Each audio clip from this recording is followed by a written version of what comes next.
welcome back for part 2 of Pride and Prejudice. Let's get right into the story. That's all for tonight. I'll see you soon for part 3. Rest well. Chapter XXV.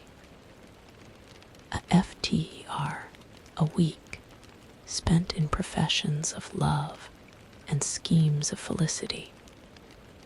Mr. Collins was called from his amiable Charlotte by the arrival of Saturday. The pain of separation, however, might be alleviated on his side by preparations for the reception of his bride, as he had reason to hope that shortly after his next return into Hertfordshire, the day would be fixed that was to make him the happiest of men.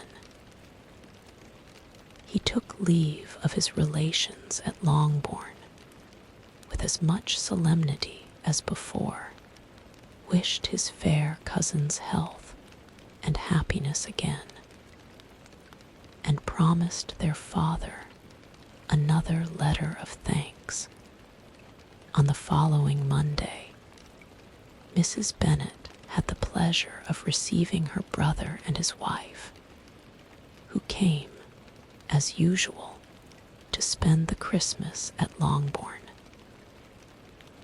Mr. Gardiner was a sensible, gentlemanlike man, greatly superior to his sister, as well by nature as education. The Netherfield ladies would have had difficulty in believing that a man who lived by trade and within view of his own warehouses could have been so well bred and agreeable. Mrs. Gardiner, who was several years younger than Mrs. Bennet and Mrs. Phillips, was an amiable, intelligent, elegant woman, and a great favorite with her Longbourn nieces. Between the two eldest and herself, especially, there subsisted a very particular regard.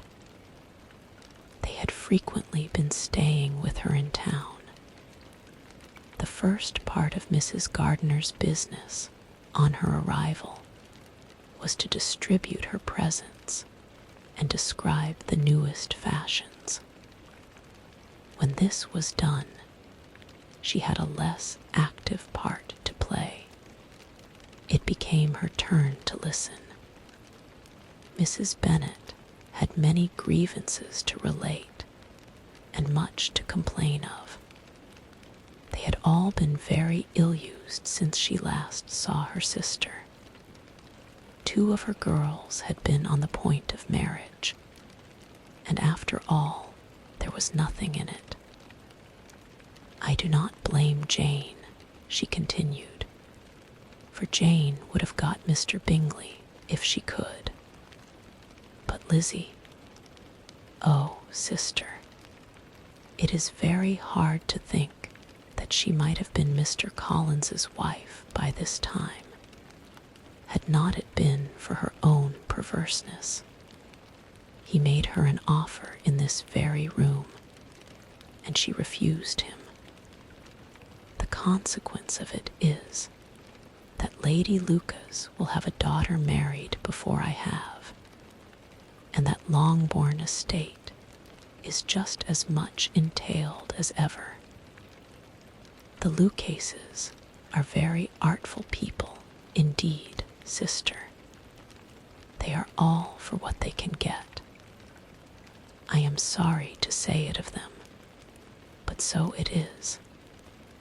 It makes me very nervous and poorly to be thwarted so in my own family, and to have neighbors who think of themselves before anybody else. However, your coming just at this time is the greatest of comforts, and I am very glad to hear what you tell us of long sleeves. Mrs. Gardiner, to whom the chief of this news had been given before, in the course of Jane and Elizabeth's correspondence with her, made her sister a slight answer, and, in compassion to her nieces, turned the conversation. When alone with Elizabeth afterwards, she spoke more on the subject. "It seems likely to have been a desirable match for Jane," said she. "I am sorry it went off. But these things happen so often.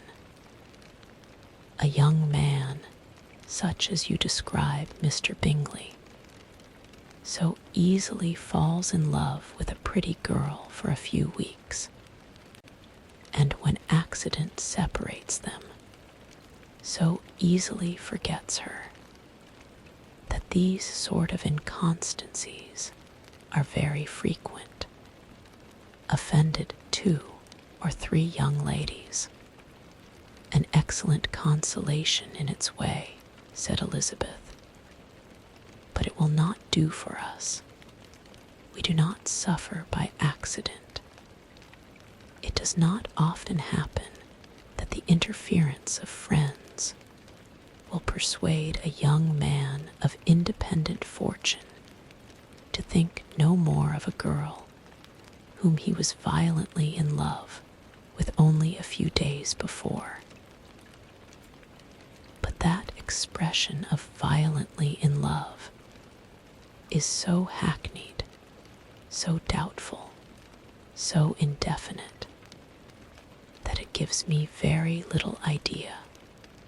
It is as often applied to feelings which arise only from a half-hour's acquaintance as to a real, strong attachment. Pray, how violent was Mr. Bingley's love? I never saw a more promising inclination. He was growing quite inattentive to other people, and wholly engrossed by her. Every time they met, it was more decided and remarkable. At his own ball, he offended 2 or 3 young ladies by not asking them to dance, and I spoke to him twice myself without receiving an answer. Could there be finer symptoms? Is not general incivility the very essence of love? Oh, yes, of that kind of love which I suppose him to have felt.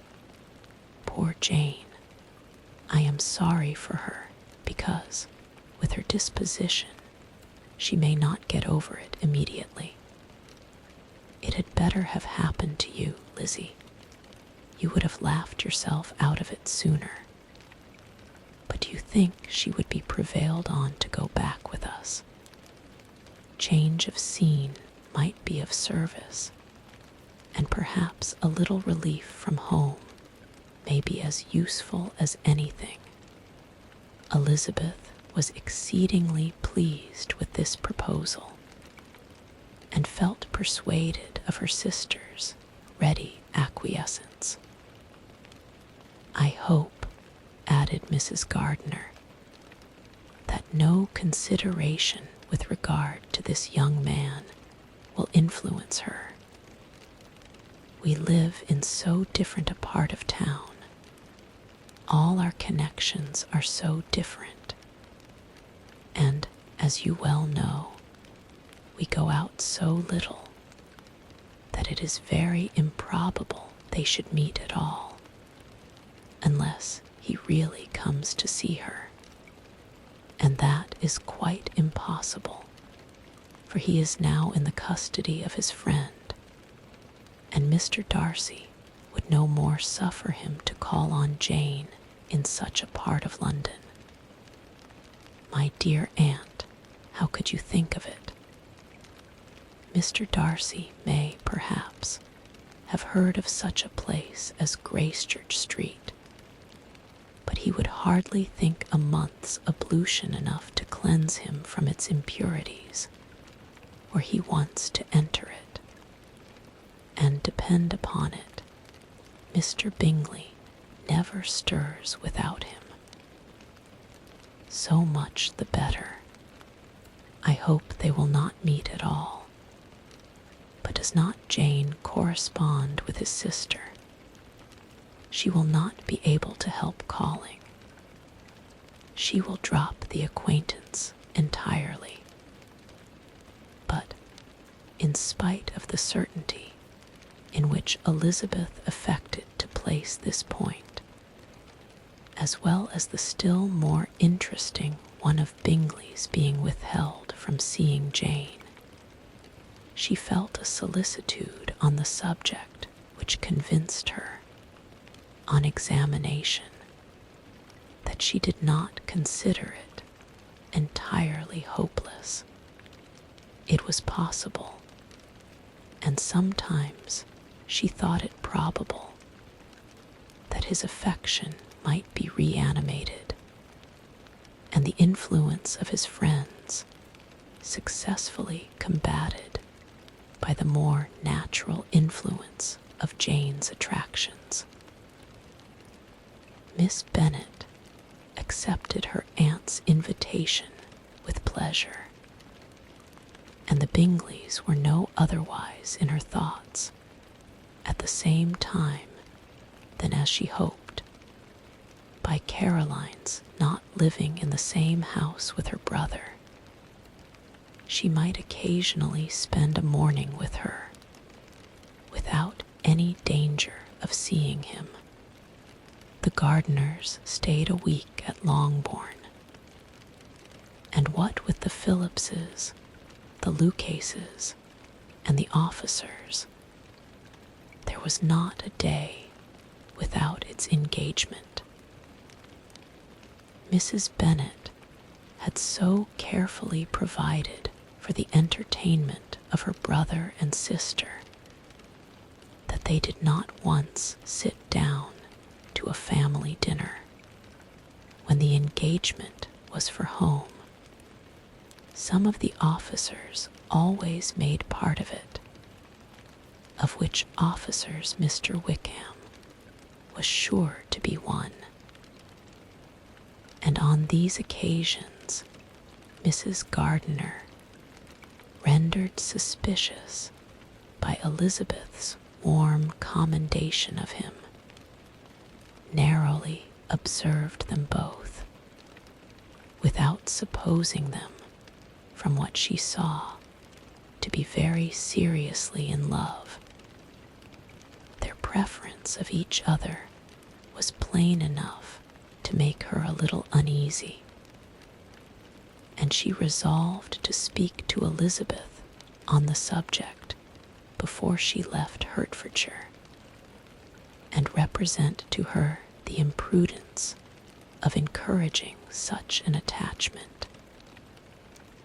To Mrs. Gardiner, Wickham had one means of affording pleasure, unconnected with his general powers. About 10 or a dozen years ago, before her marriage, she had spent a considerable time in that very part of Derbyshire to which he belonged. They had, therefore, many acquaintance in common, and though Wickham had been little there since the death of Darcy's father, 5 years before, it was yet in his power to give her fresher intelligence of her former friends than she had been in the way of procuring. Mrs. Gardiner had seen Pemberley, and known the late Mr. Darcy by character perfectly well. Here, consequently, was an inexhaustible subject of discourse. In comparing her recollection of Pemberley with the minute description which Wickham could give, and in bestowing her tribute of praise on the character of its late possessor, she was delighting both him and herself on being made acquainted with the present Mr. Darcy's treatment of him.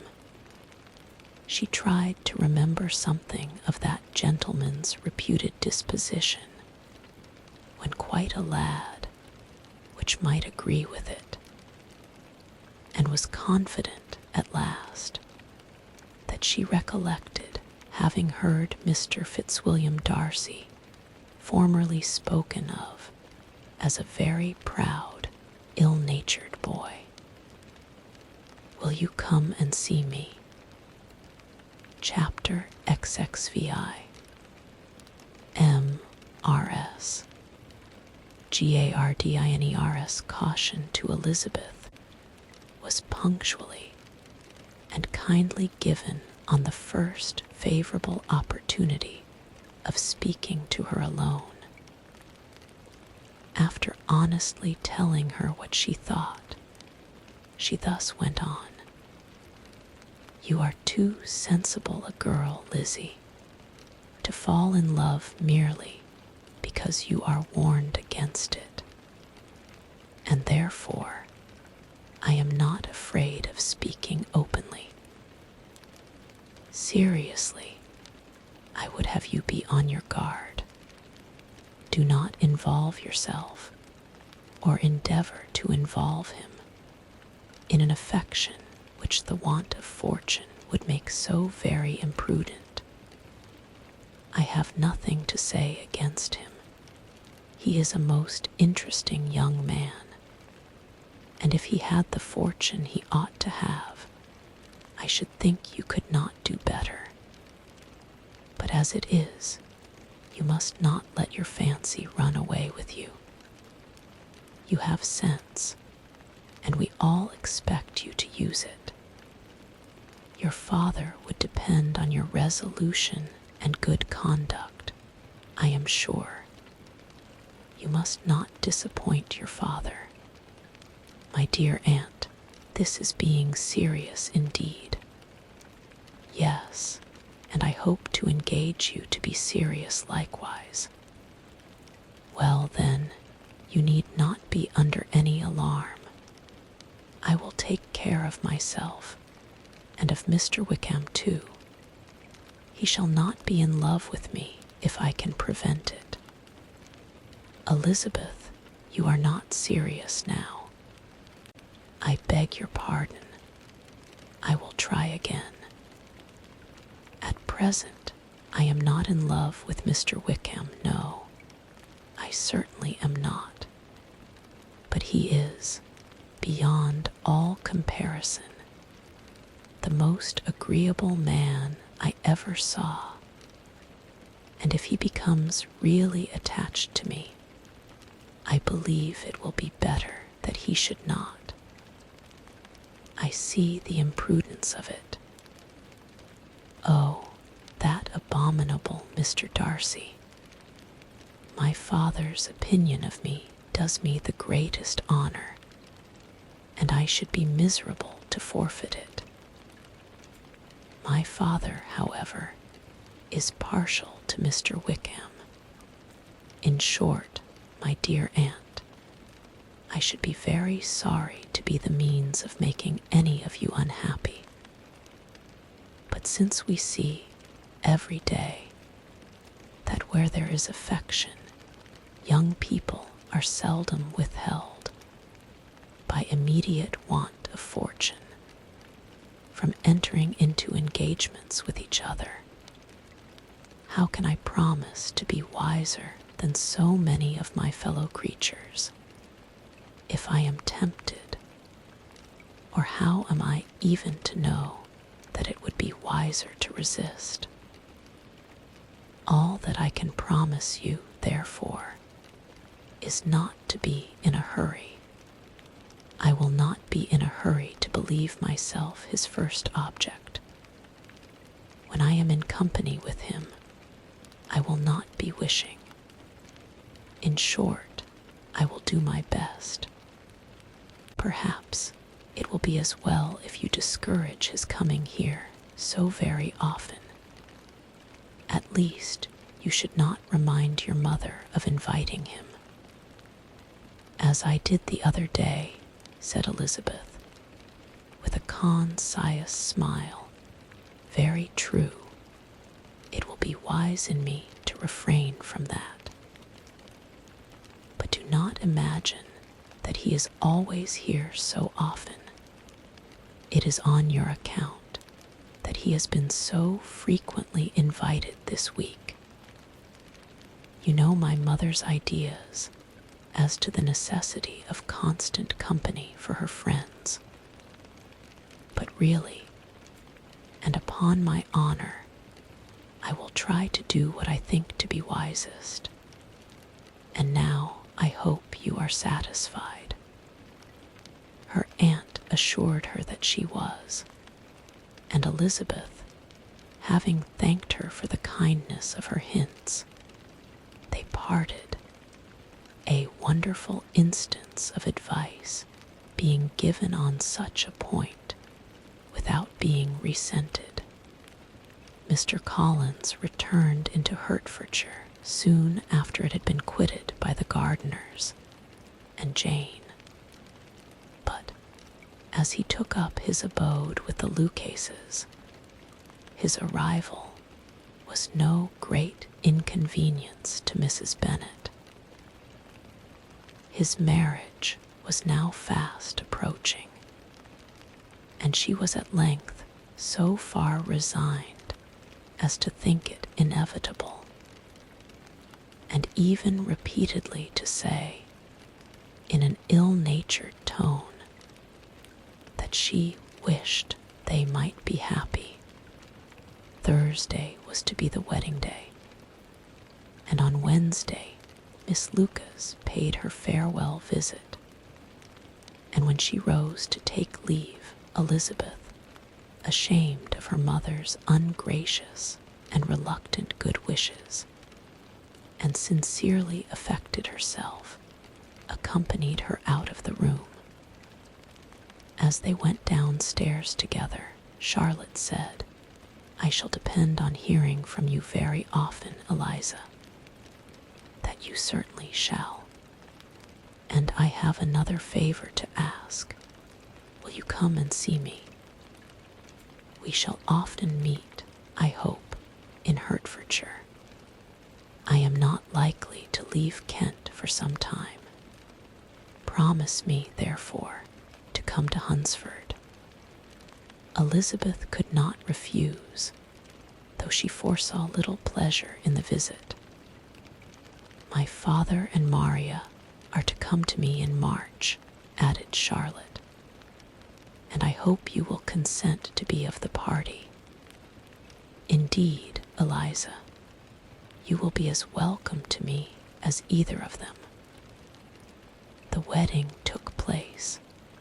The bride and bridegroom set off for Kent from the church door, and everybody had as much to say or to hear on the subject as usual.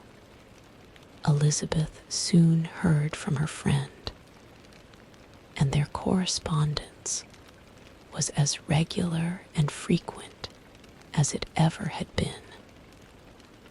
That it should be equally unreserved was impossible. Elizabeth could never address her without feeling that all the comfort of intimacy was over, and though determined not to slacken as a correspondent, it was for the sake of what had been rather than what was. Charlotte's first letters were received with a good deal of eagerness. There could not but be curiosity to know how she would speak of her new home, how she would like Lady Catherine, and how happy she would dare pronounce herself to be. Though, when the letters were read, Elizabeth felt that Charlotte expressed herself on every point exactly as she might have foreseen. She wrote cheerfully, seemed surrounded with comforts, and mentioned nothing which she could not praise. The house, furniture, neighborhood, and roads were all to her taste, and Lady Catherine's behavior was most friendly and obliging. It was Mr. Collins's picture of Hunsford and Rosings rationally softened, and Elizabeth perceived that she must wait for her own visit there to know the rest. Jane had already written a few lines to her sister to announce their safe arrival in London, and when she wrote again, Elizabeth hoped it would be in her power to say something of the Bingleys. Her impatience for this second letter was as well rewarded as impatience generally is. Jane had been a week in town without either seeing or hearing from Caroline. She accounted for it, however, by supposing that her last letter to her friend from Longbourn had by some accident been lost. "My aunt," she continued, "is going tomorrow into that part of the town, and I shall take the opportunity of calling in Grosvenor Street." She wrote again when the visit was paid, and she had seen Miss Bingley. "I did not think Caroline in spirits," were her words, "but she was very glad to see me, and reproached me for giving her no notice of my coming to London. I was right, therefore my last letter had never reached her. I inquired after their brother, of course. He was well, but so much engaged with Mr. Darcy that they scarcely ever saw him. I found that Miss Darcy was expected to dinner. I wish I could see her. My visit was not long, as Caroline and Mrs. Hurst were going out. I dare say I shall soon see them here." Elizabeth shook her head over this letter. It convinced her that accident only could discover to Mr. Bingley her sister's being in town. 4 weeks passed away, and Jane saw nothing of him. She endeavored to persuade herself that she did not regret it, but she could no longer be blind to Miss Bingley's inattention. After waiting at home every morning for a fortnight, and inventing every evening a fresh excuse for her, the visitor did at last appear, but the shortness of her stay, and yet more, the alteration of her manner, would allow Jane to deceive herself no longer. The letter which she wrote on this occasion to her sister will prove what she felt. My dearest Lizzie will, I am sure, be incapable of triumphing in her better judgment at my expense, when I confess myself to have been entirely deceived in Miss Bingley's regard for me.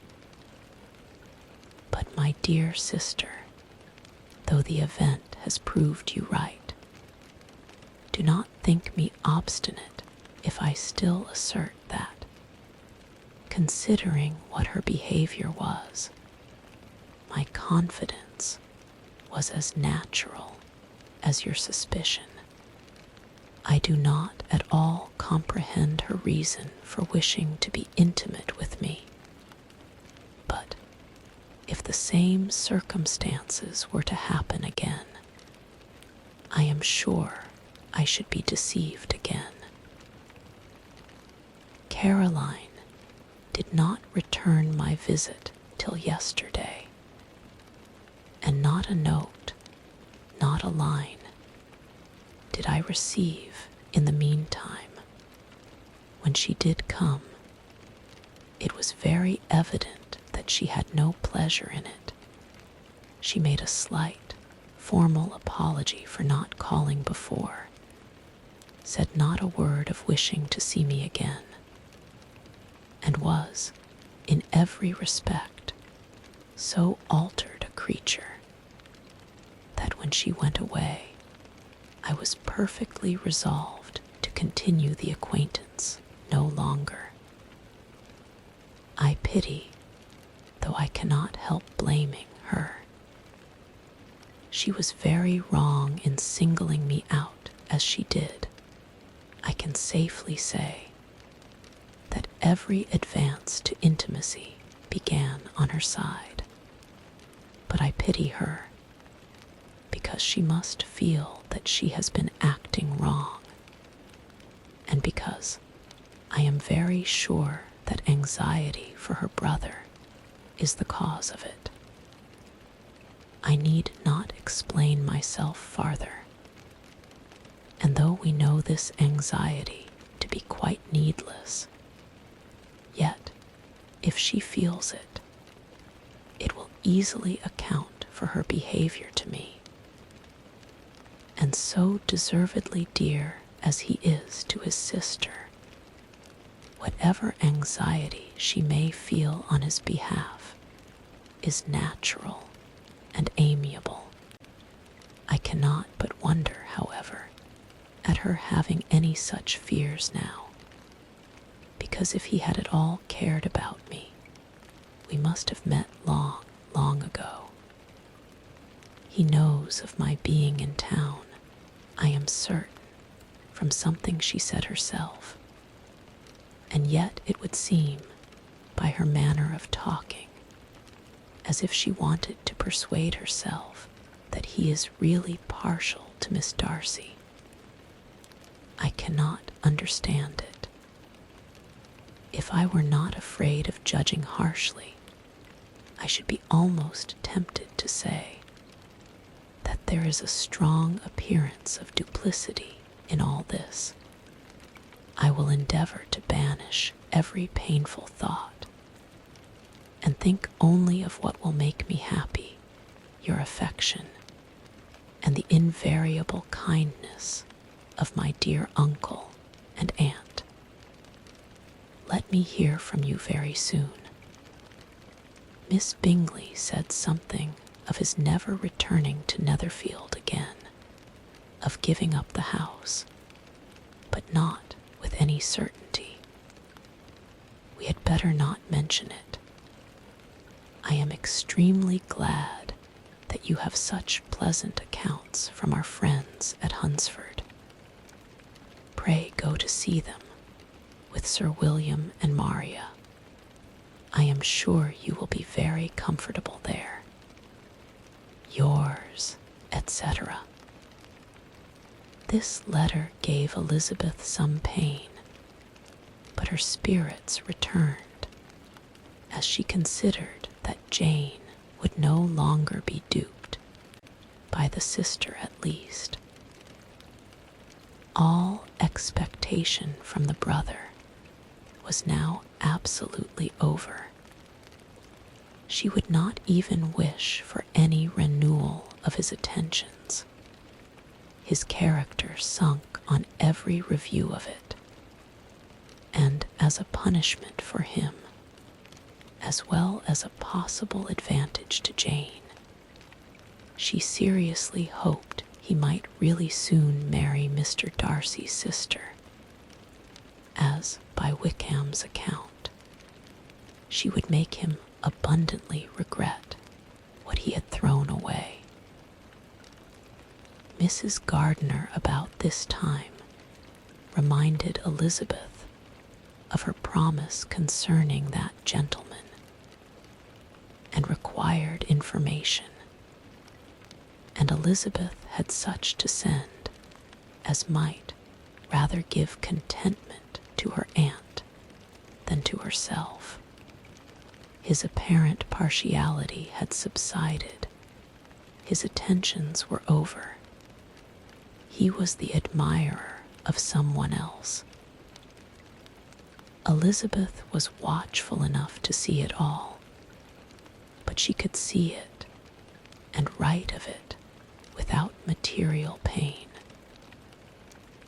Her heart had been but slightly touched, and her vanity was satisfied with believing that she would have been his only choice, had fortune permitted it. The sudden acquisition of £10,000 was the most remarkable charm of the young lady, to whom he was now rendering himself agreeable. But Elizabeth, less clear-sighted perhaps in this case than in Charlotte S., did not quarrel with him for his wish of independence. Nothing, on the contrary, could be more natural, and while able to suppose that it cost him a few struggles to relinquish her, she was ready to allow it a wise and desirable measure for both, and could very sincerely wish him happy. All this was acknowledged to Mrs. Gardiner, and after relating the circumstances, she thus went on. I am now convinced, my dear aunt, that I have never been much in love, for had I really experienced that pure and elevating passion, I should at present detest his very name, and wish him all manner of evil. But my feelings are not only cordial towards him, they are even impartial towards Miss King. I cannot find out that I hate her at all, or that I am in the least unwilling to think her a very good sort of girl. There can be no love in all this.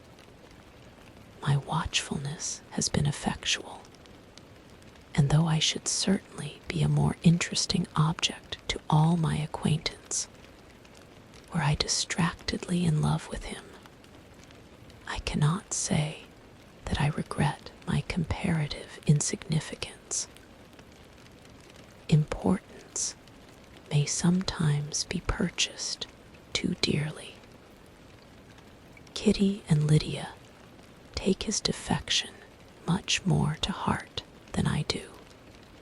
They are young in the ways of the world, and not yet open to the mortifying conviction that handsome young men must have something to live on as well as the plain.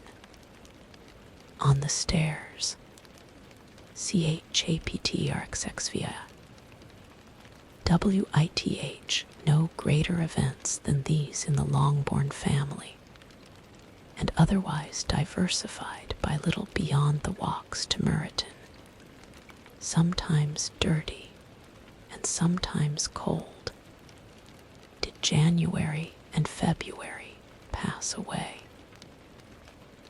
March was to take Elizabeth to Hunsford. She had not at first thought very seriously of going thither, but Charlotte, she soon found, was depending on the plan, and she gradually learned to consider it herself with greater pleasure as well as greater certainty. Absence had increased her desire of seeing Charlotte again, and weakened her disgust of Mr. Collins. There was novelty in the scheme, and as, with such a mother and such uncompanionable sisters, home could not be faultless, a little change was not unwelcome for its own sake. The journey would, moreover, give her a peep at Jane, and, in short, as the time drew near, she would have been very sorry for any delay. Everything, however, went on smoothly, and was finally settled according to Charlotte's first sketch. She was to accompany Sir William and his second daughter. The improvement of spending a night in London was added in time, and the plan became as perfect as plan could be. The only pain was in leaving her father, who would certainly miss her, and who, when it came to the point, so little liked her going that he told her to write to him and almost promised to answer her letter. The farewell between herself and Mr. Wickham was perfectly friendly, on his side even more.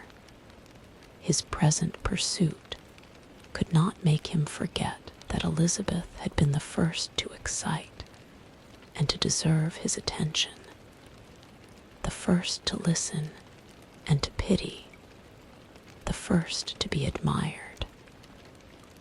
And in his manner of bidding her adieu, wishing her every enjoyment, reminding her of what she was to expect in Lady Catherine de Bourgh, and trusting their opinion of her, their opinion of everybody, would always coincide. There was a solicitude, an interest, which she felt must ever attach her to him with a most sincere regard, and she parted from him convinced that, whether married or single, he must always be her model of the amiable and pleasing. Her fellow travelers the next day were not of a kind to make her think him less agreeable. Sir William Lucas and his daughter Maria, a good-humored girl, but as empty-headed as himself, had nothing to say that could be worth hearing, and were listened to with about as much delight as the rattle of the chaise.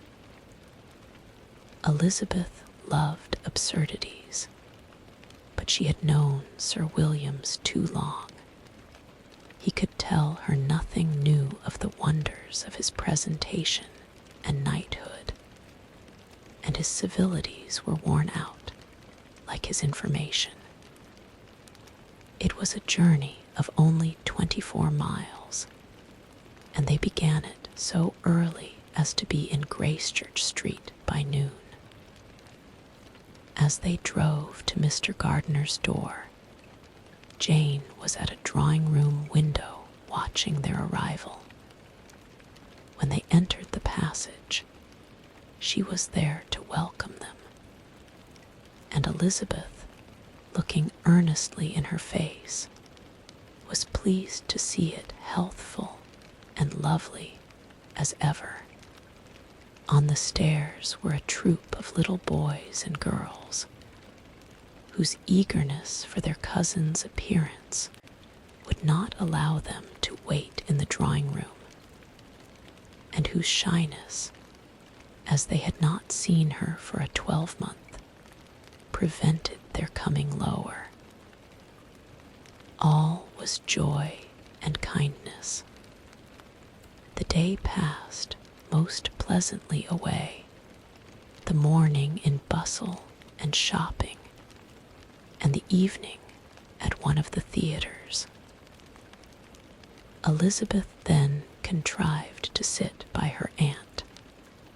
Their first subject was her sister, and she was more grieved than astonished to hear, in reply to her minute inquiries, that though Jane always struggled to support her spirits, there were periods of dejection.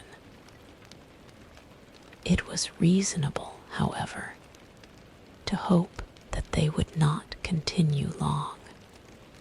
Mrs. Gardiner gave her the particulars also of Miss Bingley's visit in Gracechurch Street, and repeated conversations occurring at different times between Jane and herself, which proved that the former had, from her heart, given up the acquaintance. Mrs. Gardiner then rallied her niece on Wickham's desertion, and complimented her on bearing it so well. "But, my dear Elizabeth," she added, "what sort of girl is Miss King? I should be sorry to think our friend mercenary. Pray, my dear aunt, what is the difference in matrimonial affairs between the mercenary and the prudent motive? Where does discretion end and avarice begin?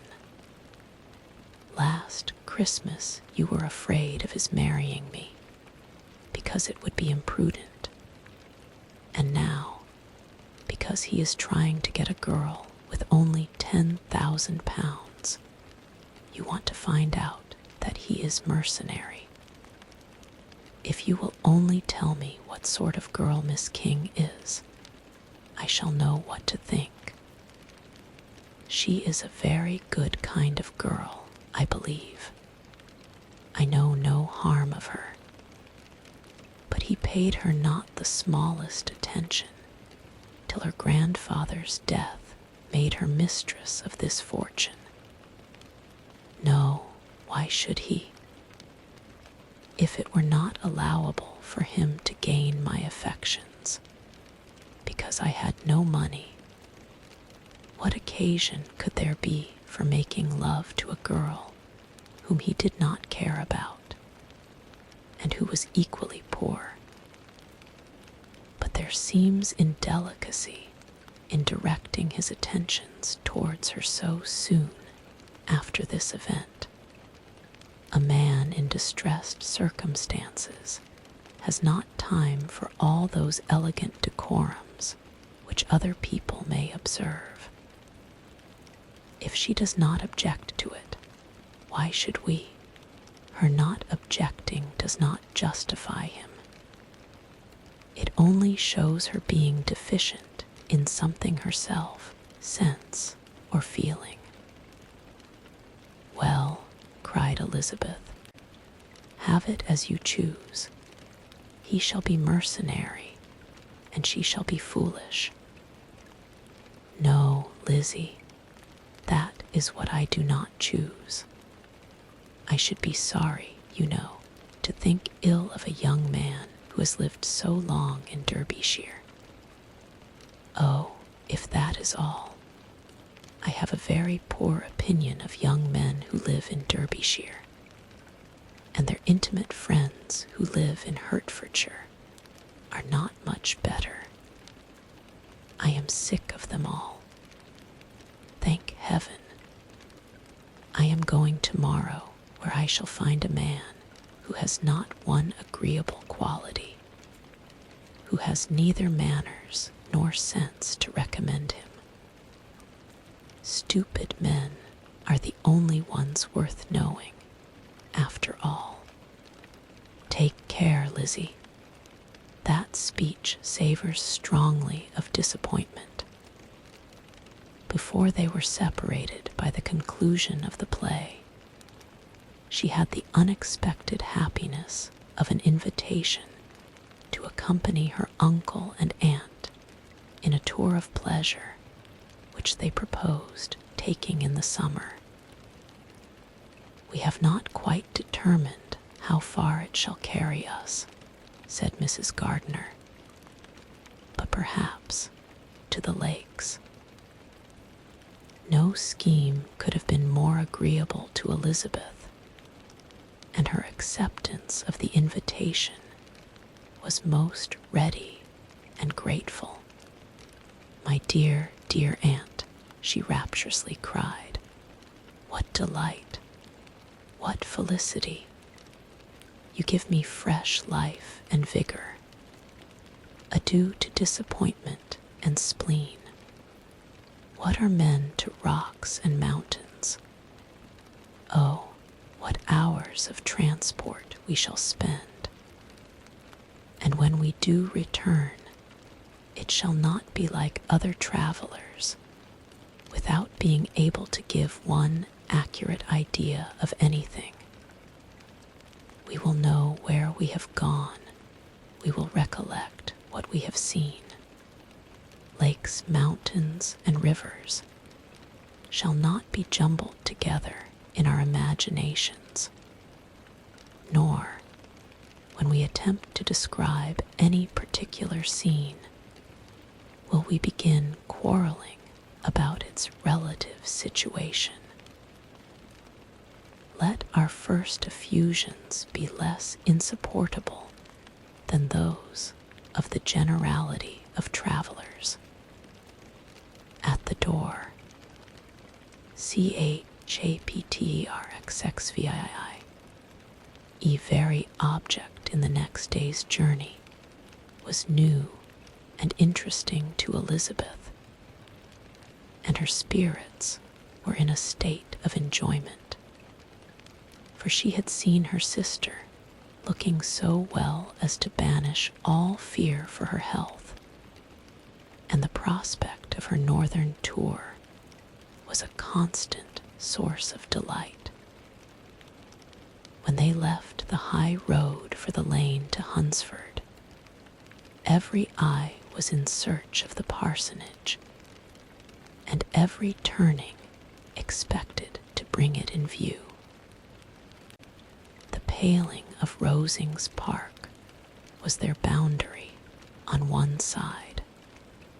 Elizabeth smiled at the recollection of all that she had heard of its inhabitants. At length the parsonage was discernible, the garden sloping to the road, the house standing in it, the green pales and the laurel hedge. Everything declared they were arriving. Mr. Collins and Charlotte appeared at the door, and the carriage stopped at the small gate, which led by a short gravel walk to the house, amidst the nods and smiles of the whole party. In a moment they were all out of the chaise, rejoicing at the sight of each other. Mrs. Collins welcomed her friend with the liveliest pleasure, and Elizabeth was more and more satisfied with coming when she found herself so affectionately received. She saw instantly that her cousin's manners were not altered by his marriage.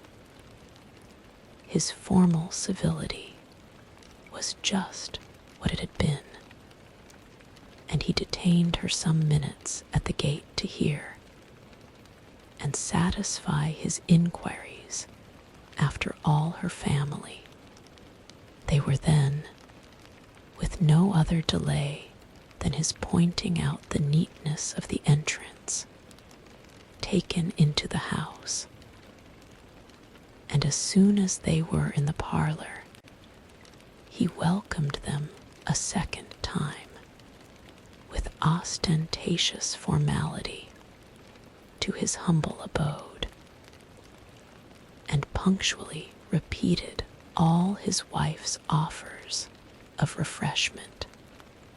Elizabeth was prepared to see him in his glory, and she could not help fancying that, in displaying the good proportion of the room, its aspect, and its furniture, he addressed himself particularly to her, as if wishing to make her feel what she had lost in refusing him.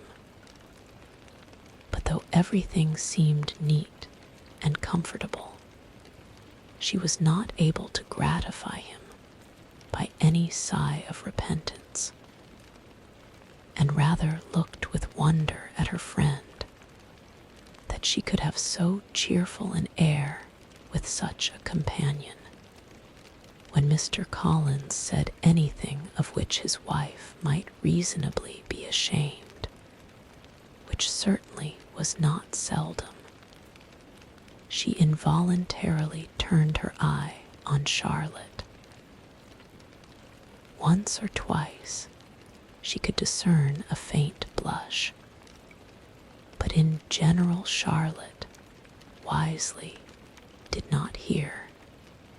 After sitting long enough to admire every article of furniture in the room, from the sideboard to the fender, to give an account of their journey and of all that had happened in London, Mr. Collins invited them to take a stroll in the garden, which was large and well laid out, and to the cultivation of which he attended himself.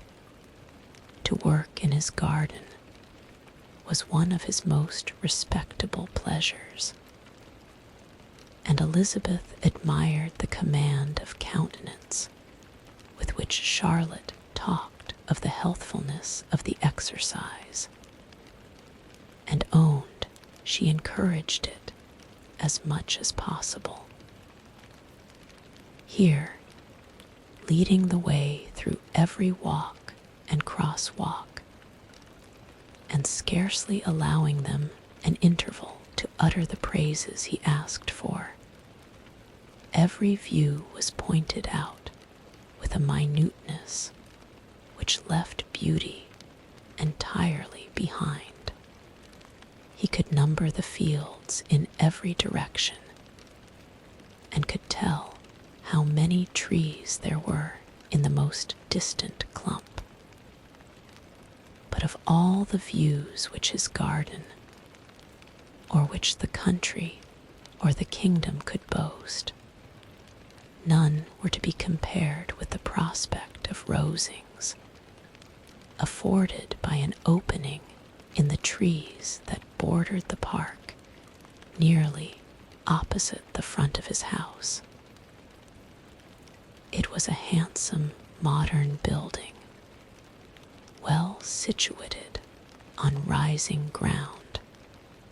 From his garden, Mr. Collins would have led them round his 2 meadows, but the ladies, not having shoes to encounter the remains of a white frost, turned back, and while Sir William accompanied him, Charlotte took her sister and friend over the house, extremely well pleased, probably, to have the opportunity of showing it without her husband's help. It was rather small, but well built and convenient, and everything was fitted up and arranged with a neatness and consistency of which Elizabeth gave Charlotte all the credit. When Mr. Collins could be forgotten, there was really a great air of comfort throughout, and by Charlotte's evident enjoyment of it, Elizabeth supposed he must be often forgotten. She had already learnt that Lady Catherine was still in the country. It was spoken of again while they were at dinner, when Mr. Collins, joining in, observed, "Yes, Miss Elizabeth, you will have the honor of seeing Lady Catherine de Bourgh on the ensuing Sunday at church, and I need not say you will be delighted with her. She is all affability and condescension, and I doubt not but you will be honored with some portion of her notice when service is over. I have scarcely any hesitation in saying that she will include you and my sister Maria in every invitation with which she honors us during your stay here. Her behavior to my dear Charlotte is charming. We dine at Rosings twice every week and are never allowed to walk home. Her ladyship's carriage is regularly ordered for us. I should say, one of her ladyship's carriages, for she has several. Lady Catherine is a very respectable, sensible woman, indeed, added Charlotte, and a most attentive neighbor. Very true, my dear. That is exactly what I say. She is the sort of woman whom one cannot regard with too much deference. The evening was spent chiefly in talking over Hertfordshire news, and telling again what had been already written. And when it closed, Elizabeth, in the solitude of her chamber, had to meditate upon Charlotte's degree of contentment, to understand her address in guiding, and composure in bearing with her husband, and to acknowledge that it was all done very well. She had also to anticipate how her visit would pass. The quiet tenor of their usual employments, the vexatious interruptions of Mr. Collins, and the gaieties of their intercourse with Rosings. A lively imagination soon settled it all. About the middle of the next day, as she was in her room getting ready for a walk, a sudden noise below seemed to speak the whole house in confusion, and after listening a moment, she heard somebody running upstairs in a violent hurry and calling loudly after her. She opened the door and met Maria in the landing place, who, breathless with agitation, cried out, in conversation with the ladies, "Oh, my dear Eliza, pray make haste and come into the dining room, for there is such a sight to be seen. I will not tell you what it is. Make haste and come down this moment." Elizabeth asked questions in vain. Maria would tell her nothing more, and down they ran into the dining room which fronted the lane in quest of this wonder. It was two ladies stopping in a low phaeton at the garden gate. "And is this all?" cried Elizabeth.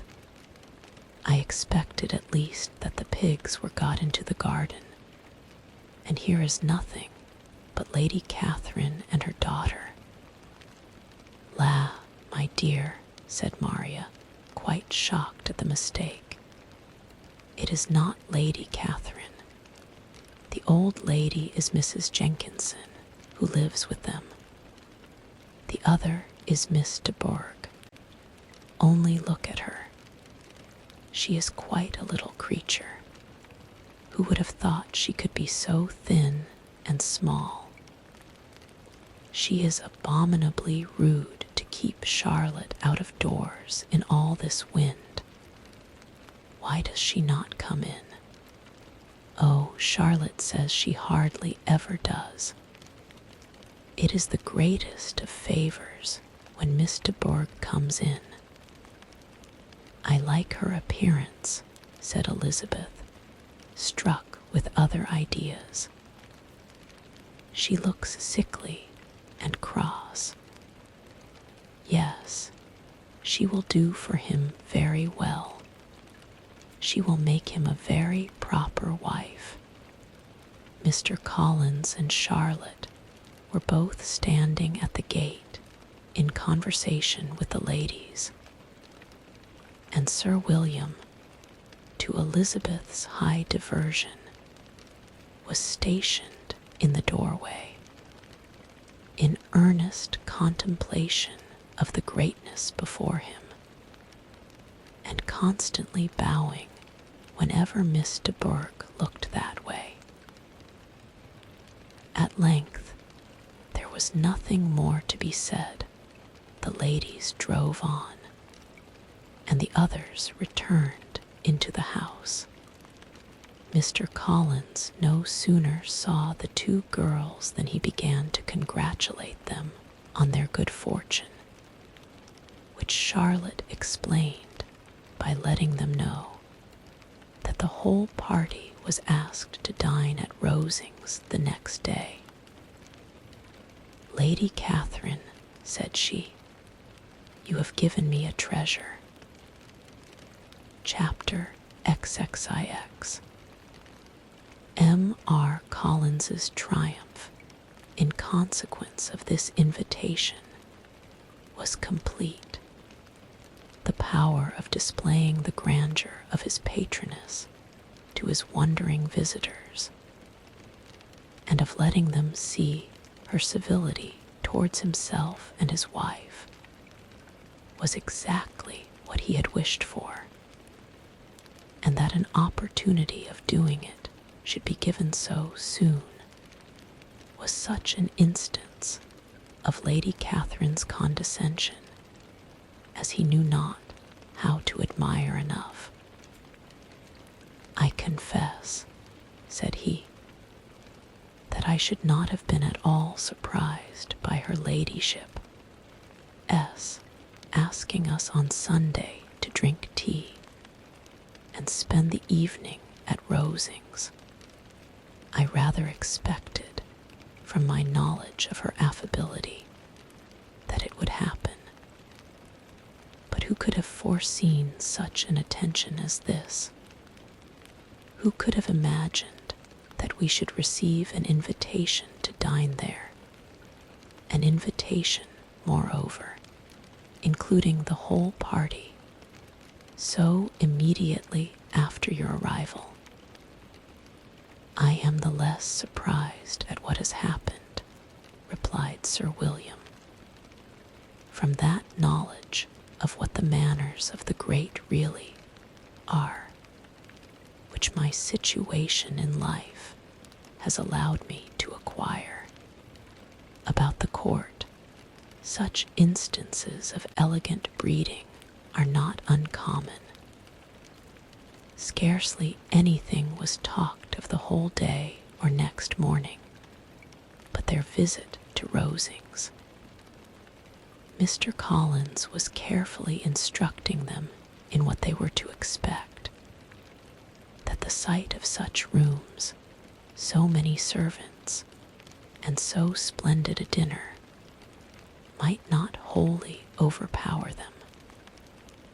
When the ladies were separating for the toilette, he said to Elizabeth, "Do not make yourself uneasy, my dear cousin, about your apparel. Lady Catherine is far from requiring that elegance of dress in us which becomes herself and daughter. I would advise you merely to put on whatever of your clothes is superior to the rest. There is no occasion for anything more. Lady Catherine will not think the worse of you for being simply dressed. She likes to have the distinction of rank preserved. While they were dressing, he came 2 or 3 times to their different doors to recommend their being quick, as Lady Catherine very much objected to be kept waiting for her dinner. Such formidable accounts of her ladyship and her manner of living quite frightened Maria Lucas, who had been little used to company, and she looked forward to her introduction at Rosings with as much apprehension as her father had done to his presentation at St. James's. As the weather was fine, they had a pleasant walk of about half a mile across the park. Every park has its beauty and its prospects, and Elizabeth saw much to be pleased with, though she could not be in such raptures as Mr. Collins expected the scene to inspire, and was but slightly affected by his enumeration of the windows in front of the house, and his relation of what the glazing altogether had originally cost Sir Louis de Bourgh. When they ascended the steps to the hall, Maria's alarm was every moment increasing, and even Sir William did not look perfectly calm. Elizabeth's courage did not fail her.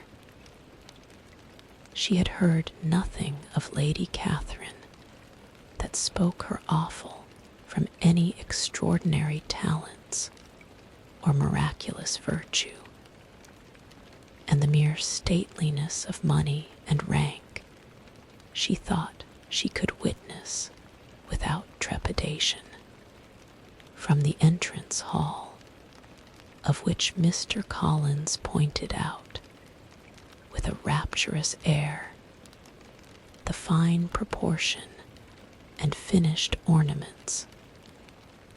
They followed the servants through an antechamber to the room where Lady Catherine, her daughter, and Mrs. Jenkinson were sitting. Her ladyship, with great condescension, arose to receive them, and as Mrs. Collins had settled it with her husband that the office of introduction should be hers, it was performed in a proper manner, without any of those apologies and thanks which he would have thought necessary, in spite of having been at St. James's. Sir William was so completely awed by the grandeur surrounding him that he had but just courage enough to make a very low bow and take his seat without saying a word, and his daughter, frightened almost out of her senses, sat on the edge of her chair, not knowing which way to look. Elizabeth found herself quite equal to the scene, and could observe the three ladies before her composedly. Lady Catherine was a tall, large woman with strongly marked features, which might once have been handsome.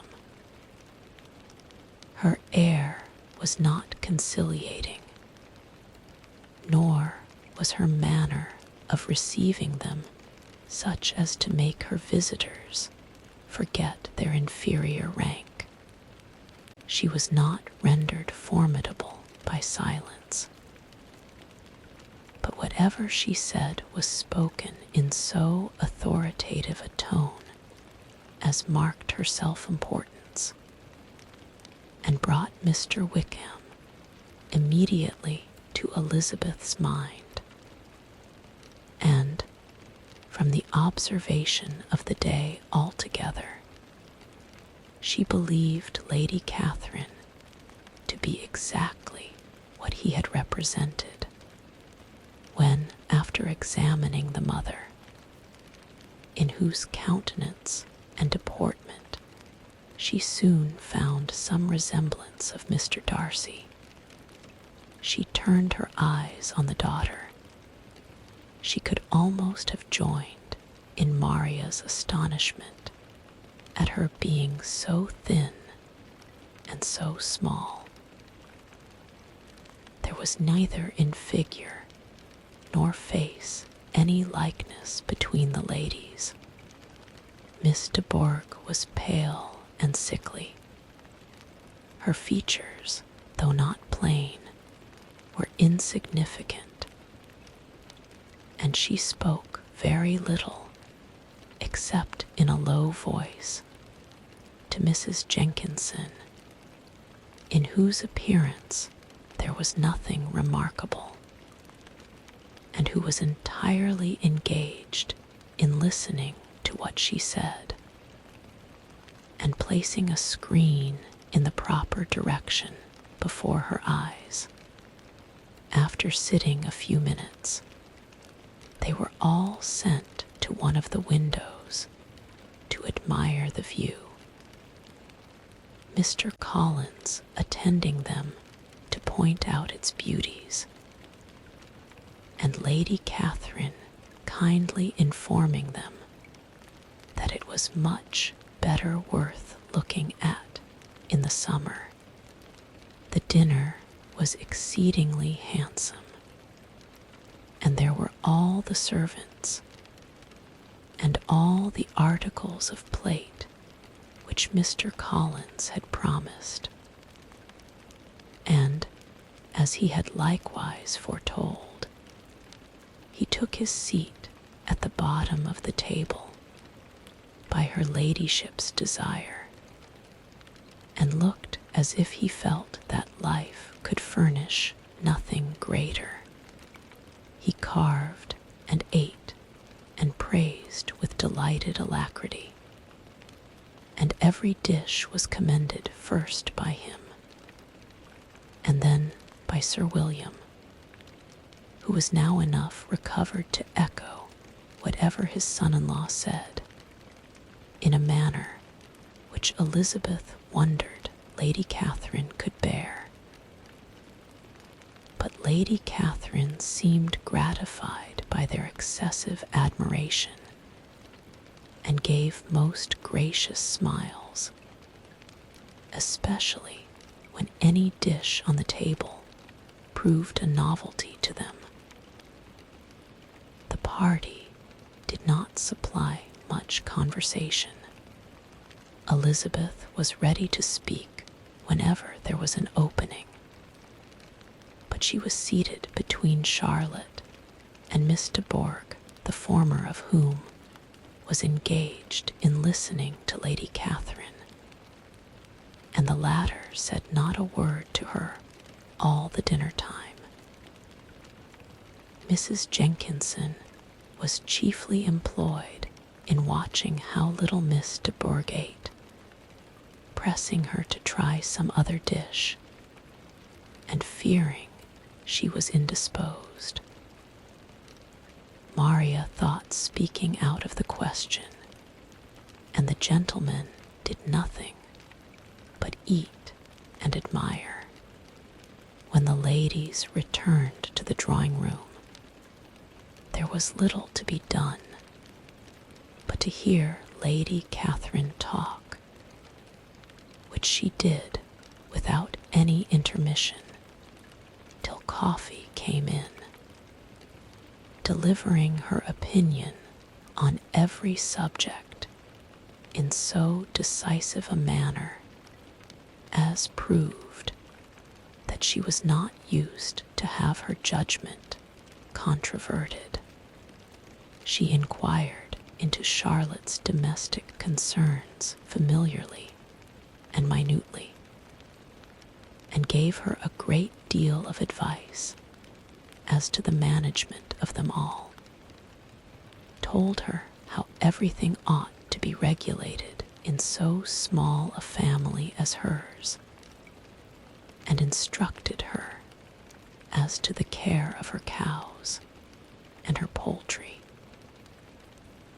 Elizabeth found that nothing was beneath this great lady's attention which could furnish her with an occasion for dictating to others. In the intervals of her discourse with Mrs. Collins, she addressed a variety of questions to Maria and Elizabeth, but especially to the latter, of whose connections she knew the least, and who, she observed to Mrs. Collins, was a very genteel, pretty kind of girl. She asked her at different times how many sisters she had, whether they were older or younger than herself, whether any of them were likely to be married, whether they were handsome, where they had been educated, what carriage her father kept, and what had been her mother's maiden name. Elizabeth felt all the impertinence of her questions, but answered them very composedly. Lady Catherine then observed, "Your father's estate is entailed on Mr. Collins, I think. For your sake," turning to Charlotte, "I am glad of it, but otherwise I see no occasion for entailing estates from the female line. It was not thought necessary in Sir Lewis de Bourgh's family. Do you play and sing, Miss Bennet?" "A little." "Oh, then, some time or other we shall be happy to hear you. Our instrument is a capital one, probably superior to You Shall Try It Some Day. Do your sisters play and sing?" "One of them does." "Why did not you all learn? You ought all to have learned. The Miss Webbs all play, and their father has not so good an income as yours. Do you draw?" "No, not at all." "What, none of you? Not one? That is very strange.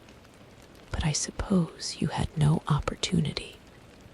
Your mother should have taken you to town every spring for the benefit of masters." "My mother would have no objection, but my father hates London." "Has your governess left you?" "We never had any governess." "No governess? How was that possible? 5 daughters brought up at home without a governess.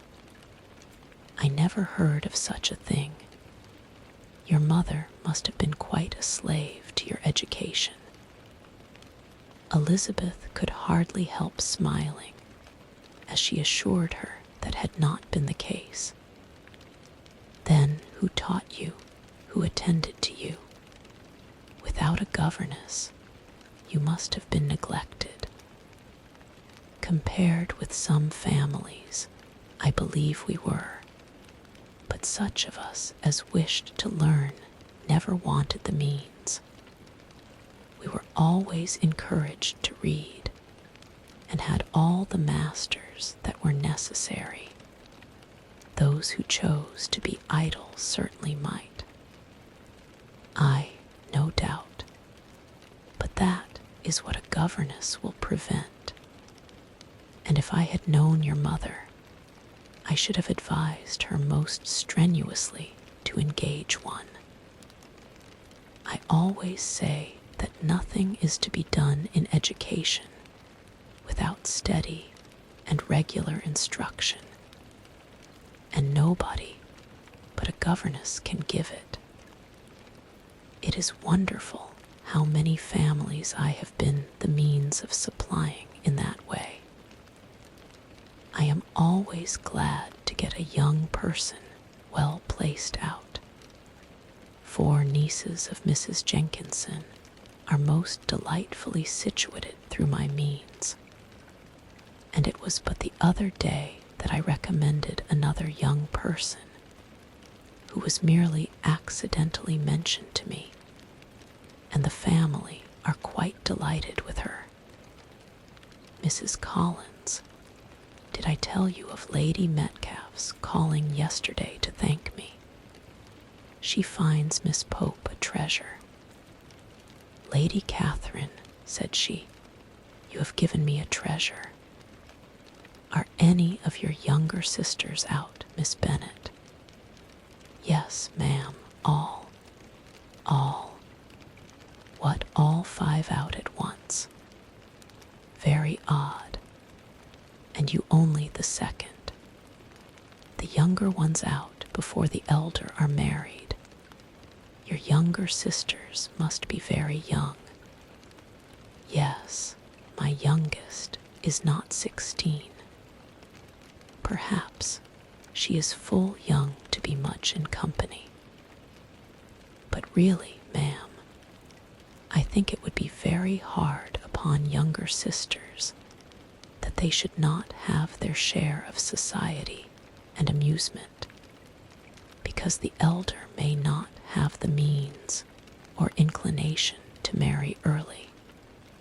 The last born has as good a right to the pleasures of youth as the first, and to be kept back on such a motive, I think it would not be very likely to promote sisterly affection or delicacy of mind.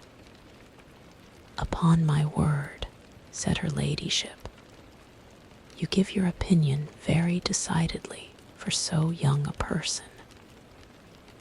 Pray, what is your age? With 3 younger sisters grown up, replied Elizabeth, smiling. Your ladyship can hardly expect me to own it. Lady Catherine seemed quite astonished at not receiving a direct answer, and Elizabeth suspected herself to be the first creature who had ever dared to trifle with so much dignified impertinence. You cannot be more than 20, I am sure, therefore you need not conceal your age. I am not 21. When the gentlemen had joined them, and tea was over, the card tables were placed. Lady Catherine, Sir William, and Mr. and Mrs. Collins sat down to quadrille, and as Miss de Bourgh chose to play at Casino, the 2 girls had the honor of assisting Mrs. Jenkinson to make up her party. Their table was superlatively stupid. Scarcely a syllable was uttered that did not relate to the game, except when Mrs. Jenkinson expressed her fears of Miss de Bourgh's being too hot or too cold, or having too much or too little light. A great deal more passed at the other table.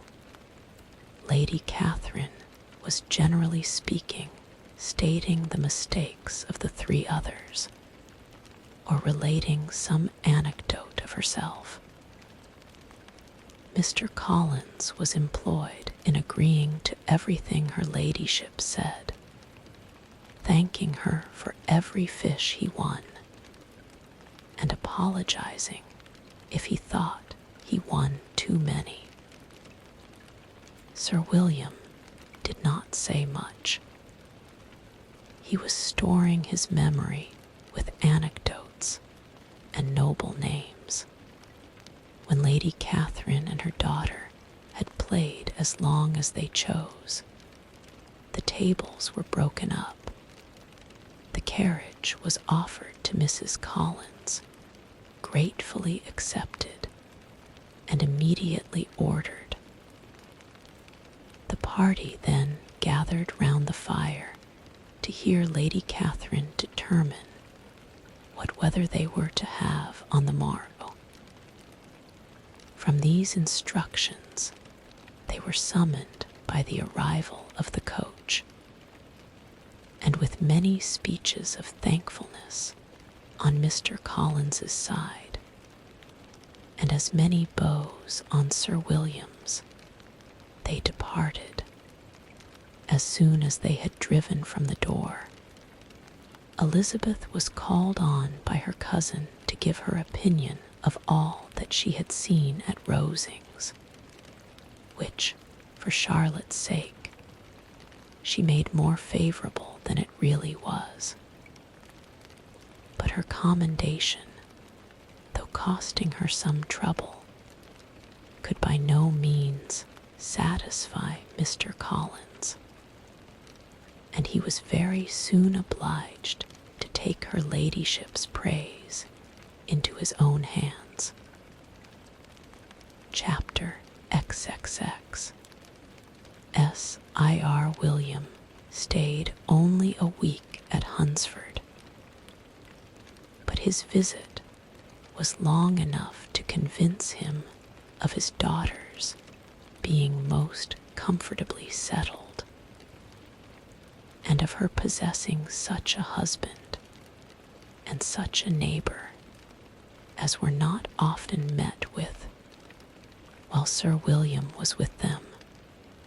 Mr. Collins devoted his mornings to driving him out in his gig and showing him the country, but when he went away, the whole family returned to their usual employments, and Elizabeth was thankful to find that they did not see more of her cousin by the alteration, for the chief of the time between breakfast and dinner was now passed by him either at work in the garden or in reading and writing and looking out of window in his own book room, which fronted the road. The room in which the ladies sat was backwards. Elizabeth at first had rather wondered that Charlotte should not prefer the dining parlor for common use. It was a better-sized room and had a pleasanter aspect, but she soon saw that her friend had an excellent reason for what she did, for Mr. Collins would undoubtedly have been much less in his own apartment had they sat in one equally lively, and she gave Charlotte credit for the arrangement. From the drawing room they could distinguish nothing in the lane, and were indebted to Mr. Collins for the knowledge of what carriages went along, and how often especially Miss de Bourgh drove by in her phaeton, which he never failed coming to inform them of, though it happened almost every day. She not unfrequently stopped at the parsonage and had a few minutes' conversation with Charlotte, but was scarcely ever prevailed on to get out.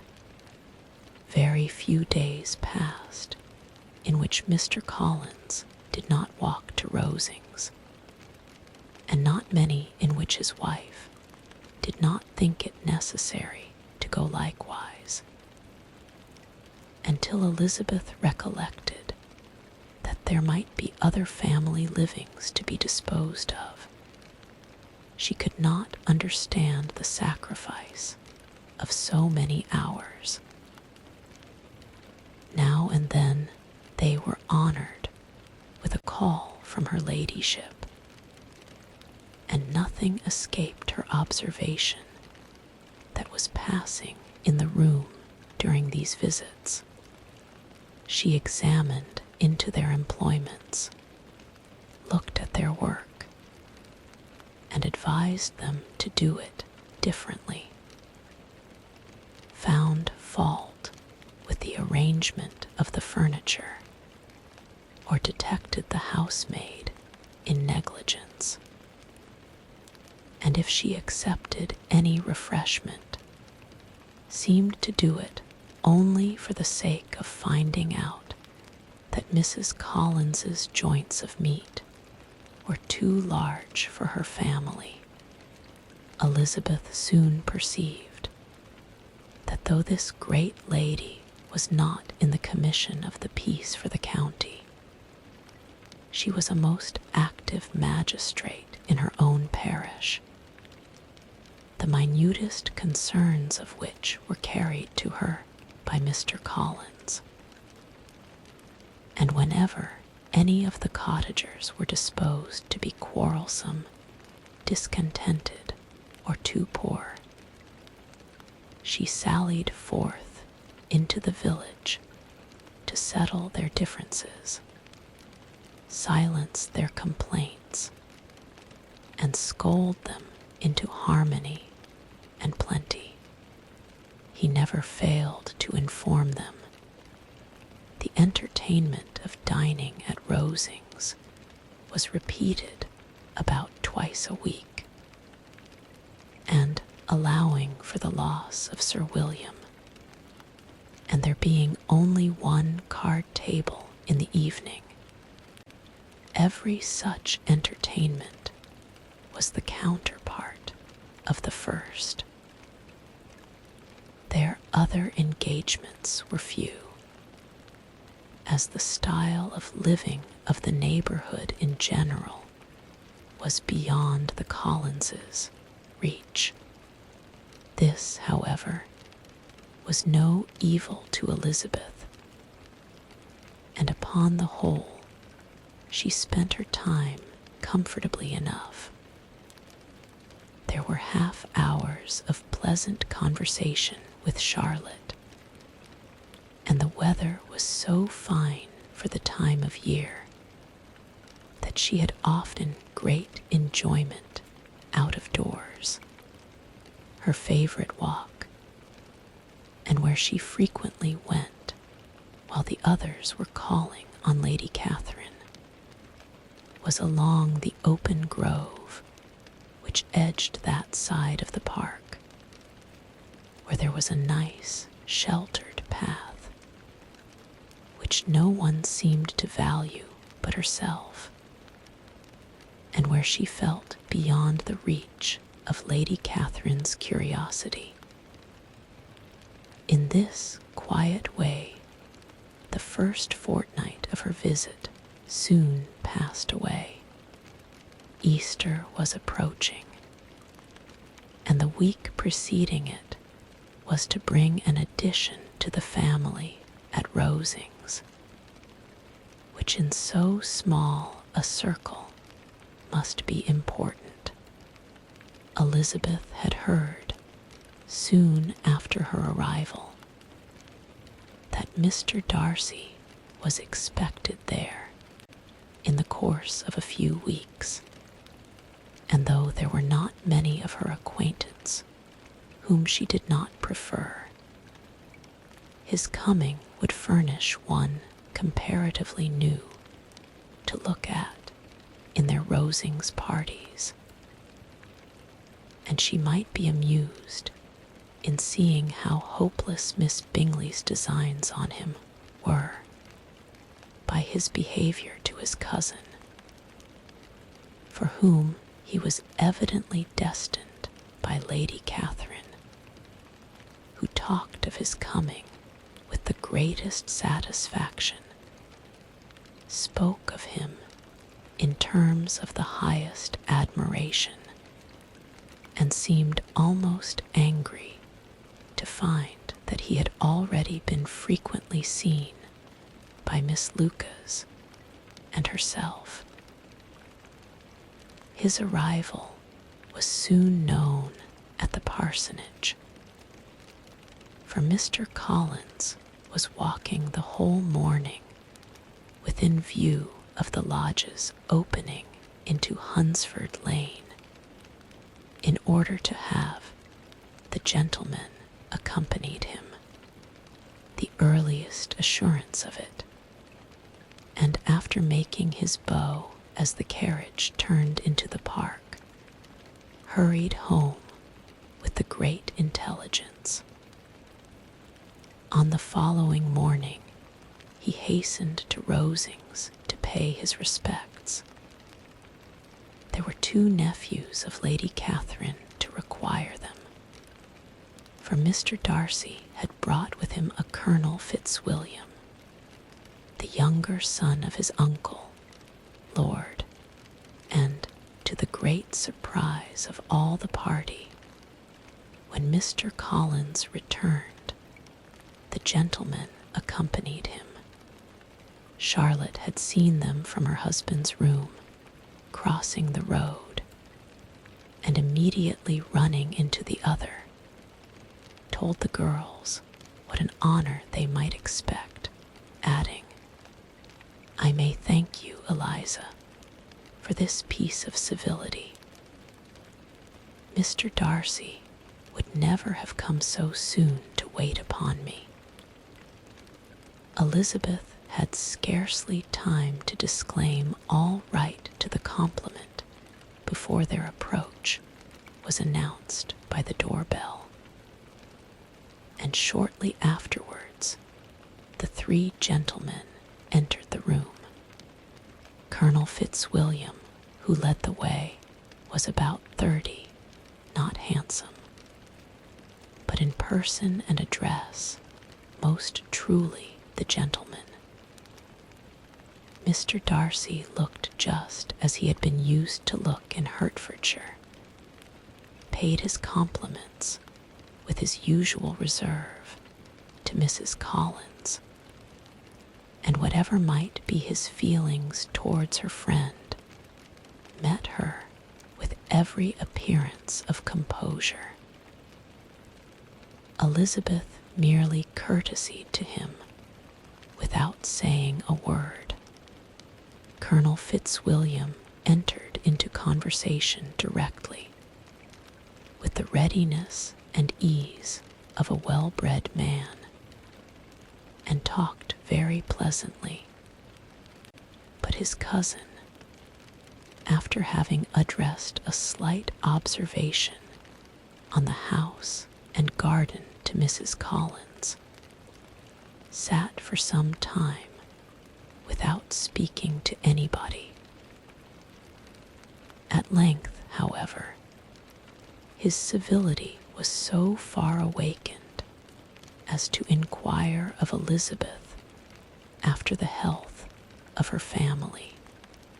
She answered him in the usual way, and after a moment's pause, added, "My eldest sister has been in town these 3 months.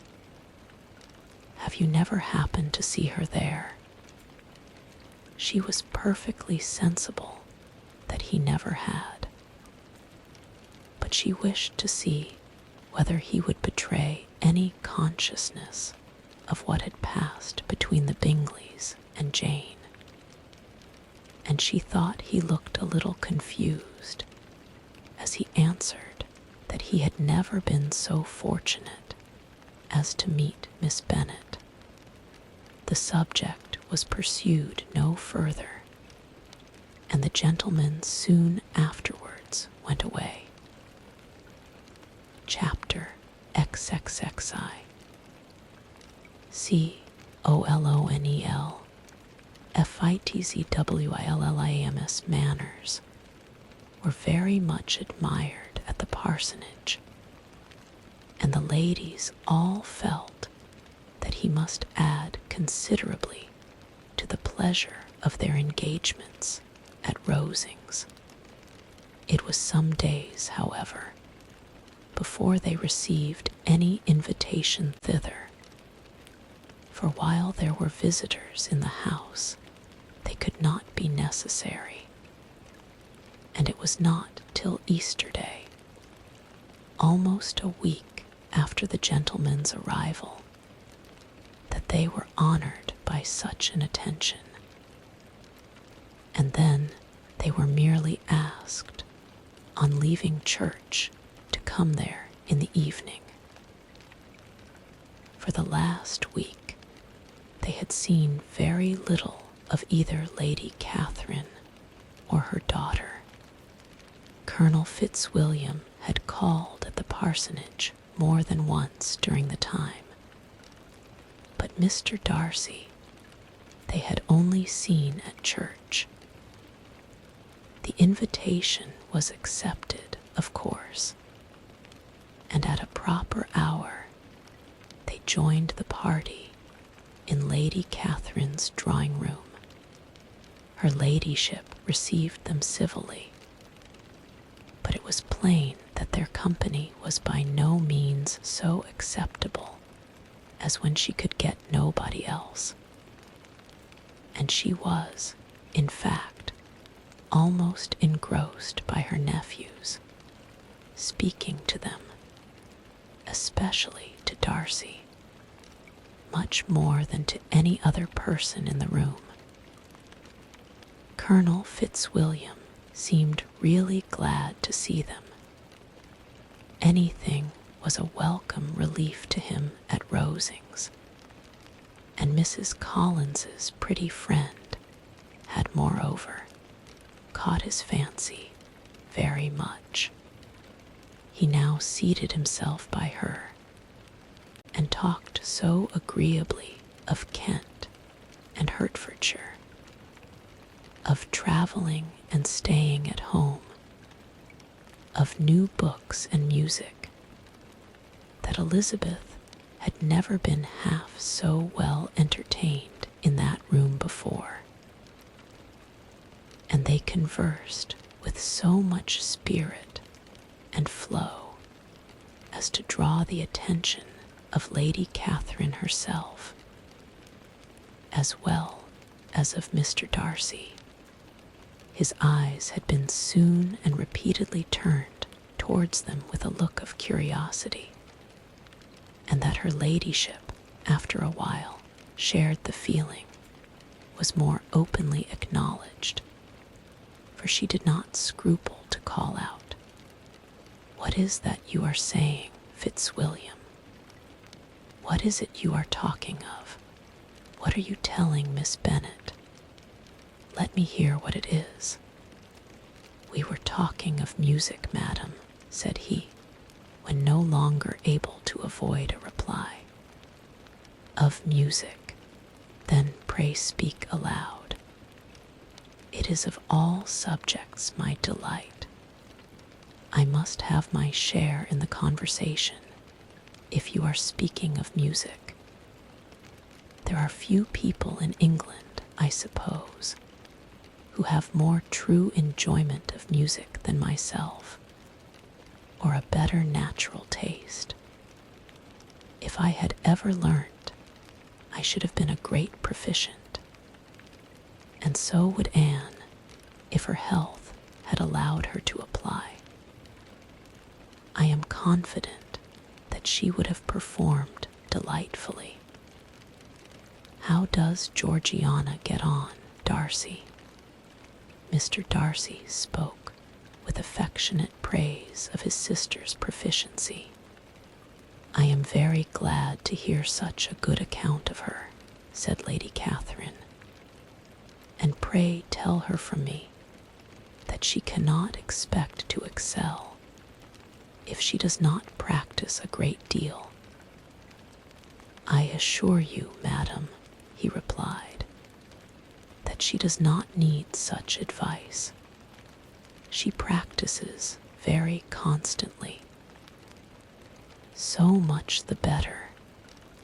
It cannot be done too much, and when I next write to her, I shall charge her not to neglect it on any account. I often tell young ladies that no excellence in music is to be acquired without constant practice. I have told Miss Bennet several times that she will never play really well unless she practices more, and though Mrs. Collins has no instrument, she is very welcome, as I have often told her, to come to Rosings every day and play on the pianoforte in Mrs. Jenkinson's room. She would be in nobody's way, you know, in that part of the house." Mr. Darcy looked a little ashamed of his aunt's ill-breeding and made no answer. When coffee was over, Colonel Fitzwilliam reminded Elizabeth of having promised to play to him, and she sat down directly to the instrument. He drew a chair near her. Lady Catherine listened to half a song, and then talked, as before, to her other nephew, till the latter walked away from her, and moving with his usual deliberation towards the pianoforte, stationed himself so as to command a full view of the fair performer's countenance. Elizabeth saw what he was doing, and at the first convenient pause turned to him with an arch smile and said, "You mean to frighten me, Mr. Darcy, by coming in all this state to hear me, but I will not be alarmed, though your sister does play so well. There is a stubbornness about me that never can bear to be frightened at the will of others. My courage always rises with every attempt to intimidate me. I shall not say that you are mistaken," he replied, "because you could not really believe me to entertain any design of alarming you, and I have had the pleasure of your acquaintance long enough to know that you find great enjoyment in occasionally professing opinions which, in fact, are not your own." Elizabeth laughed heartily at this picture of herself, and said to Colonel Fitzwilliam, "Your cousin will give you a very pretty notion of me, and teach you not to believe a word I say. I am particularly unlucky in meeting with a person so well able to expose my real character in a part of the world where I had hoped to pass myself off with some degree of credit. Indeed, Mr. Darcy, it is very ungenerous in you to mention all that you knew to my disadvantage in Hertfordshire, and, give me leave to say, very impolitic too, for it is provoking me to retaliate, and such things may come out as will shock your relations to hear. I am not afraid of you," said he smilingly. "Pray let me hear what you have to accuse him of," cried Colonel Fitzwilliam. "I should like to know how he behaves among strangers." "You shall hear, then, but prepare for something very dreadful. The first time of my ever seeing him in Hertfordshire, you must know, was at a ball, and at this ball, what do you think he did? He danced only 4 dances. I am sorry to pain you, but so it was. He danced only 4 dances, though gentlemen were scarce, and to my certain knowledge, more than one young lady was sitting down in want of a partner. Mr. Darcy, you cannot deny the fact. I had not at that time the honor of knowing any lady in the assembly beyond my own party. True, and nobody can ever be introduced in a ballroom. Well, Colonel Fitzwilliam, what do I play next? My fingers wait your orders." "Perhaps," said Darcy, "I should have judged better had I sought an introduction, but I am ill qualified to recommend myself to strangers. Shall we ask your cousin the reason of this?" said Elizabeth, still addressing Colonel Fitzwilliam. "Shall we ask him why a man of sense and education and who has lived in the world, is ill qualified to recommend himself to strangers. I can answer your question, said Fitzwilliam, without applying to him. It is because he will not give himself the trouble. I certainly have not the talent which some people possess, said Darcy, of conversing easily with those I have never seen before. I cannot catch their tone of conversation or appear interested in their concerns, as I often see done. My fingers, said Elizabeth, do not move over this instrument in the masterly manner which I see so many women's do. They have not the same force or rapidity, and do not produce the same expression. But then, I have always supposed it to be my own fault, because I would not take the trouble of practicing. It is not that I do not believe my fingers as capable as any other woman of superior execution. Darcy smiled and said, You are perfectly right. You have employed your time much better. No one admitted to the privilege of hearing you can think anything wanting.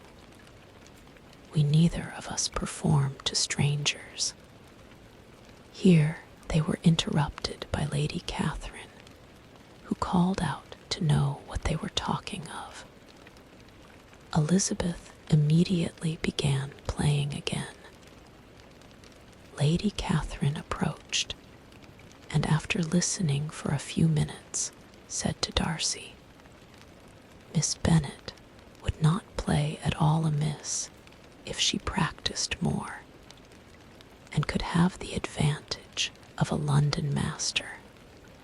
She has a very good notion of fingering, though her taste is not equal to Anne's. Anne would have been a delightful performer had her health allowed her to learn. Elizabeth looked at Darcy to see how cordially he assented to his cousin's praise. But neither at that moment, nor at any other, could she discern any symptom of love. And from the whole of his behavior to Miss de Bourgh, she derived this comfort from Miss Bingley, that he might have been just as likely to marry her had she been his relation. Lady Catherine continued her remarks on Elizabeth's performance, mixing with them many instructions on execution and taste. Elizabeth received them with all the forbearance of civility, and at the request of the gentleman remained at the instrument till her ladyship's carriage was ready to take them all home. Chapter XXXII. Elizabeth was sitting by herself the next morning and writing to Jane, while Mrs. Collins and Maria were gone on business into the village, when she was startled by a ring at the door, the certain signal of a visitor.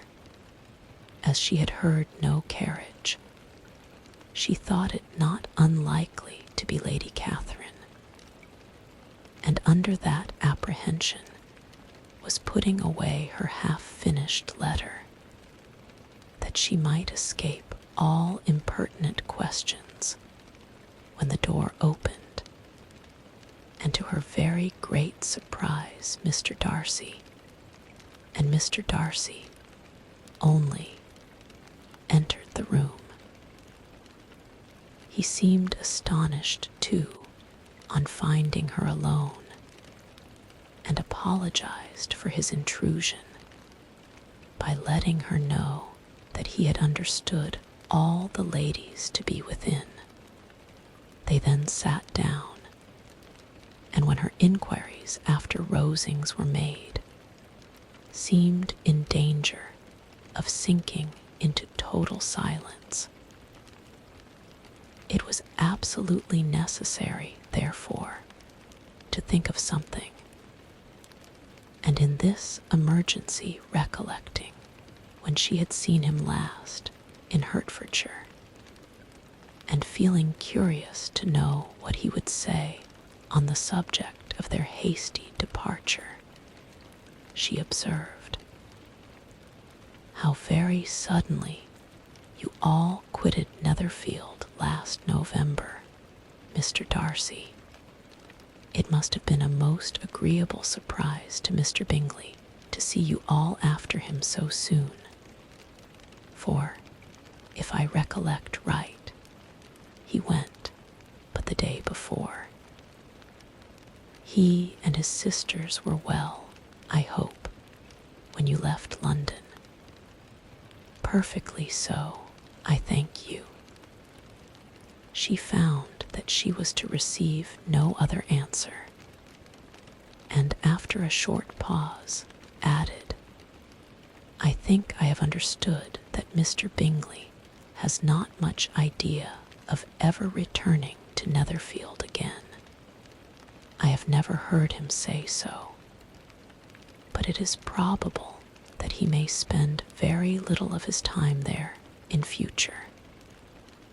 He has many friends, and he is at a time of life when friends and engagements are continually increasing. If he means to be but little at Netherfield, it would be better for the neighborhood that he should give up the place entirely, for then we might possibly get a settled family there. But perhaps Mr. Bingley did not take the house so much for the convenience of the neighborhood as for his own, and we must expect him to keep or quit it on the same principle." "I should not be surprised," said Darcy, "if he were to give it up as soon as any eligible purchase offers." Elizabeth made no answer. She was afraid of talking longer of his friend, and having nothing else to say, was now determined to leave the trouble of finding a subject to him, took the hint, and soon began with, "This seems a very comfortable house. Lady Catherine, I believe, did a great deal to it when Mr. Collins first came to Hunsford.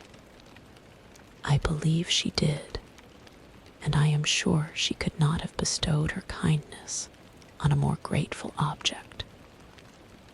Mr. Collins appears very fortunate in his choice of a wife. Yes, indeed, his friends may well rejoice in his having met with one of the very few sensible women who would have accepted him, or have made him happy if they had. My friend has an excellent understanding, though I am not certain that I consider her marrying Mr. Collins as the wisest thing she ever did. She seems perfectly happy, however, and in a prudential light, it is certainly a very good match for her. It must be very agreeable to her to be settled within so easy a distance of her own family and friends. An easy distance, do you call it? It is nearly 50 miles.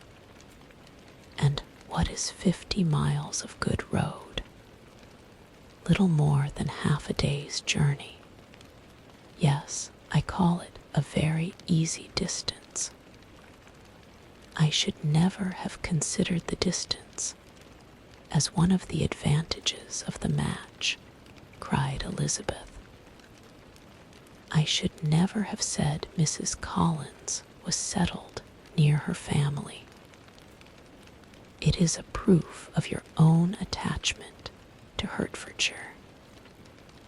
Anything beyond the very neighborhood of Longbourn, I suppose, would appear far. As he spoke, there was a sort of smile, which Elizabeth fancied she understood. He must be supposing her to be thinking of Jane and Netherfield, and she blushed as she answered, I do not mean to say that a woman may not be settled too near her family.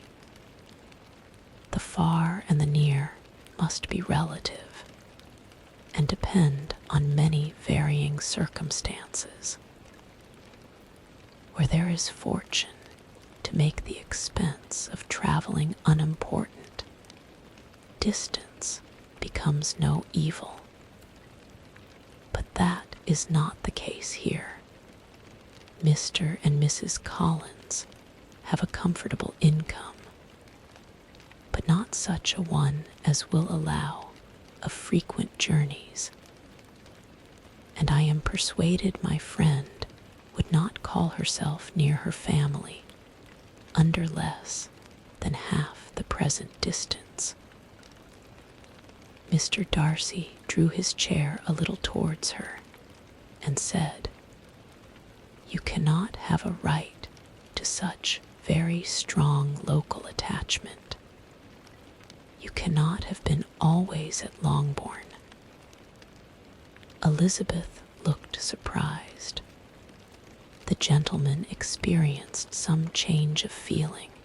He drew back his chair, took a newspaper from the table, and glancing over it, said, in a colder voice, Are you pleased with Kent? A short dialogue on the subject of the country ensued, on either side calm and concise, and soon put an end to by the entrance of Charlotte and her sister, just returned from their walk. The tete-a-tete surprised them. Mr. Darcy related the mistake which had occasioned his intruding on Miss Bennet, and after sitting a few minutes longer, without saying much to anybody, went away, accompanied by their aunt. What can be the meaning of this? Said Charlotte, as soon as he was gone. My dear Eliza, he must be in love with you, or he would never have called on us in this familiar way. But when Elizabeth told of his silence, it did not seem very likely, even to Charlotte's wishes, to be the case, and after various conjectures, they could at last only suppose his visit to proceed from the difficulty of finding anything to do, which was the more probable from the time of year. All field sports were over. Within doors there was Lady Catherine, books, and a billiard table. But gentlemen cannot be always within doors, and in the nearness of the parsonage, or the pleasantness of the walk to it, or of the people who lived in it. The two cousins found a temptation from this period of walking thither almost every day. They called at various times of the morning, sometimes separately, sometimes together, and now and then accompanied by their aunt. It was plain to them all that Colonel Fitzwilliam came because he had pleasure in their society, a persuasion which of course recommended him still more, and Elizabeth was reminded by her own satisfaction in being with him, as well as by his evident admiration of her former favorite, George Wickham. And though, in comparing them, she saw there was less captivating softness in Colonel Fitzwilliam's manners, she believed he might have the best informed mind. But why Mr. Darcy came so often to the parsonage, it was more difficult to understand. It could not be for society, as he frequently sat there 10 minutes together without opening his lips. And when he did speak, it seemed the effect of necessity rather than of choice, a sacrifice to propriety, not a pleasure to himself. He seldom appeared really animated. Mrs. Collins knew not what to make of him. Colonel Fitzwilliam's occasionally laughing at his stupidity proved that he was generally different, which her own knowledge of him could not have told her. And as she would have liked to believe this change the effect of love, and the object of that love her friend Eliza, she set herself seriously to work to find it out. She watched him whenever they were at Rosings, and whenever he came to Hunsford, but without much success. He certainly looked at her friend a great deal, but the expression of that look was disputable. It was an earnest, steadfast gaze, but she often doubted whether there were much admiration in it, and sometimes it seemed nothing but absence of mind. She had once or twice suggested to Elizabeth the possibility of his being partial to her, but Elizabeth always laughed at the idea, and Mrs. Collins did not think it right to press the subject, from the danger of raising expectations which might only end in disappointment. For in her opinion, it admitted not of a doubt that all her friend's dislike would vanish if she could suppose him to be in her power. In her kind schemes for Elizabeth, she sometimes planned her marrying Colonel Fitzwilliam. He was, beyond comparison, the pleasantest man. He certainly admired her, and his situation in life was most eligible. But to counterbalance these advantages, Mr. Darcy had considerable patronage in the church, and his cousin could have none at all. On looking up. Chapter XXXII. More than once did Elizabeth, in her ramble within the park, unexpectedly meet Mr. Darcy. She felt all the perverseness of the mischance that should bring him where no one else was brought, and, to prevent its ever happening again, took care to inform him at first that it was a favorite haunt of hers. How it could occur a second time, therefore, was very odd. Yet it did, and even the third. It seemed like willful ill-nature, or a voluntary penance. For on these occasions, It was not merely a few formal inquiries and an awkward pause, and then away. But he actually thought it necessary to turn back and walk with her. He never said a great deal, nor did she give herself the trouble of talking or of listening much. But it struck her in the course of their third encounter that he was asking some odd, unconnected questions about her pleasure in being at Hunsford, her love of solitary walks, and her opinion of Mr. and Mrs. Collins's happiness, and that in speaking of Rosings, and her not perfectly understanding the house, he seemed to expect that whenever she came into Kent again, she would be staying there too. His words seemed to imply it. Could he have Colonel Fitzwilliam in his thoughts?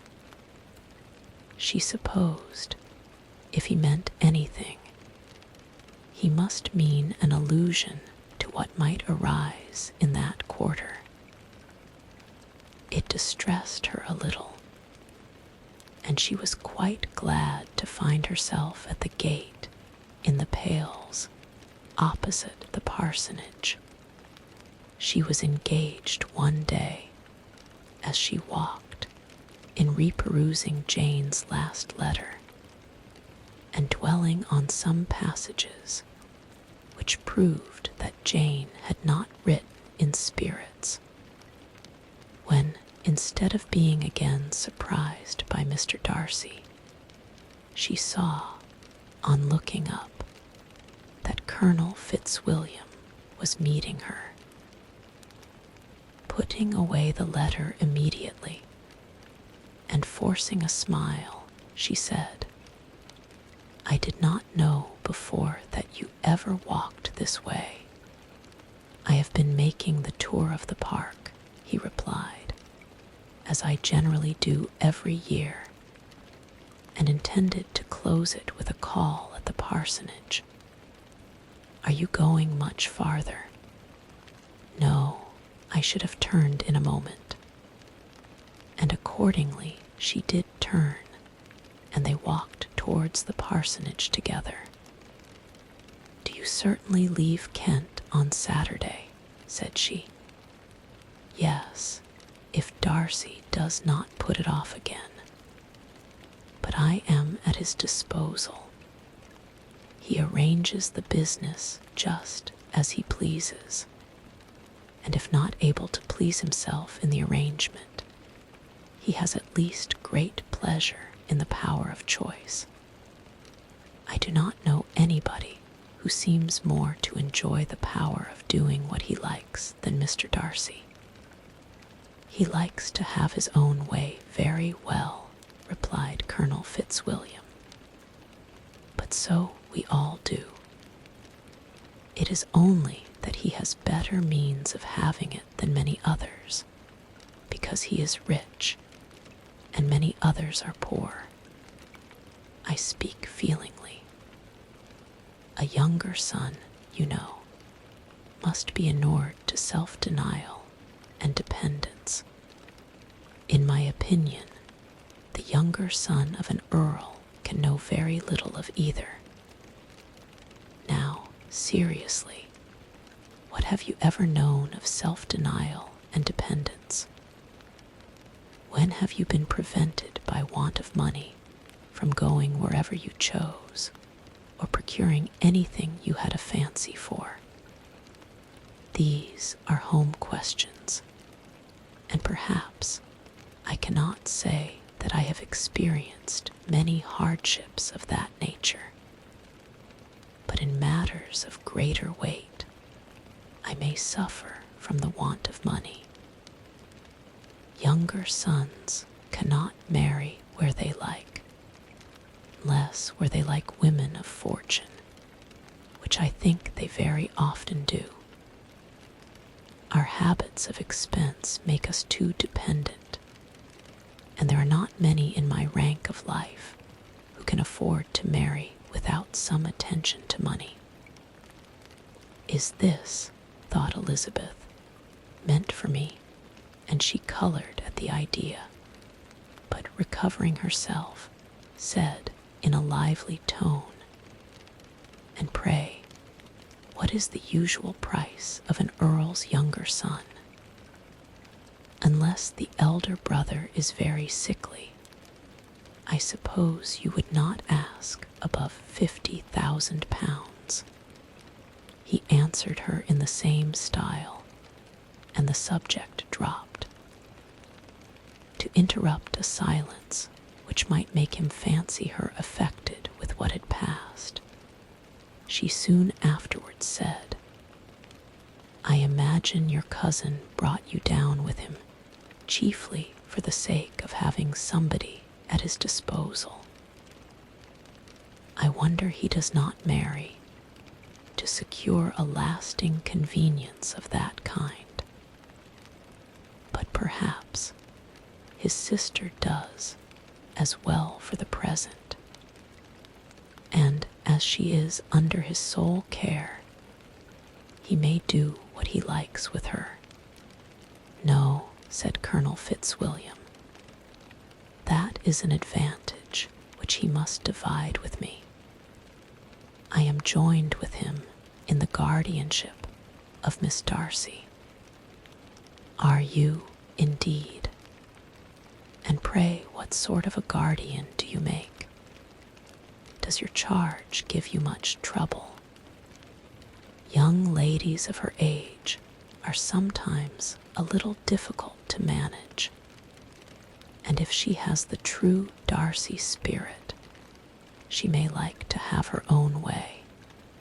As she spoke, she observed him looking at her earnestly, and the manner in which he immediately asked her why she supposed Miss Darcy likely to give them any uneasiness convinced her that she had somehow or other got pretty near the truth.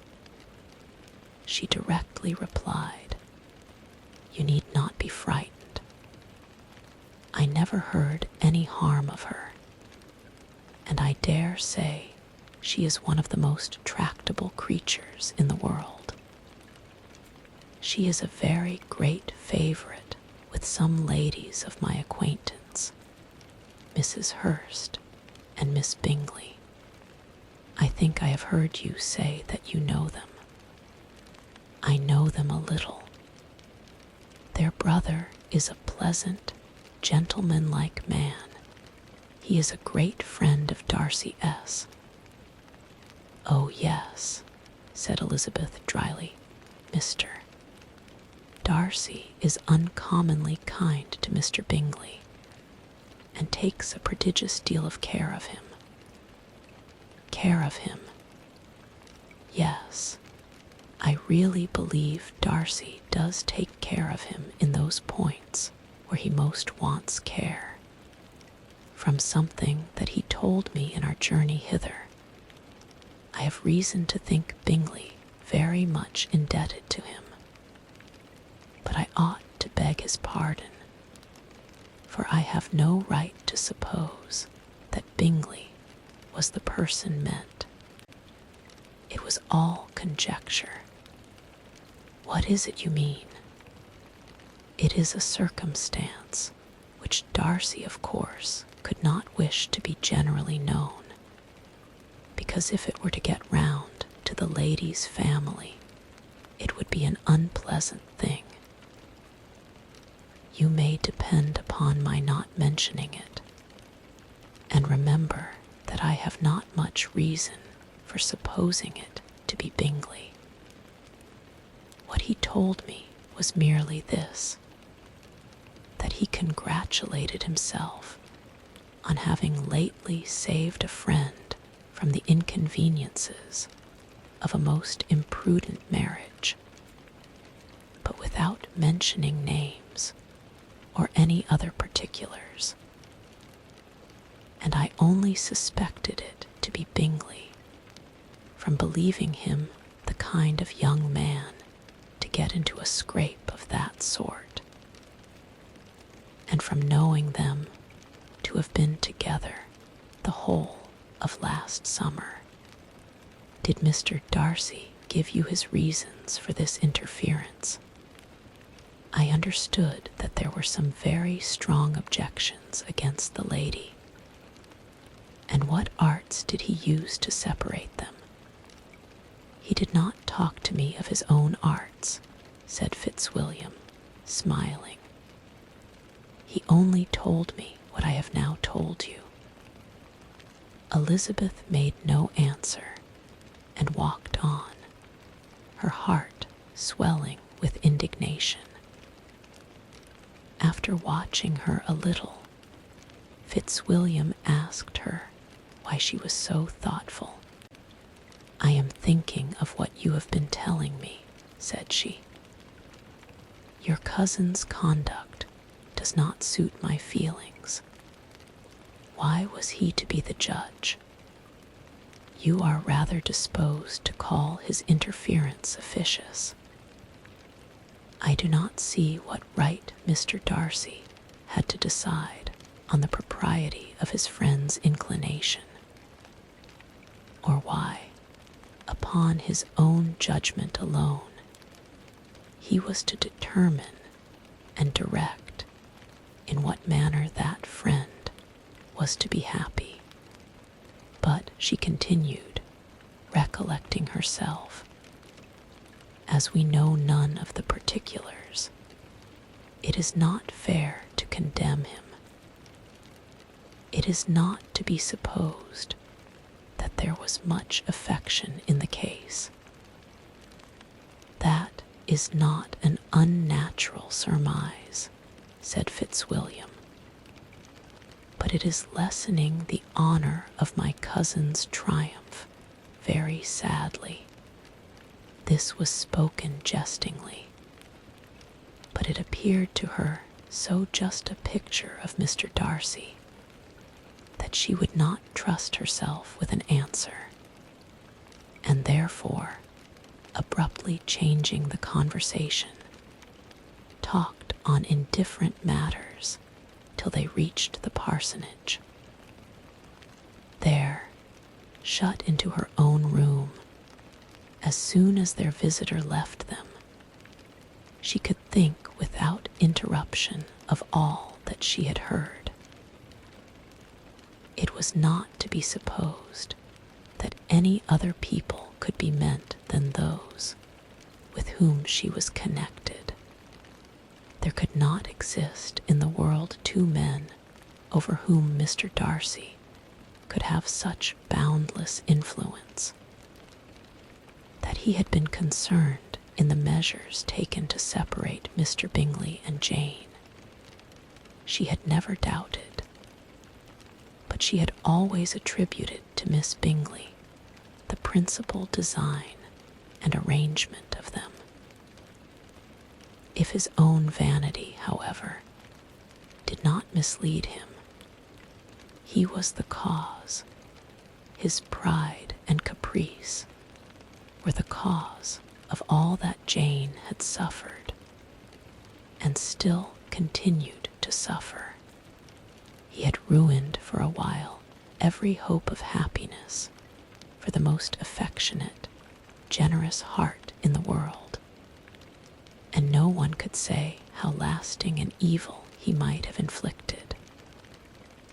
There were some very strong objections against the lady, were Colonel Fitzwilliam's words, and these strong objections probably were her having one uncle who was a country attorney, and another who was in business in London. To Jane herself, she exclaimed, there could be no possibility of objection. All loveliness and goodness as she is, her understanding excellent, her mind improved, and her manners captivating. Neither could anything be urged against my father, who, though with some peculiarities, has abilities which Mr. Darcy himself need not disdain, and respectability which he will probably never reach. When she thought of her mother, indeed, her confidence gave way a little, but she would not allow that any objections there had material weight with Mr. Darcy, whose pride, she was convinced, would receive a deeper wound from the want of importance in his friends' connections than from their want of sense.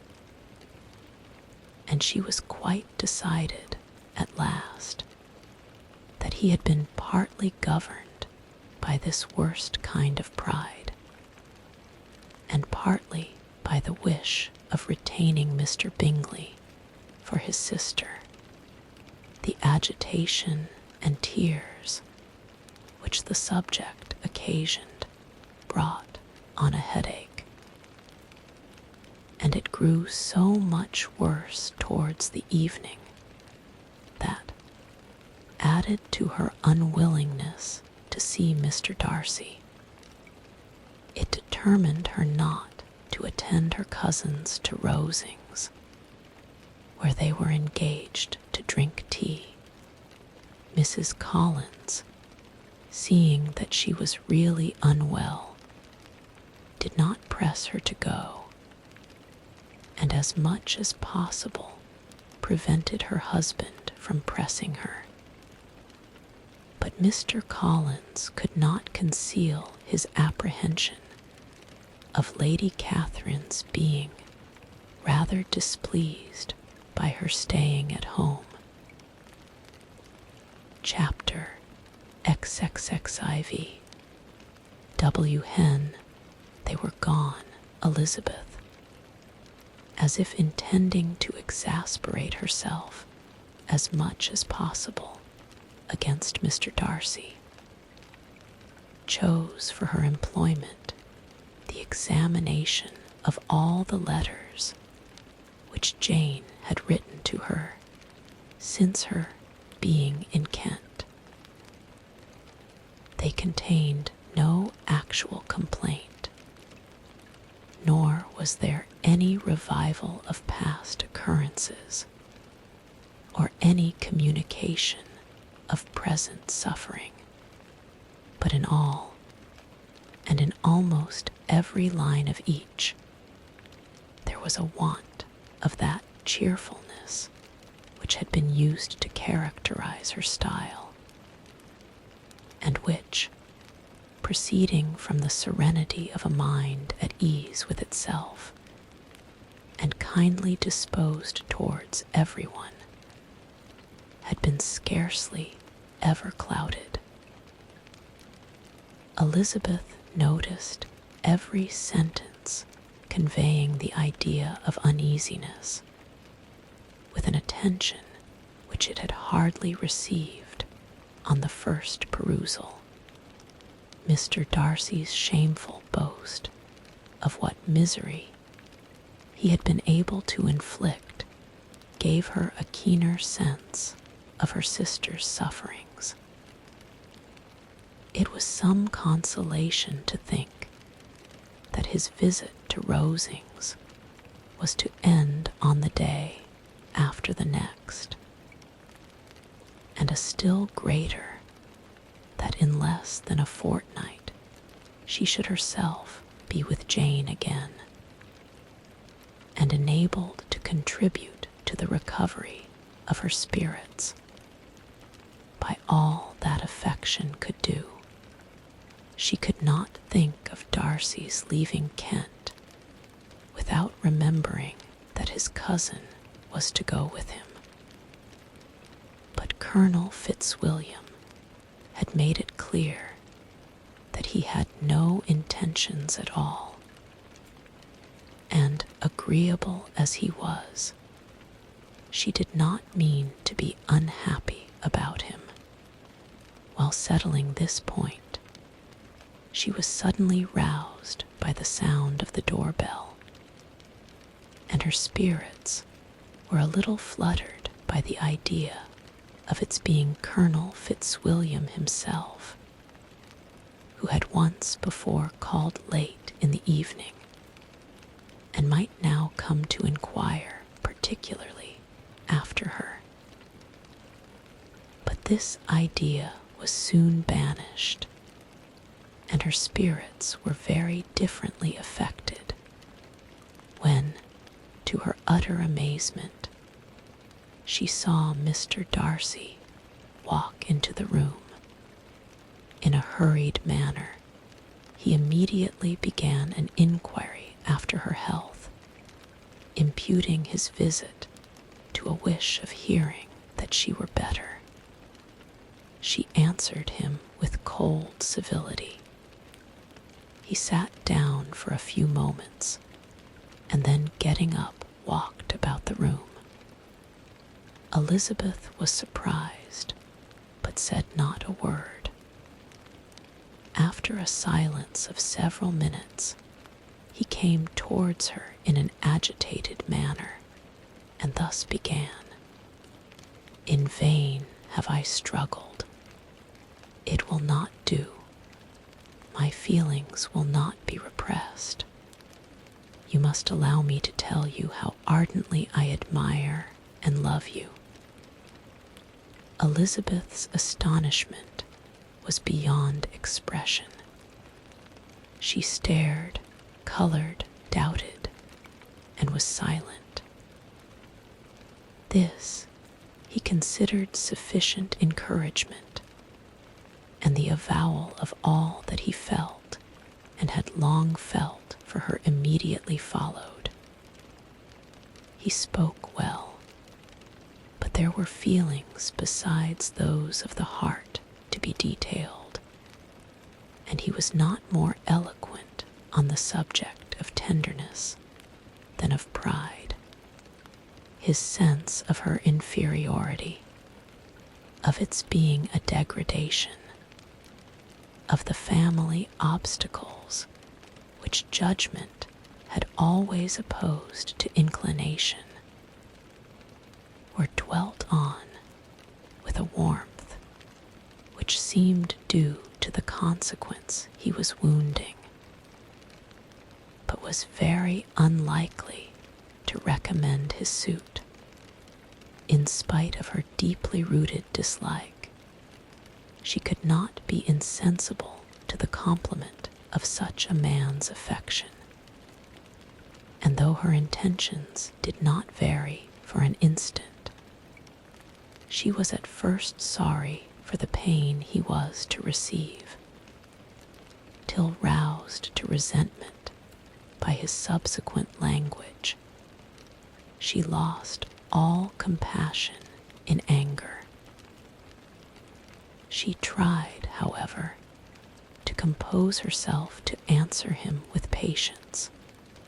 When he should have done, he concluded with representing to her the strength of that attachment, which in spite of all his endeavors, he had found impossible to conquer, and with expressing his hope that it would now be rewarded by her acceptance of his hand. As he said this, she could easily see that he had no doubt of a favorable answer. He spoke of apprehension and anxiety, but his countenance expressed real security. Such a circumstance could only exasperate farther, and when he ceased, the color rose into her cheeks, and she said, "In such cases as this, it is, I believe, the established mode to express a sense of obligation for the sentiments avowed, however unequally they may be returned. It is natural that obligation should be felt, and if I could feel gratitude, I would now thank you. never desired your good opinion, and you have certainly bestowed it most unwillingly. I am sorry to have occasioned pain to anyone. It has been most unconsciously done, however, and I hope will be of short duration. The feelings which you tell me have long prevented the acknowledgment of your regard can have little difficulty in overcoming it after this explanation. Mr. Darcy, who was leaning against the mantelpiece with his eyes fixed on her face, seemed to catch her words with no less resentment than surprise. His complexion became pale with anger, and the disturbance of his mind was visible in every feature. He was struggling for the appearance of composure, and would not open his lips till he believed himself to have attained it. The pause was to Elizabeth's feelings dreadful. At length, in a voice of forced calmness, he said, "And this is all the reply which I am to have the honor of expecting. I might, perhaps, wish to be informed why, with so little endeavor at civility, I am thus rejected, but it is of small importance." "I might as well inquire," replied she, "why, with so evident a design of offending and insulting me, you chose to tell me that you liked me against your will, against your reason, and even against your character. Was not this some excuse for incivility, if I was uncivil? But I have other provocations. You know I have. Had not my own feelings decided against you? Had they been indifferent, or had they even been favorable? Do you think that any consideration would tempt me to accept the man who has been the means of ruining, perhaps forever, the happiness of a most beloved sister?" As she pronounced these words, Mr. Darcy changed color, but the emotion was short, and he listened without attempting to interrupt her while she continued, "I have every reason in the world to think ill of you. No motive can excuse the unjust and ungenerous part you acted there. You dare not, you cannot deny that you have been the principal, if not the only means of dividing them from each other, of exposing one to the censure of the world for caprice and instability, the other to its derision for disappointed hopes, and involving them both in misery of the acutest kind." She paused, and saw with no slight indignation that he was listening with an air which proved him wholly unmoved by any feeling of remorse. He even looked at her with a smile of affected incredulity. "Can you deny that you have done it?" she repeated. With assumed tranquillity, he then replied, "I have no wish of denying that I did everything in my power to separate my friend from your sister, or that I rejoice in my success. Towards him, I have been kinder than towards myself." Elizabeth disdained the appearance of noticing this civil reflection, but its meaning did not escape nor was it likely to conciliate her. But it is not merely this affair, she continued, on which my dislike is founded. Long before it had taken place, my opinion of you was decided. Your character was unfolded in the recital which I received many months ago from Mr. Wickham. On this subject, what can you have to say? In what imaginary act of friendship can you here defend yourself? Or under what misrepresentation can you here impose upon others? You take an eager interest in that gentleman's concerns, said Darcy, in a less tranquil tone, and with a heightened color. Who that knows what his misfortunes have been can help feeling an interest in him. His misfortunes, repeated Darcy, contemptuously. Yes, his misfortunes have been great indeed. And of your infliction, cried Elizabeth, with energy.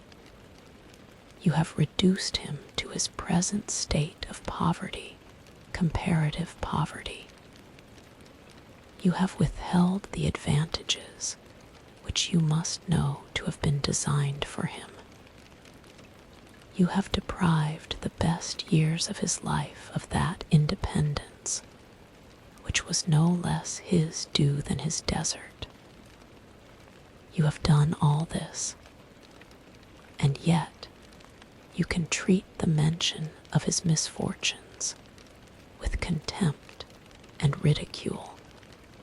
And this, cried Darcy, as he walked with quick steps across the room, is your opinion of me.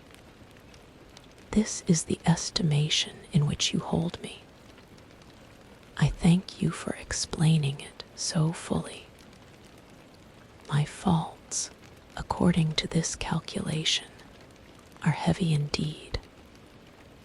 But perhaps, added he, stopping in his walk and turning towards her, these offenses might have been overlooked, had not your pride been hurt by my honest confession of the scruples that had long prevented my forming any serious design. These bitter accusations might have been suppressed, had I, with greater policy, concealed my struggles and flattered you into the belief of my being impelled by unqualified, unalloyed inclination, by reason, by reflection, by everything. But disguise of every sort is my abhorrence. Nor am I ashamed of the feelings I related. They were natural and just. Could you expect me to rejoice in the inferiority of your connections? To congratulate myself on the hope of relations whose condition in life is so decidedly beneath my own. Elizabeth felt herself growing more angry every moment. Yet she tried to the utmost to speak with composure when she said, "You are mistaken, Mr. Darcy, if you suppose that the mode of your declaration affected me in any other way than as it spared me the concern which I might have felt in refusing you. Had you behaved in a more gentlemanlike manner." She saw him start at this, but he said nothing, and she continued, "You could not have made me the offer of your hand in any possible way that would have tempted me to accept it. Again, His astonishment was obvious, and he looked at her with an expression of mingled incredulity and mortification. She went on. From the very beginning, from the first moment, I may almost say, of my acquaintance with you, your manners impressing me with the fullest belief of your arrogance, your conceit, and your selfish disdain of the feelings of others, were such as to form that groundwork of disapprobation on which succeeding events have built so immovable a dislike. And I had not known you a month before I felt that you were the last man in the world whom I could ever be prevailed on to marry. You have said quite enough, madam. I perfectly comprehend your feelings, and have now only to be ashamed of what my own have been. Forgive me for having taken up so much of your time, and accept my best wishes for your health and happiness. And with these words, he hastily left the room, and Elizabeth heard him the next moment open the front door and quit the house. The tumult of her mind was now painfully great. She knew not how to support herself, and from actual weakness sat down and cried for half an hour. Her astonishment, as she reflected on what had passed, was increased by every review of it. That she should receive an offer of marriage from Mr. Darcy, that he should have been in love with her for so many months, so much in love as to wish to marry her, in spite of all the objections which had made him prevent his friends marrying her sister, and which must appear at least with equal force in his own case, was almost incredible.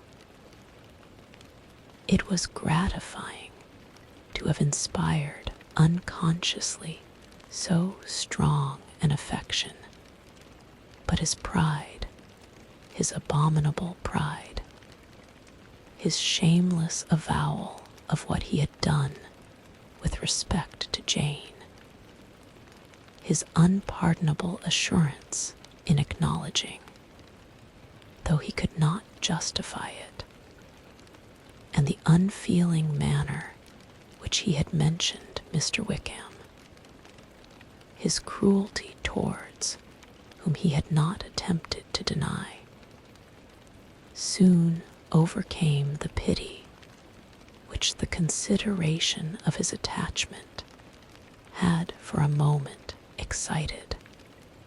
She continued in very agitating reflections till the sound of Lady Catherine's carriage made her feel how unequal she was to encounter Charlotte's observation, and hurried her away to her room.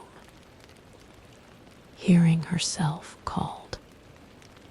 Chapter XXXV.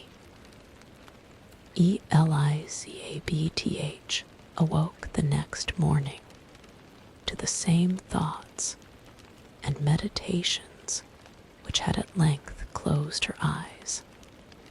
She could not yet recover from the surprise of what had happened. It was impossible to think of anything else, and totally indisposed for employment, she resolved soon after breakfast to indulge herself in air and exercise. She was proceeding directly to her favorite walk, when the recollection of Mr. Darcy's sometimes coming there stopped her. and instead of entering the park, she turned up the lane which led her farther from the turnpike road. The park paling was still the boundary on one side, and she soon passed one of the gates into the ground.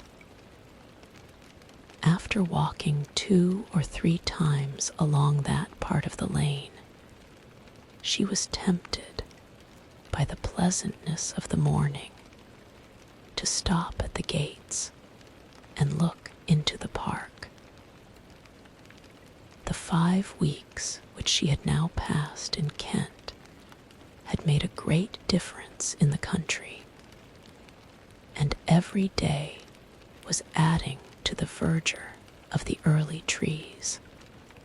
She was on the point of continuing her walk when she caught a glimpse of a gentleman within the sort of grove which edged the park. He was moving that way, and fearful of its being Mr. Darcy, she was directly retreating. But the person who advanced was now near enough to see her, and stepping forward with eagerness, pronounced her name. She had turned away, but on hearing herself called, though in a voice which proved it to be Mr. Darcy, she moved again towards the gate. He had by that time reached it also, and holding out a letter, which she instinctively took, said, with a look of haughty composure, "I have been walking in the grove some time, in the hope of meeting you. Will you do me the honor of reading that letter?" And then, with a slight bow, turned again into the plantation, and was soon out of sight. With no expectation of pleasure, but with the strongest curiosity, Elizabeth opened the letter, and to her still increasing wonder, perceived an envelope containing 2 sheets of letter paper, written quite through, in a very close hand. The envelope itself was likewise full. Pursuing her way along the lane, she then began it. It was dated from Rosings at 8 o'clock in the morning, and was as follows: "Be not alarmed, madam, on receiving this letter, by the apprehension of its containing any repetition of those sentiments, or renewal of those offers, which were last night so disgusting to you. I write without any intention of paining you, or humbling myself by dwelling on wishes, which, for the happiness of both, cannot be too soon forgotten. And the effort which the formation and the perusal of this letter must occasion should have been spared, had not my character required it to be written and read. You must, therefore, pardon the freedom with which I demand your attention. Your feelings, I know, will bestow it unwillingly, but I demand it of your justice. 2 offenses of a very different nature, and by no means of equal magnitude, you last night laid to my charge. The first mentioned was, that, regardless of the sentiments of either, I had detached Mr. Bingley from your sister, and the other, that I had, in defiance of various claims, in defiance of honor and humanity, ruined the immediate prosperity and blasted the prospects of Mr. Wickham, willfully and wantonly to have thrown off the companion of my youth, the acknowledged favorite of my father, a young man who had scarcely any other dependence than on our patronage, and who had been brought up to expect its exertion, would be a depravity to which the separation of two young persons whose affection could be the growth of only a few weeks could bear no comparison. But from the severity of that blame which was last night so liberally bestowed, respecting each circumstance, I shall hope to be in future secured, when the following account of my actions and their motives has been read.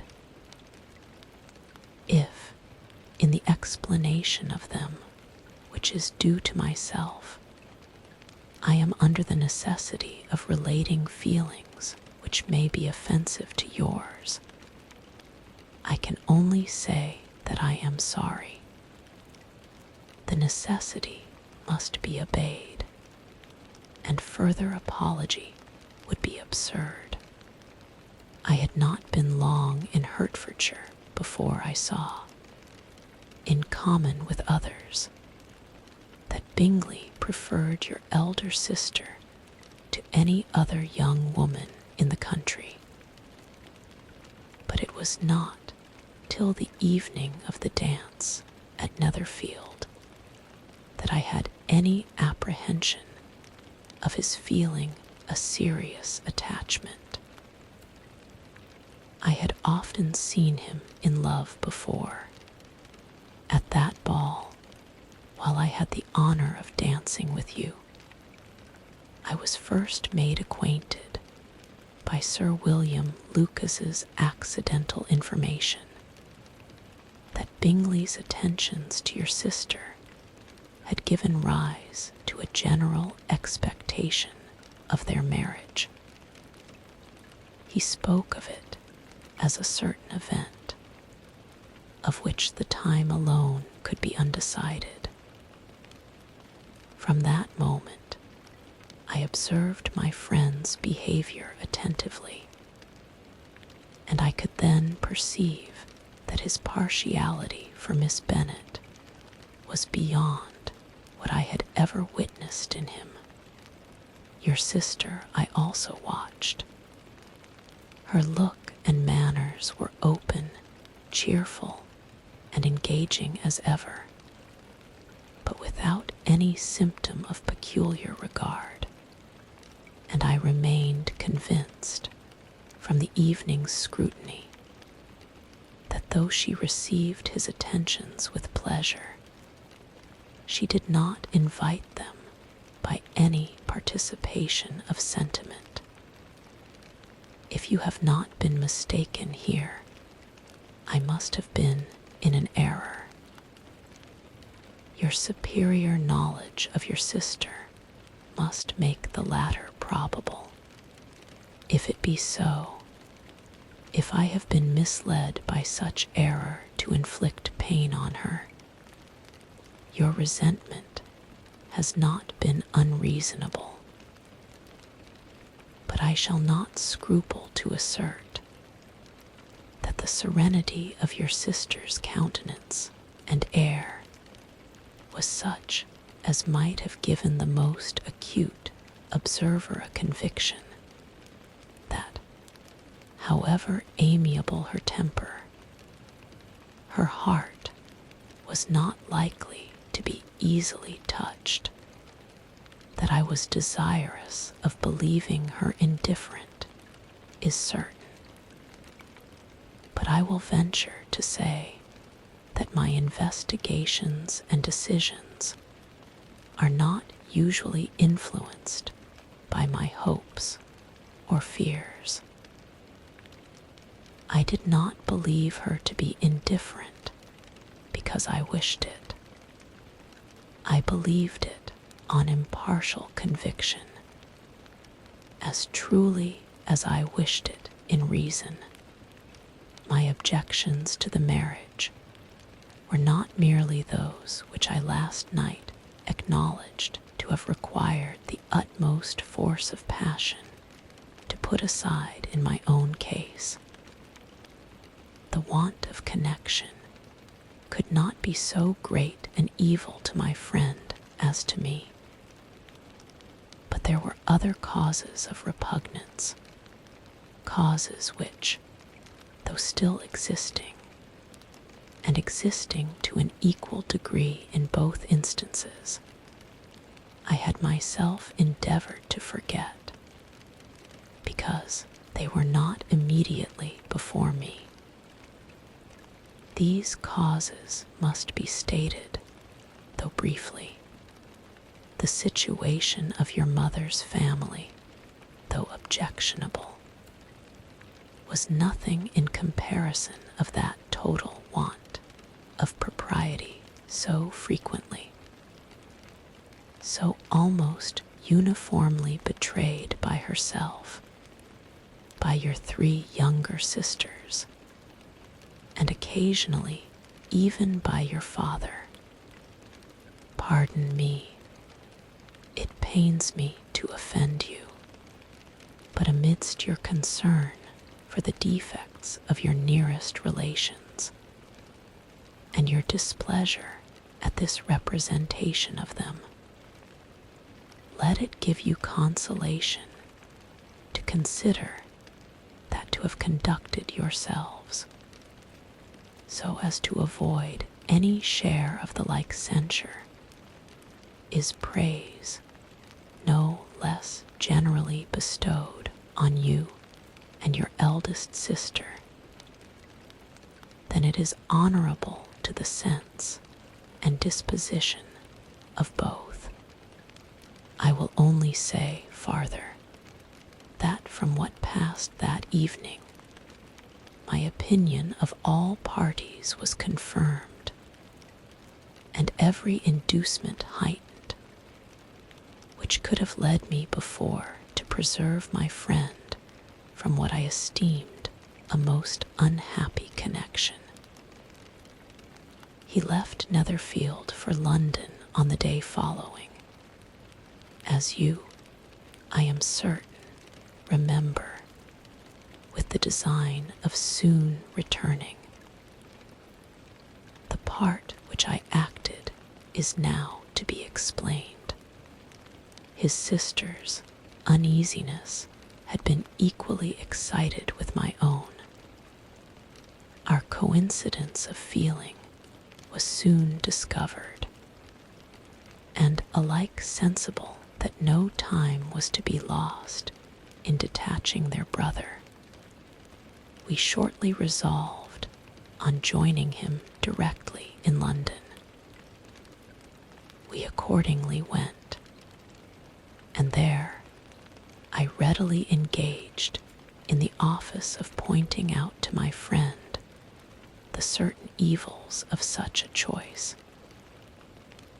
I described and enforced them earnestly, but however this remonstrance might have staggered or delayed his determination, I do not suppose that it would ultimately have prevented the marriage, had it not been seconded by the assurance, which I hesitated not in giving, of your sister's indifference. He had before believed her to return his affection with sincere, if not with equal, regard. But Bingley has great natural modesty, with a stronger dependence on my judgment than on his own. To convince him, therefore, that he had deceived himself was no very difficult point.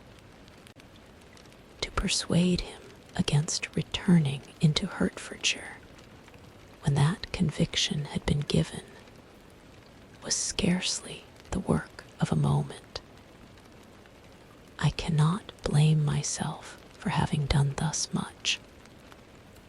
There is but one part of my conduct in the whole affair on which I do not reflect with satisfaction. It is that I condescended to adopt the measures of art so far as to conceal from him your sister's being in town.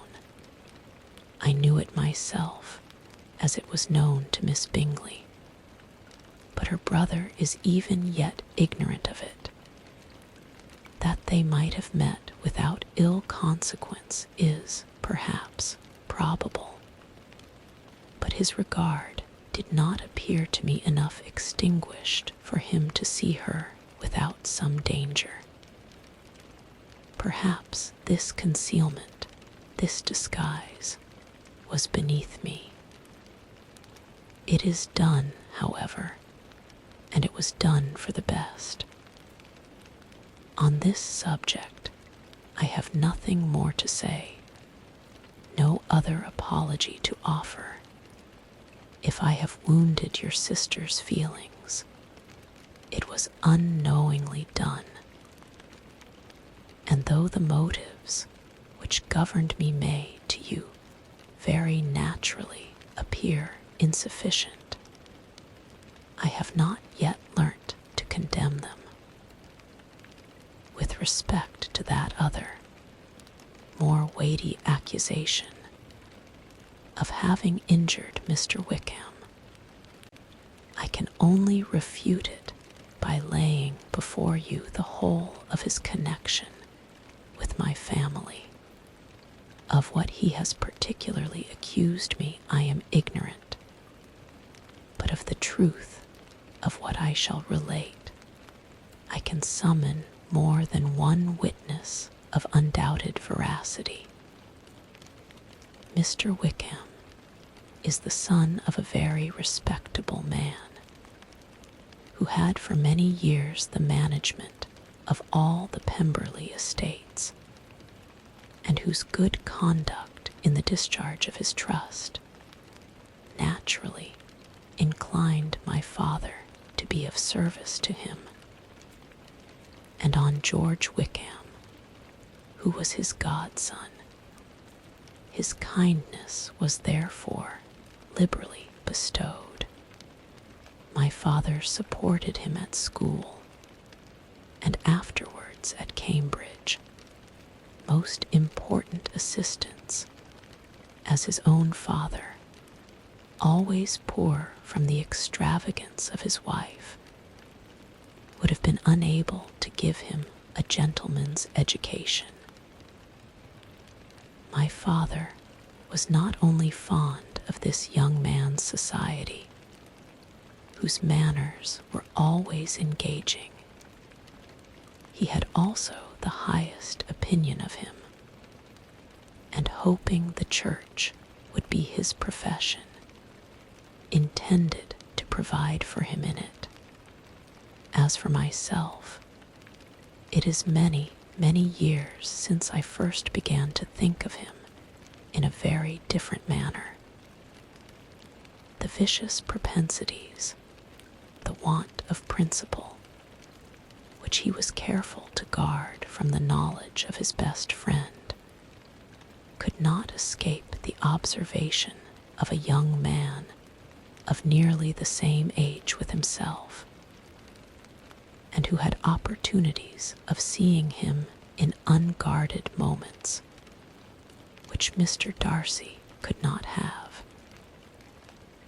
Here again I shall give you pain, to what degree you only can tell, but whatever may be the sentiments which Mr. Wickham has created, a suspicion of their nature shall not prevent me from unfolding his real character.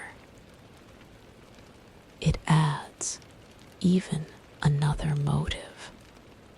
My excellent father died about 5 years ago, and his attachment to Mr. Wickham was to the last so steady that in his will he particularly recommended it to me to promote his advancement in the best manner that his profession might allow, and if he took orders, desired that a valuable family living might be his as soon as it became vacant.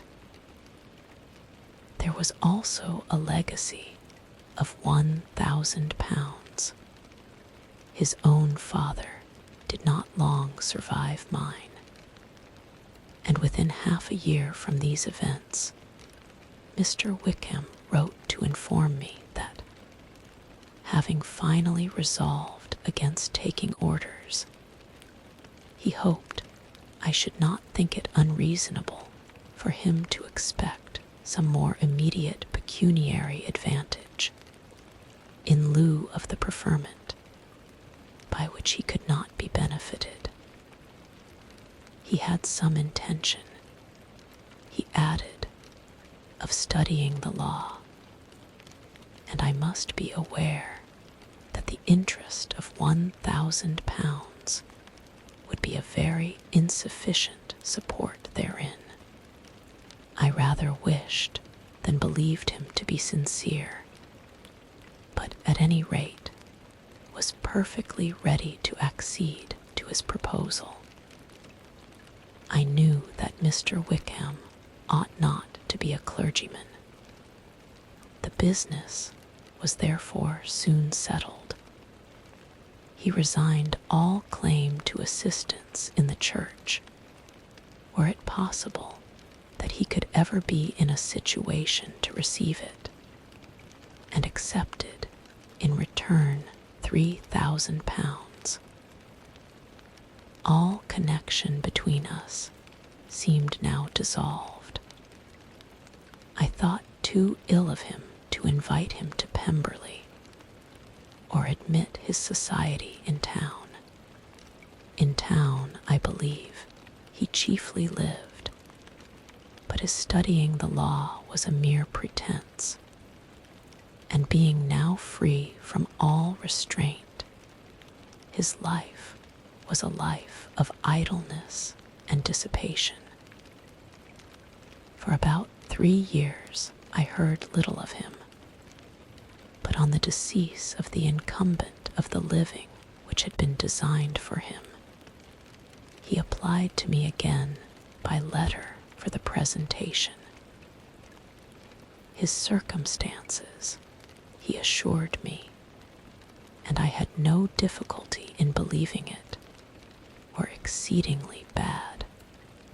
He had found the law a most unprofitable study, and was now absolutely resolved on being ordained, if I would present him to the living in question, of which he trusted there could be little doubt, as he was well assured that I had no other person to provide for, and I could not have forgotten my revered father's intentions. You will hardly blame me for refusing to comply with this entreaty, or for resisting every repetition of it. His resentment was in proportion to the distress of his circumstances, and he was doubtless as violent in his abuse of me to others as in his reproaches to myself. After this period, every appearance of acquaintance was dropped. How he lived, I know not, but last summer he was again most painfully obtruded on my notice. I must now mention a circumstance which I would wish to forget myself, and which no obligation less than the present should induce me to unfold to any human being. Having said thus much, I feel no doubt of your secrecy. My sister, who is more than 10 years my junior, was left to the guardianship of my mother's nephew, Colonel Fitzwilliam, and myself. About a year ago, she was taken from school, and an establishment formed for her in London. And last summer, she went with the lady who presided over it to Ramsgate. And thither also went Mr. Wickham, undoubtedly by design, for there proved to have been a prior acquaintance between him and Mrs. Young, in whose character we were most unhappily deceived, and by her connivance and aid he so far recommended himself to Georgiana, whose affectionate heart retained a strong impression of his kindness to her as a child, that she was persuaded to believe herself in love and to consent to an elopement. She was then but 15, which must be her excuse, and after stating her imprudence, I am happy to add that I owed the knowledge of it to herself. I joined them unexpectedly a day or two before the intended elopement, and then Georgiana, unable to support the idea of grieving and offending a brother whom she almost looked up to as a father, acknowledged the whole to me. You may imagine what I felt and how I acted. Regard for my sisters, credit, and feelings prevented any public exposure, but I wrote to Mr. Wickham, who left the place immediately, and Mrs. Young was of course removed from her charge. Mr. Wickham's chief object was unquestionably my sister's fortune, which is £30,000, but I cannot help supposing that the hope of revenging himself on me was a strong inducement. His revenge would have been complete indeed. This, madam, is a faithful narrative of every event in which we have been concerned together, and if you do not absolutely reject it as false, you will, I hope, acquit me henceforth of cruelty towards Mr. Wickham. I know not in what manner, under what form of falsehood, he has imposed on you, but his success is not perhaps to be wondered at. Ignorant as you previously were of everything concerning either, detection could not be in your power, and suspicion certainly not in your inclination. You may possibly wonder why all this was not told you last night, but I was not then master enough of myself to know what could or ought to be revealed.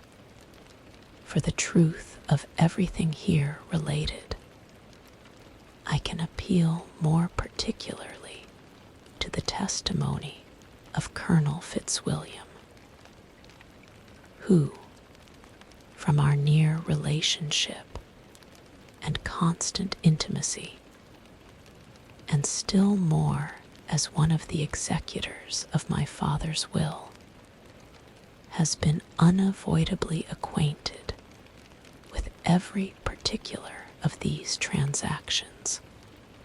If your abhorrence of me should make my assertions valueless, you cannot be prevented by the same cause from confiding in my cousin, and that there may be the possibility of consulting him. I shall endeavor to find some opportunity of putting this letter in your hands in the course of the morning. I will only add, God bless you. Fitzwilliam Darcy, Chapter XXXVI. Elizabeth, when Mr. Darcy gave her the letter, did not expect it to contain a renewal of his offers. She had formed no expectation at all of its contents. But such as they were, it may be well supposed how eagerly she went through them, and what a contrariety of emotion they excited. Her feelings as she read were scarcely to be defined. With amazement did she first understand that he believed any apology to be in his power, and steadfastly was she persuaded that he could have no explanation to give, which a just sense of shame would not conceal. With a strong prejudice against everything he might say, she began his account of what had happened at Netherfield. She read with an eagerness which hardly left her power of comprehension, and from impatience of knowing what the next sentence might bring, was incapable of attending to the sense of the one before her eyes. His belief of her sister's insensibility she instantly resolved to be false, and his account of the real, the worst objections to the match, made her too angry to have any wish of doing him justice. He expressed no regret for what he had done which satisfied her. His style was not penitent, but haughty. It was all pride and insolence.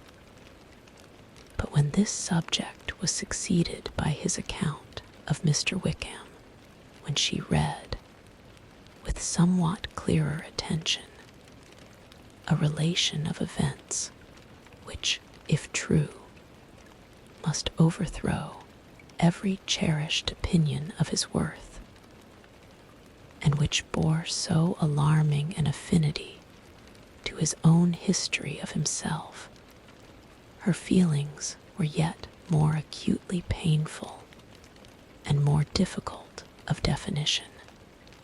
Astonishment, apprehension, and even horror oppressed her. She wished to discredit it entirely, repeatedly exclaiming, "This must be false. This cannot be. This must be the grossest falsehood."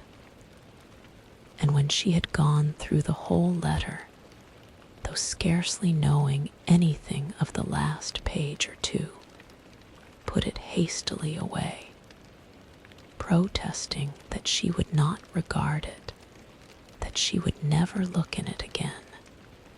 In this perturbed state of mind, with thoughts that could rest on nothing, she walked on, but it would not do. In half a minute the letter was unfolded again, and collecting herself as well as she could, she again began the mortifying perusal of all that related to Wickham, and commanded herself so far as to examine the meaning of every sentence. The account of his connection with the Pemberley family was exactly what he had related himself, and the kindness of the late Mr. Darcy, though she had not before known its extent, agreed equally well with his own words. So far each recital confirmed the other, but when she came to the will, the difference was great. What Wickham had said of the living was fresh in her memory, and as she recalled his very words, it was impossible not to feel that there was gross duplicity on one side or the other, and for a few moments she flattered herself that her wishes did not err. But when she read and reread with the closest attention the particulars immediately following of Wickham's resigning all pretensions to the living, of his receiving in lieu so considerable a sum as £3,000, again was she forced to hesitate. She put down the letter, weighed every circumstance with what she meant to be impartiality, deliberated on the probability of each statement, but with little success. On both sides, it was only assertion. Again, she read on, but every line proved more clearly that the affair, which she had believed it impossible that any contrivance could so represent as to render Mr. Darcy's conduct in it less than infamous, was capable of a turn which must make him entirely blameless throughout the whole. The extravagance and general profligacy which he scrupled not to lay to Mr. Wickham's charge exceedingly shocked her, the more so as she could bring no proof of its injustice. She had never heard of him before his entrance into the shire militia, in which he had engaged at the persuasion of the young man, who, on meeting him accidentally in town, had there renewed a slight acquaintance. Of his former way of life, nothing had been known in Hertfordshire but what he told, meeting accidentally in town, himself. As to his real character, had information been in her power, she had never felt a wish of inquiring. His countenance, voice, and manner had established him at once in the possession of every virtue. She tried to recollect some instance of goodness, some distinguished trait of integrity or benevolence that might rescue him from the attacks of Mr. Darcy, or at least, by the predominance of virtue, atone for those casual errors under which she would endeavor to class what Mr. Darcy had described as the idleness and vice of many years' continuance. But no such recollection befriended her. She could see him instantly before her, in every charm of air and address, but she could remember no more substantial good than the general approbation of the neighborhood, and the regard which his social powers had gained him in the mess. After pausing on this point a considerable while, she once more continued to read. But alas, the story which followed of his designs on Miss Darcy received some confirmation from what had passed between Colonel Fitzwilliam and herself only the morning before, and at last she was referred for the truth of every particular to Colonel Fitzwilliam himself, from whom she had previously received the information of his near concern in all his cousin's affairs, and whose character she had no reason to question. At one time, she had almost resolved on applying to him, but the idea was checked by the awkwardness of the application, and at length wholly banished by the conviction that Mr. Darcy would never have hazarded such a proposal if he had not been well assured of his cousin's corroboration. She perfectly remembered everything that had passed in conversation between Wickham and herself in their first evening at Mr. Phillip's. Many of his expressions were still fresh in her memory. She was now struck with the impropriety of such communications to a stranger, and wondered it had escaped her before. She saw the indelicacy of putting himself forward as he had done, and the inconsistency of his professions with his conduct. She remembered that he had boasted of having no fear of seeing Mr. Darcy, that Mr. Darcy might leave the country, but that he should stand his ground. Yet he had avoided the Netherfield ball the very next week. She remembered also that till the Netherfield family had quitted the country, he had told his story to no one but herself, but that after their removal it had been everywhere discussed, that he had then no reserves, no scruples in sinking Mr. Darkwise's character, though he had assured her that respect for the father would always prevent his exposing the son. How differently did everything now appear in which he was concerned.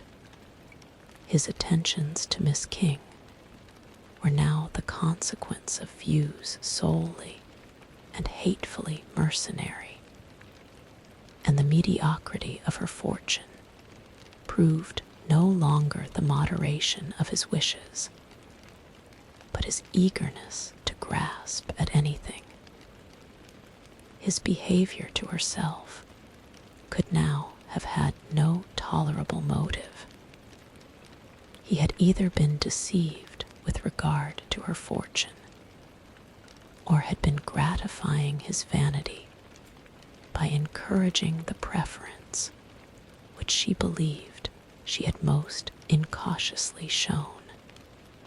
Every lingering struggle in his favor grew fainter and fainter, and in further justification of Mr. Darcy, she could not but allow that Mr. Bingley, when questioned by Jane, had long ago asserted his blamelessness in the affair, that, proud and repulsive as were his manners, she had never, in the whole course of their acquaintance, an acquaintance which had latterly brought them much together, and given her a sort of intimacy with his ways, seen anything that betrayed him to be unprincipled or unjust, anything that spoke him of irreligious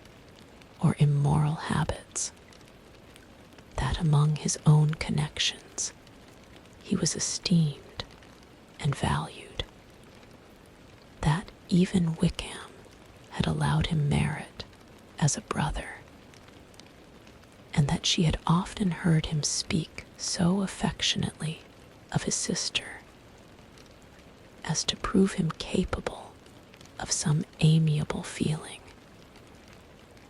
that had his actions been what Wickham represented them, so gross a violation of everything right could hardly have been concealed from the world, and that friendship between a person capable of it and such an amiable man as Mr. Bingley was incomprehensible.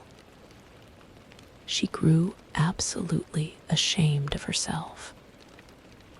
Of neither Darcy nor Wickham could she think, without feeling that she had been blind, partial, prejudiced, absurd. "How despicably have I acted," she cried. "I, who have prided myself on my discernment. I, who have valued myself on my abilities, who have often disdained the generous candor of my sister, and gratified my vanity in useless or blameless distrust. How humiliating is this discovery! Yet how just a humiliation! Had I been in love, I could not have been more wretchedly blind. But vanity, not love, has been my folly. Pleased with the preference of one, and offended by the neglect of the other, on the very beginning of our acquaintance, I have courted prepossession and ignorance, and driven reason away where either were concerned. Till this moment, I never knew myself. From herself to Jane, from Jane to Bingley, her thoughts were in a line which soon brought to her recollection that Mr. Darcy's explanation there had appeared very insufficient, and she read it again. Widely different was the effect of a second perusal. How could she deny that credit to his assertions, in one instance, which she had been obliged to give in the other? He declared himself to have been totally unsuspicious of her sister's attachment, and she could not help remembering what Charlotte's opinion had always been. Neither could she deny the justice of his description of Jane.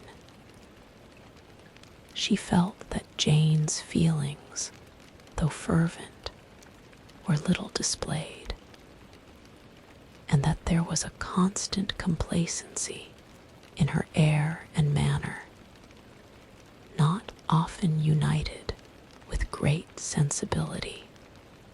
When she came to that part of the letter in which her family were mentioned in tones of such mortifying, yet merited, reproach, her sense of shame was severe.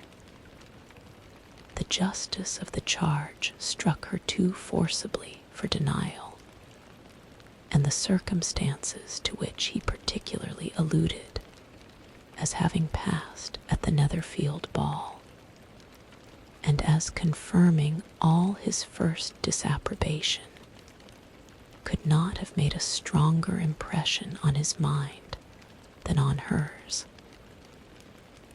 The compliment to herself and her sister was not unfelt. It soothed, but it could not console her for the contempt which had been thus self-attracted by the rest of her family.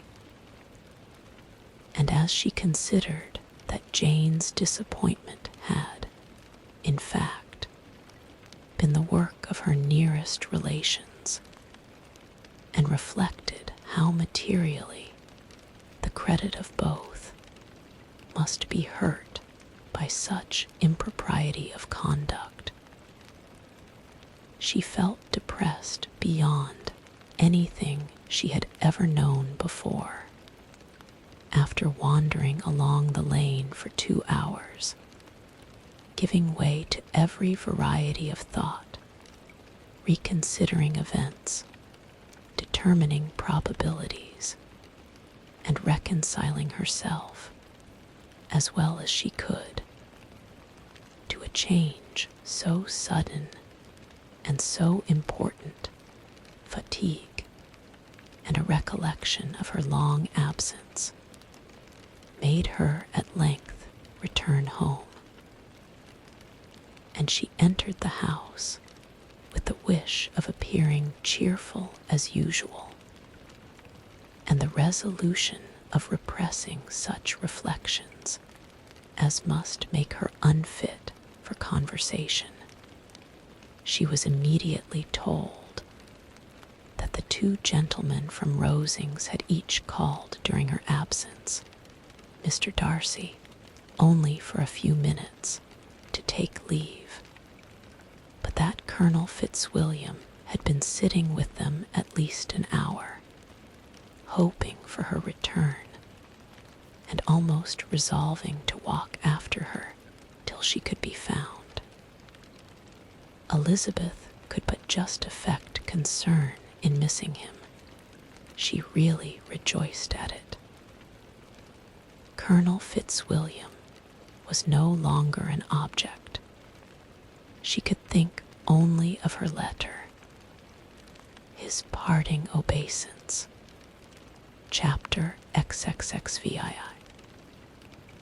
He 2 gentlemen left Rosings the next morning, and Mr. Collins, having been in waiting near the lodges, to make them his parting obeisance, was able to bring home the pleasing intelligence of their appearing in very good health, and in as tolerable spirits as could be expected after the melancholy scene so lately gone through at Rosings. To Rosings he then hastened to console Lady Catherine and her daughter, and on his return brought back, with great satisfaction, a message from her ladyship, importing that she felt herself so dull as to make her very desirous of having them all to dine with her. Elizabeth could not see Lady Catherine without recollecting that, had she chosen it, she might by this time have been presented to her as her future niece, nor could she think, without a smile, of what her ladyship's indignation would have been. What would she have said? How would she have behaved? Were the questions with which she amused herself. Their first subject was the diminution of the Rosings party. "I assure you, I feel it exceedingly," said Lady Catherine. "I believe nobody feels the loss of friends so much as I do. But I am particularly attached to these young men, and know them to be so much attached to me. They were excessively sorry to go, but so they always are. The dear Colonel rallied his spirits tolerably till just at last, but Darcy seemed to feel it most acutely more, I think, than last year. His attachment to Rosings certainly increases." Mr. Collins had a compliment and an allusion to throw in here, which were kindly smiled on by the mother and daughter. Lady Catherine observed, after dinner, that Miss Bennet seemed out of spirits, and immediately accounting for it herself, by by supposing that she did not like to go home again so soon, she added, "But if that is the case, you must write to your mother to beg that you may stay a little longer. Mrs. Collins will be very glad of your company, I am sure." "I am much obliged to your ladyship for your kind invitation," replied Elizabeth, "but it is not in my power to accept it. I must be in town next Saturday." "Why, at that rate, you will have been here only 6 weeks. I expected you to stay 2 months. I told Mrs. Collins so before you came. There can be no occasion for your going so soon. Mrs. Bennet could certainly spare you for another fortnight, but my father cannot. He wrote last week to hurry my return. Dawson, oh, your father, of course, may spare you if your mother can. Daughters are never of so much consequence to a father. And if you will stay another month complete, it will be in my power to take one of you as far as London, for I am going there early in June for a week. And as Dawson does not object to the barouche box, there will be very good room for one of you. And indeed, if the weather should happen to be cool, I should not object to taking you both, as you are neither of you large.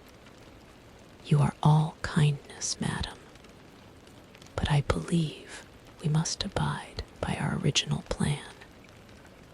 Lady Catherine seemed resigned. "Mrs. Collins, you must send a servant with them. You know I always speak my mind, and I cannot bear the idea of 2 young women traveling post by themselves. It is highly improper. You must contrive to send somebody. I have the greatest dislike in the world to that sort of thing. Young women should always be properly guarded and attended according to their situation in life. When my niece Georgiana went to Ramsgate last summer, I made a point of her having 2 men servants go with her. Miss Darcy, the daughter of Mr. Darcy of Pemberley, and Lady Anne, could not have appeared with propriety in a different manner. I am excessively attentive to all those things. You must send John with the young ladies, Mrs. Collins. I am glad it occurred to me to mention it, for it would really be discreditable to you to let them go alone. My uncle is to send a servant for us." "Oh, your uncle. He keeps a manservant, does he? I am very glad you have somebody who thinks of those things. Where shall you change horses?" "Oh, Bromley, of course. If you mention my name at the bell, you will be attended to." Lady Catherine had many other questions to ask respecting their journey, and as she did not answer them, all her self-attention was necessary, which Elizabeth believed to be lucky for her. Or, with a mind so occupied, she might have forgotten where she was. Reflection must be reserved for solitary hours. Whenever she was alone, she gave way to it as the greatest relief, and not a day went by without a solitary walk, in which she might indulge in all the delight of unpleasant recollections. Mr. Darcy's letter she was in a fair way of soon knowing by heart. She studied every sentence, and her feelings towards its writer were at times widely different. When she remembered the style of his address, she was still full of indignation. But when she considered how unjustly she had condemned and upbraided him, her anger was turned against herself, and his disappointed feelings became the object of compassion. His attachment excited gratitude, his general character respect, but she could not approve him, nor could she for a moment repent her refusal, or feel the slightest inclination ever to see him again. In her own past behavior, there was a constant source of vexation and regret, and in the unhappy defects of her family, a subject of yet heavier chagrin. They were hopeless of remedy. Her father, contented with laughing at them, would never exert himself to restrain the wild giddiness of his youngest daughters, and her mother, with manners so far from right herself, was entirely insensible of the evil.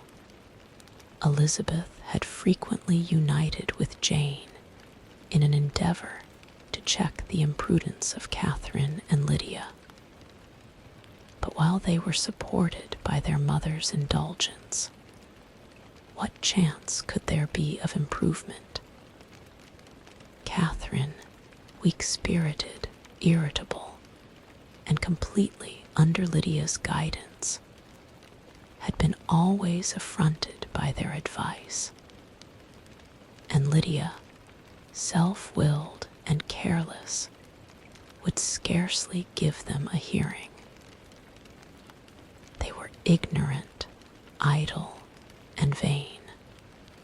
While there was an officer in Meryton, they would flirt with him, and while Meryton was within a walk of Longbourn, they would be going there forever. Anxiety on Jane's behalf was another prevailing concern, and Mr. Darcy's explanation, by restoring Bingley to all her former good opinion, heightened the sense of what Jane had lost.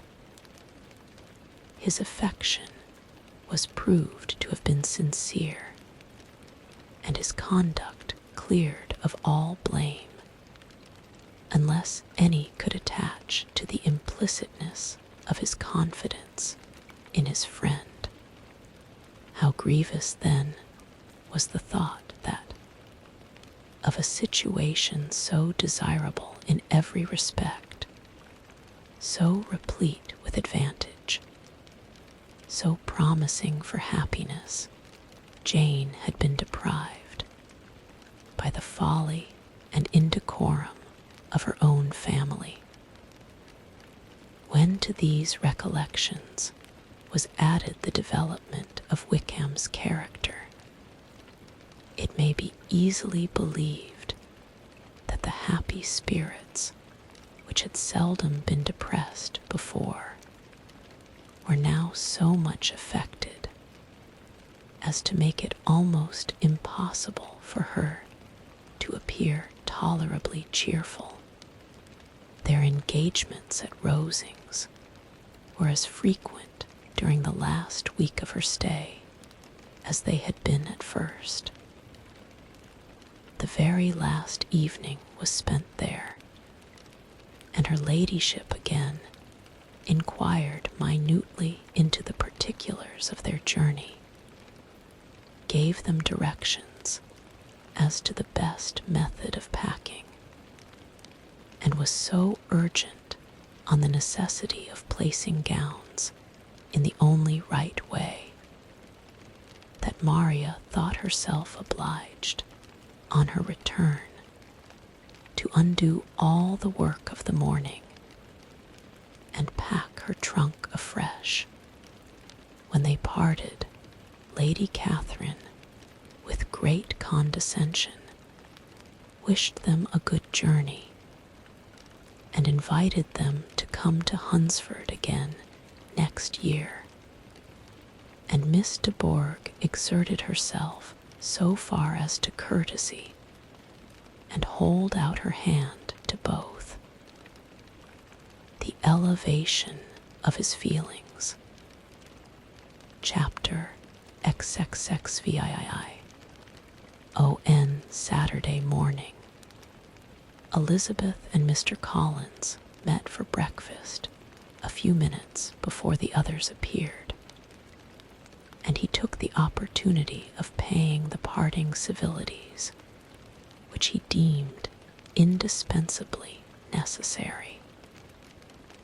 "I know not, Miss Elizabeth," said he, "whether Mrs. Collins has yet expressed her sense of your kindness in coming to us, but I am very certain you will not leave the house without receiving her thanks for it. The favor of your company has been much felt, I assure you. We know how little there is to tempt anyone to our humble abode. Our plain manner of living, our small rooms, and few domestics, and the little we see of the world, must make Hunsford extremely dull to a young lady like yourself. But I hope you will believe us grateful for the condescension, and that we have done everything in our power to prevent you spending your time unpleasantly." Elizabeth was eager with her thanks and assurances of happiness. She had spent 6 weeks with great enjoyment, and the pleasure of being with Charlotte and the kind attention she had received must make her feel the obliged. Mr. Collins was gratified, and with a more smiling solemnity replied, "It gives me the greatest pleasure to hear that you have passed your time not disagreeably. We have certainly done our best, and most fortunately having it in our power to introduce you to very superior society, and from our connection with Rosings, the frequent means of varying the humble home scene, I think we may flatter ourselves that your Hunsford visit cannot have been entirely irksome. Our situation with regard to Lady Catherine's family is, indeed, the sort of extraordinary advantage and blessing which few can boast. You see on what a footing we are. You see how continually we are engaged there. In truth, I must acknowledge that, with all the disadvantages of this humble parsonage, I should not think anyone abiding in it an object of compassion, while they are sharers of our intimacy at Rosings. Words were insufficient for the elevation of his feelings, and he was obliged to walk about the room, while Elizabeth tried to unite civility and truth in a few short sentences. You may, in fact, carry a very favorable report of us into Hertfordshire, my dear cousin. I flatter myself, at least, that you will be able to do so. Lady Catherine's great attentions to Mrs. Collins you have been a daily witness of, and altogether, I trust, it does not appear that your friend has drawn an unfortunate. But on this point, it will be as well to be silent. Only let me assure you, my dear Miss Elizabeth, that I can from my heart most cordially wish you equal felicity in marriage. My dear Charlotte, and I have but one mind and one way of thinking. There is in everything a most remarkable resemblance of character and ideas between us. We seem to have been designed for each other. Elizabeth could safely say that it was a great happiness where that was the case, and with equal sincerity could add that she firmly believed and rejoiced in his domestic comforts. She was not sorry, however, to have the recital of them interrupted by the entrance of the lady from whom they sprang. Poor Charlotte! It was melancholy to leave her to such society, but she had chosen it with her eyes open, and though evidently regretting that her visitors were to go, she did not seem to ask for compassion. Her home and her housekeeping, her parish and her poultry, and all their dependent concerns had not yet lost their charms. At length the chaise arrived, the trunks were fastened on, the parcels placed within, and it was pronounced to be ready. After an affectionate parting between the friends, Elizabeth was attended to the carriage by Mr. Collins, and as they walked down the garden, he was commissioning her with his best respects to all her family, not forgetting his thanks for the kindness he had received at Longbourn in the winter, and his compliments to Mr. and Mrs. Gardiner, though unknown. He then handed her in. Maria followed, and the door was on the point of being closed, when he suddenly reminded them, with some consternation, that they had hitherto forgotten to leave any message for the ladies of Rosings. They had forgotten to leave any message, but, he added, you will of course wish to have your humble respects delivered to them, with your grateful thanks for their kindness to you while you have been here. Elizabeth made no objection. The door was then allowed to be shut, and the carriage drove off. Good gracious, cried Maria, after a few minutes' silence. It seems but a day or two since we first came, and yet how many things have happened. A great many indeed, said her companion, with a sigh. We have dined 9 times at Rosings, besides drinking tea there twice. How much I shall have to tell, Elizabeth privately added, and how much I shall have to conceal. Their journey was performed without much conversation or any alarm, and within 4 hours of their leaving Hunsford, they reached Mr. Gardiner's house, where they were to remain a few days. Jane looked well, and Elizabeth had little opportunity of studying her spirits amidst the various engagements which the kindness of her aunt had reserved for them. But Jane was to go home with her, and at Longbourn there would be leisure enough for observation.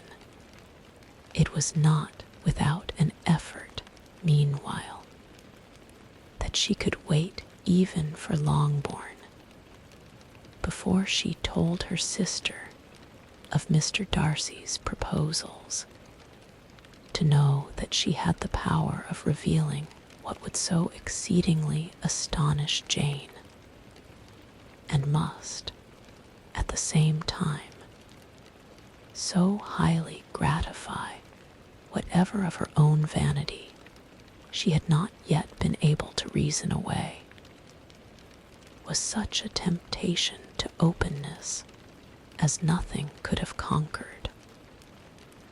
But the state of indecision in which she remained as to the extent of what she should communicate, and her fear, if she once entered on the subject, of being hurried into repeating something of Bingley, which might only grieve her sister further.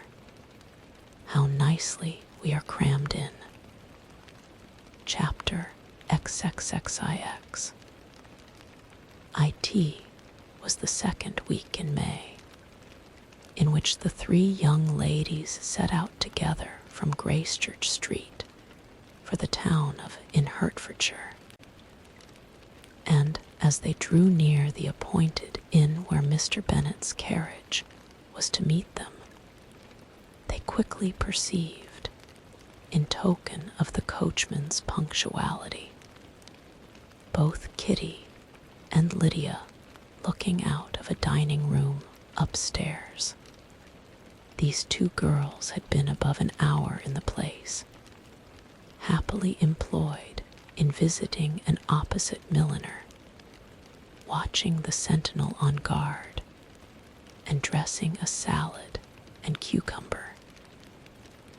After welcoming their sisters, they triumphantly displayed a table set out with such cold meat as an inn larder usually affords, exclaiming, "Is not this nice? Is not this an agreeable surprise?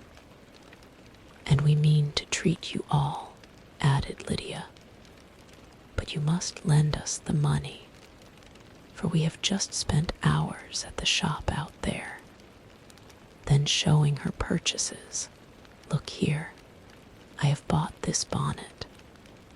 I do not think it is very pretty, but I thought I might as well buy it as not.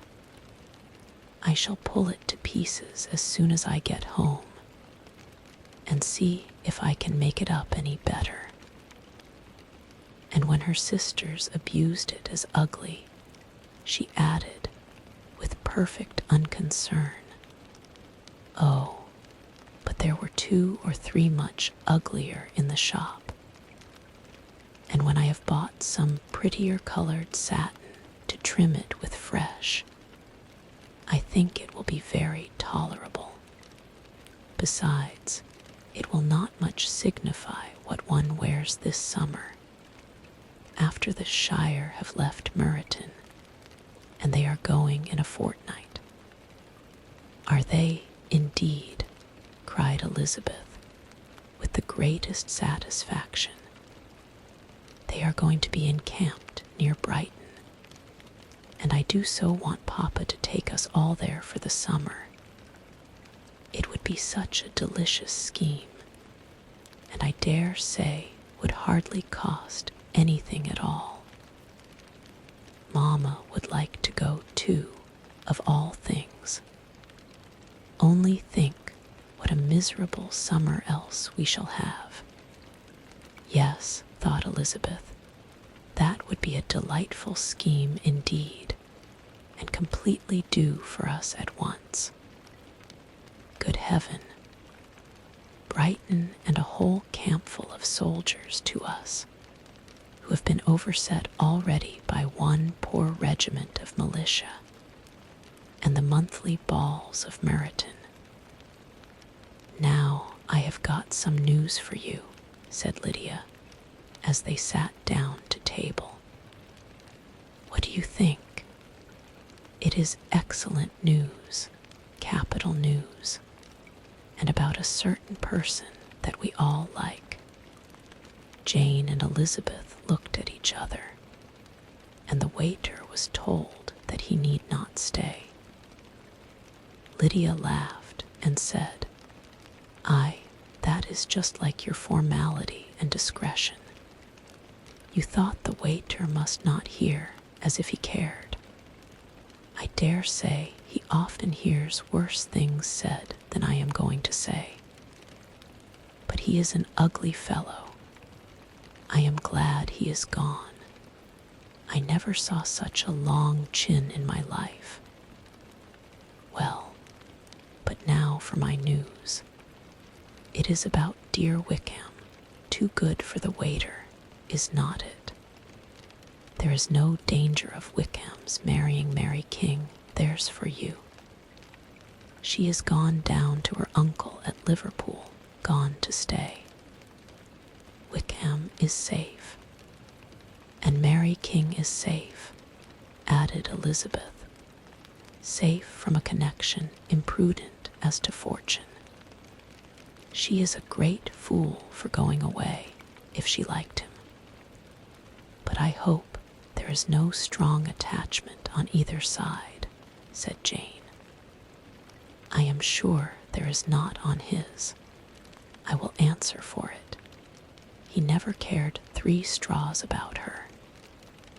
Who could about such a nasty little freckled thing? Elizabeth was shocked to think that, however incapable of such coarseness of expression herself, the coarseness of the sentiment was little other than her own breast had formerly harbored and fancied liberal.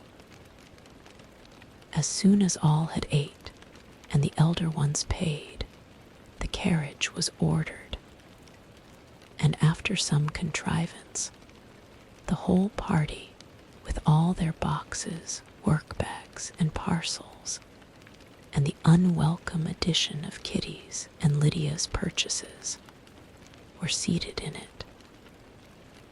How nicely we are crammed in, cried Lydia.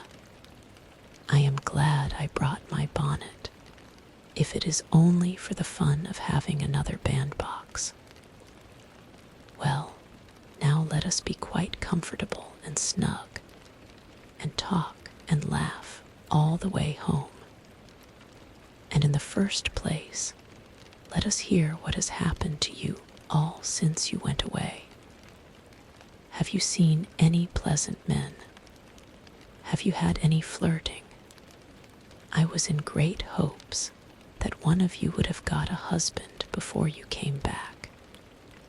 Jane will be quite an old maid soon, I declare. She is almost 23. Lord, how ashamed I should be of not being married before 23. My Aunt Phillips wants you so to get husbands you can't think. She says Lizzie had better have taken Mr. Collins, but I do not think there would have been any fun in it. Lord, how I should like to be married before any of you. And then I would chaperone you about to all the balls. Dear me, we had such a good piece of fun the other day at Colonel Forster, S. Kitty and me were to spend the day there, and Mrs. Forster promised to have a little dance in the evening. By the by, Mrs. Forster and me are such friends. And so she asked the 2 Harringtons to come. But Harriet was ill, and so Pen was forced to come by herself. And then, what do you think we did? We dressed up Chamberlain in woman's clothes, on purpose to pass for a lady. Only think what fun. not a soul knew of it but Colonel and Mrs. Forster, and Kitty and me except my aunt, for we were forced to borrow one of her gowns, and you cannot imagine how well he looked. When Denny and Wickham and Pratt and 2 or 3 more of the men came in, they did not know him in the least. Lord, how I laughed. And so did Mrs. Forster. I thought I should have died. And that made the men suspect something, and then they soon found out what was the matter. With such kind of histories of their parties and good jokes did Lydia, assisted by Kitty's hints and additions, endeavor to amuse her companions all the way to Longbourn. Elizabeth listened as little as she could, but there was no escaping the frequent mention of Wickham's name. Their reception at home was most kind. Mrs. Bennet rejoiced to see Jane in undiminished beauty, and more than once during dinner did Mr. Bennet say voluntarily to Elizabeth, "I am glad you are come back, Lizzie." Their party in the dining room was large, for almost all the Lucases came to meet Maria and hear the news, and various were the subjects which occupied them. Lady Lucas was inquiring of Maria across the table after the welfare and poultry of her eldest daughter. Mrs. Bennet was doubly engaged, on one hand collecting an account of the present fashions from Jane, who sat some way below her, and on the other retelling them all to the younger Miss Lucases, and Lydia, in a voice rather louder than any other person's, was enumerating the various pleasures of the morning to anybody who would hear her.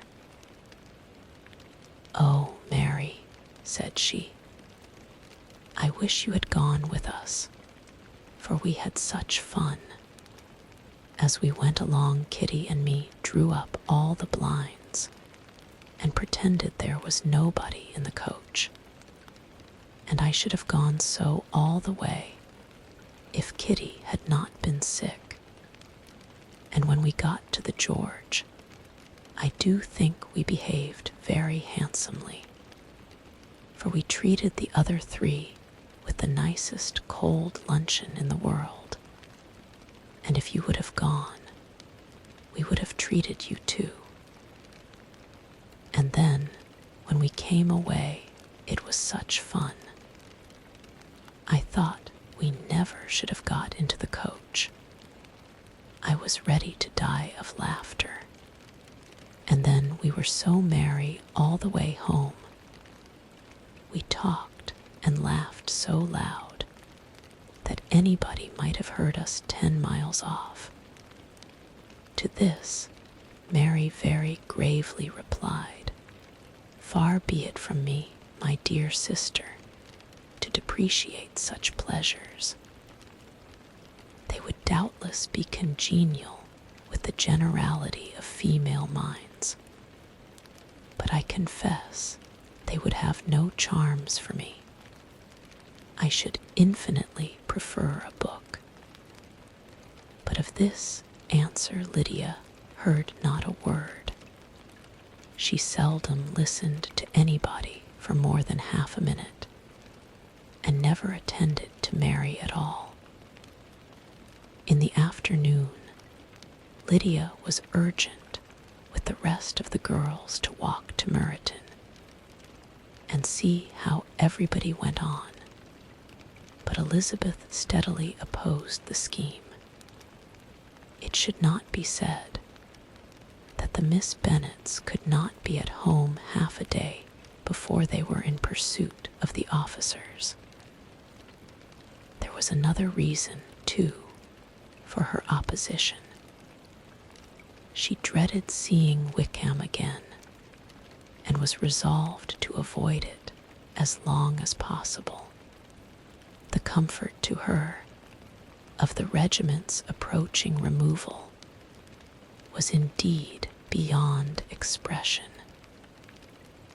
In a fortnight they were to go, and once gone, she hoped there could be nothing more to plague her on his account. She had not been many hours at home before she found that the Brighton scheme, of which Lydia had given them a hint at the inn, was under frequent discussion between her parents.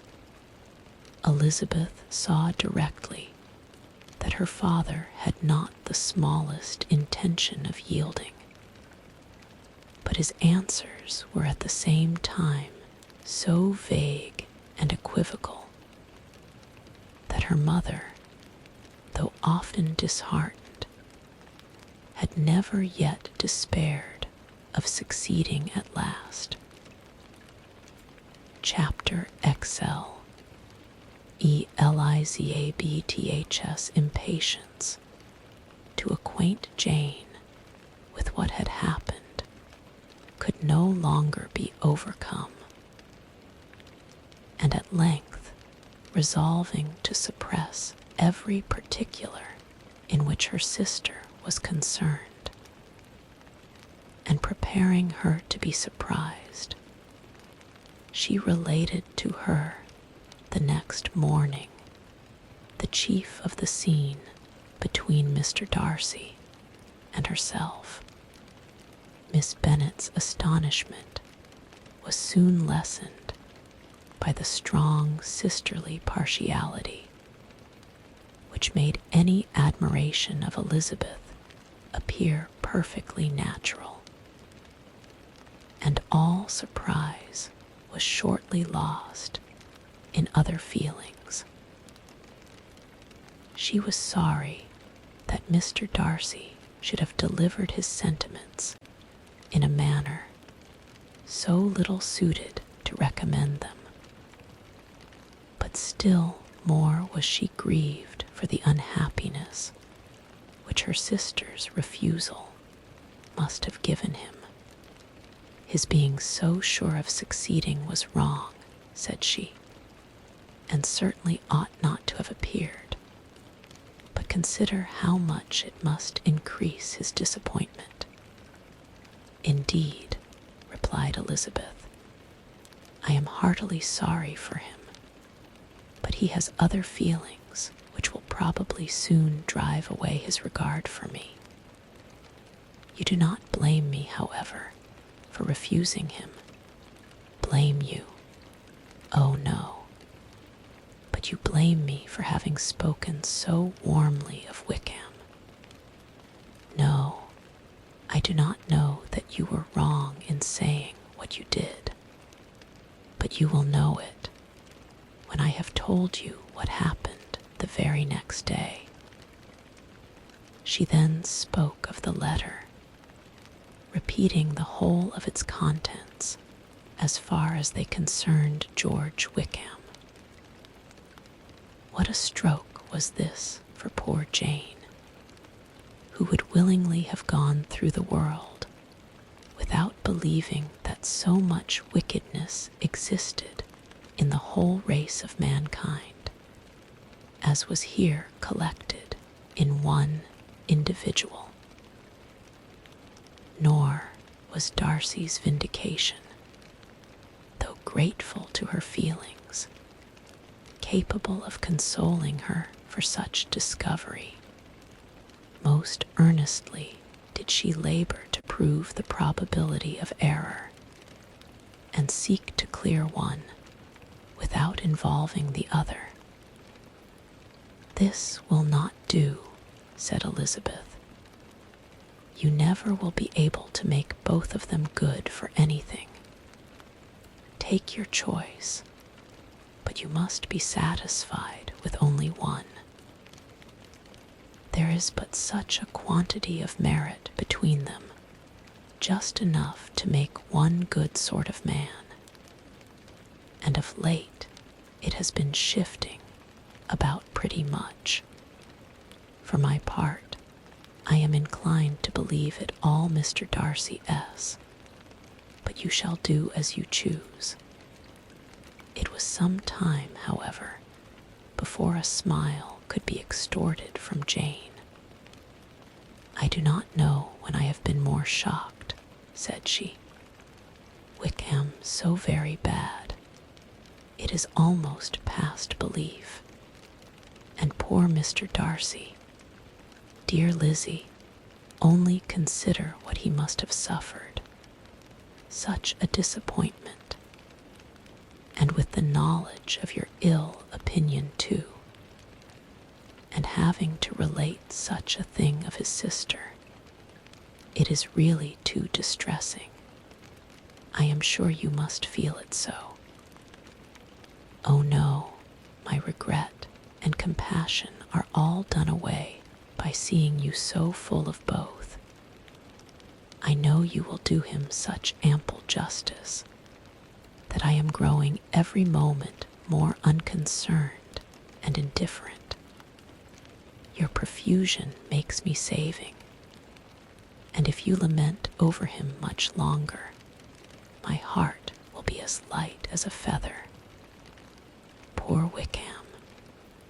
There is such an expression of goodness in his countenance, such an openness and gentleness in his manner. There certainly was some great mismanagement in the education of those two young men. One has got all the goodness, and the other all the appearance of it. I never thought Mr. Darcy so deficient in the appearance of it as you used to do. And yet I meant to be uncommonly clever in taking so decided a dislike to him without any reason. It is such a spur to one's genius, such an opening for wit, to have a dislike of that kind.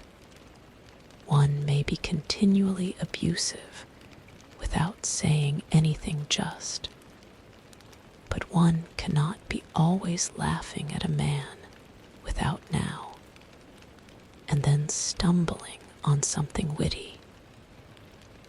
Lizzie, when you first read that letter, I am sure you could not treat the matter as you do now. Indeed, I could not. I was uncomfortable enough.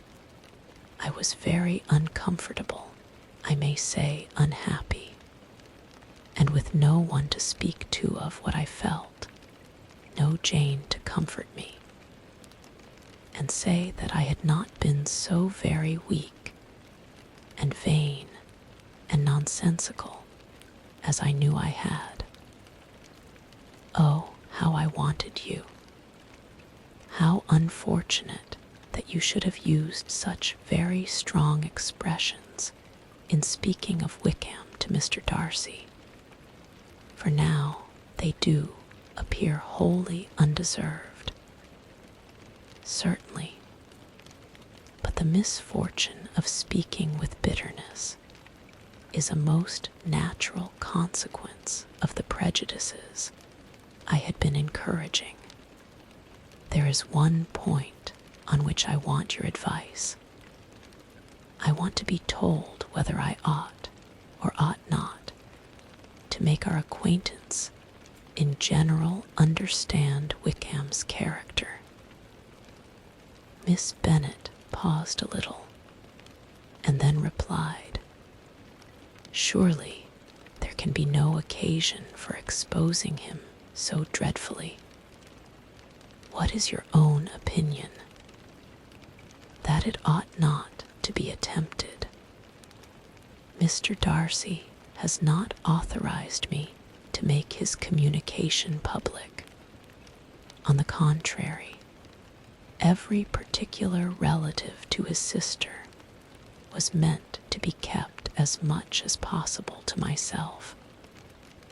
And if I endeavor to undeceive people as to the rest of his conduct, who will believe me?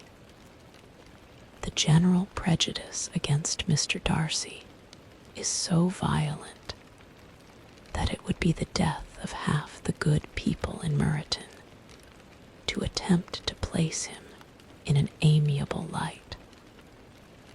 I am not equal to it. Wickham will soon be gone, and therefore it will not signify to anybody here what he really is. Some time hence it will be all found out, and then we may laugh at their stupidity in not knowing it before. At present, I will say nothing about it. You are quite right. To have his errors made public might ruin him forever. He is now, perhaps, sorry for what he has done, and anxious to re-establish a character. We must not make him desperate.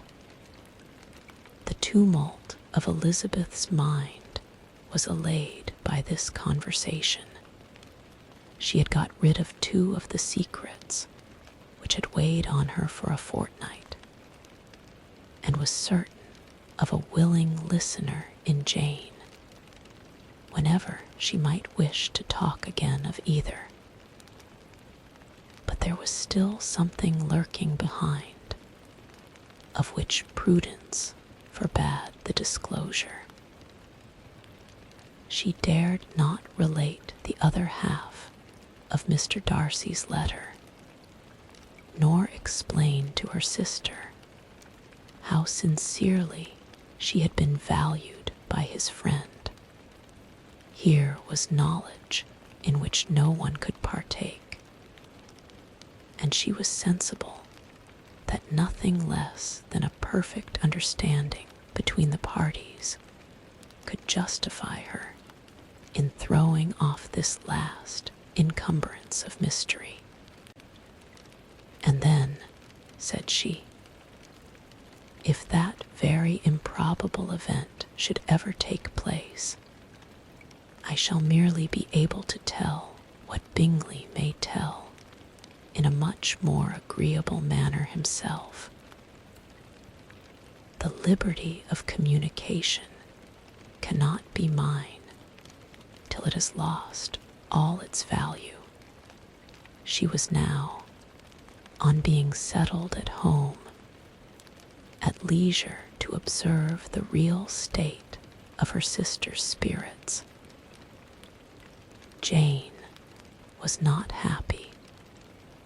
She still cherished a very tender affection for Bingley, having never even fancied herself in love before.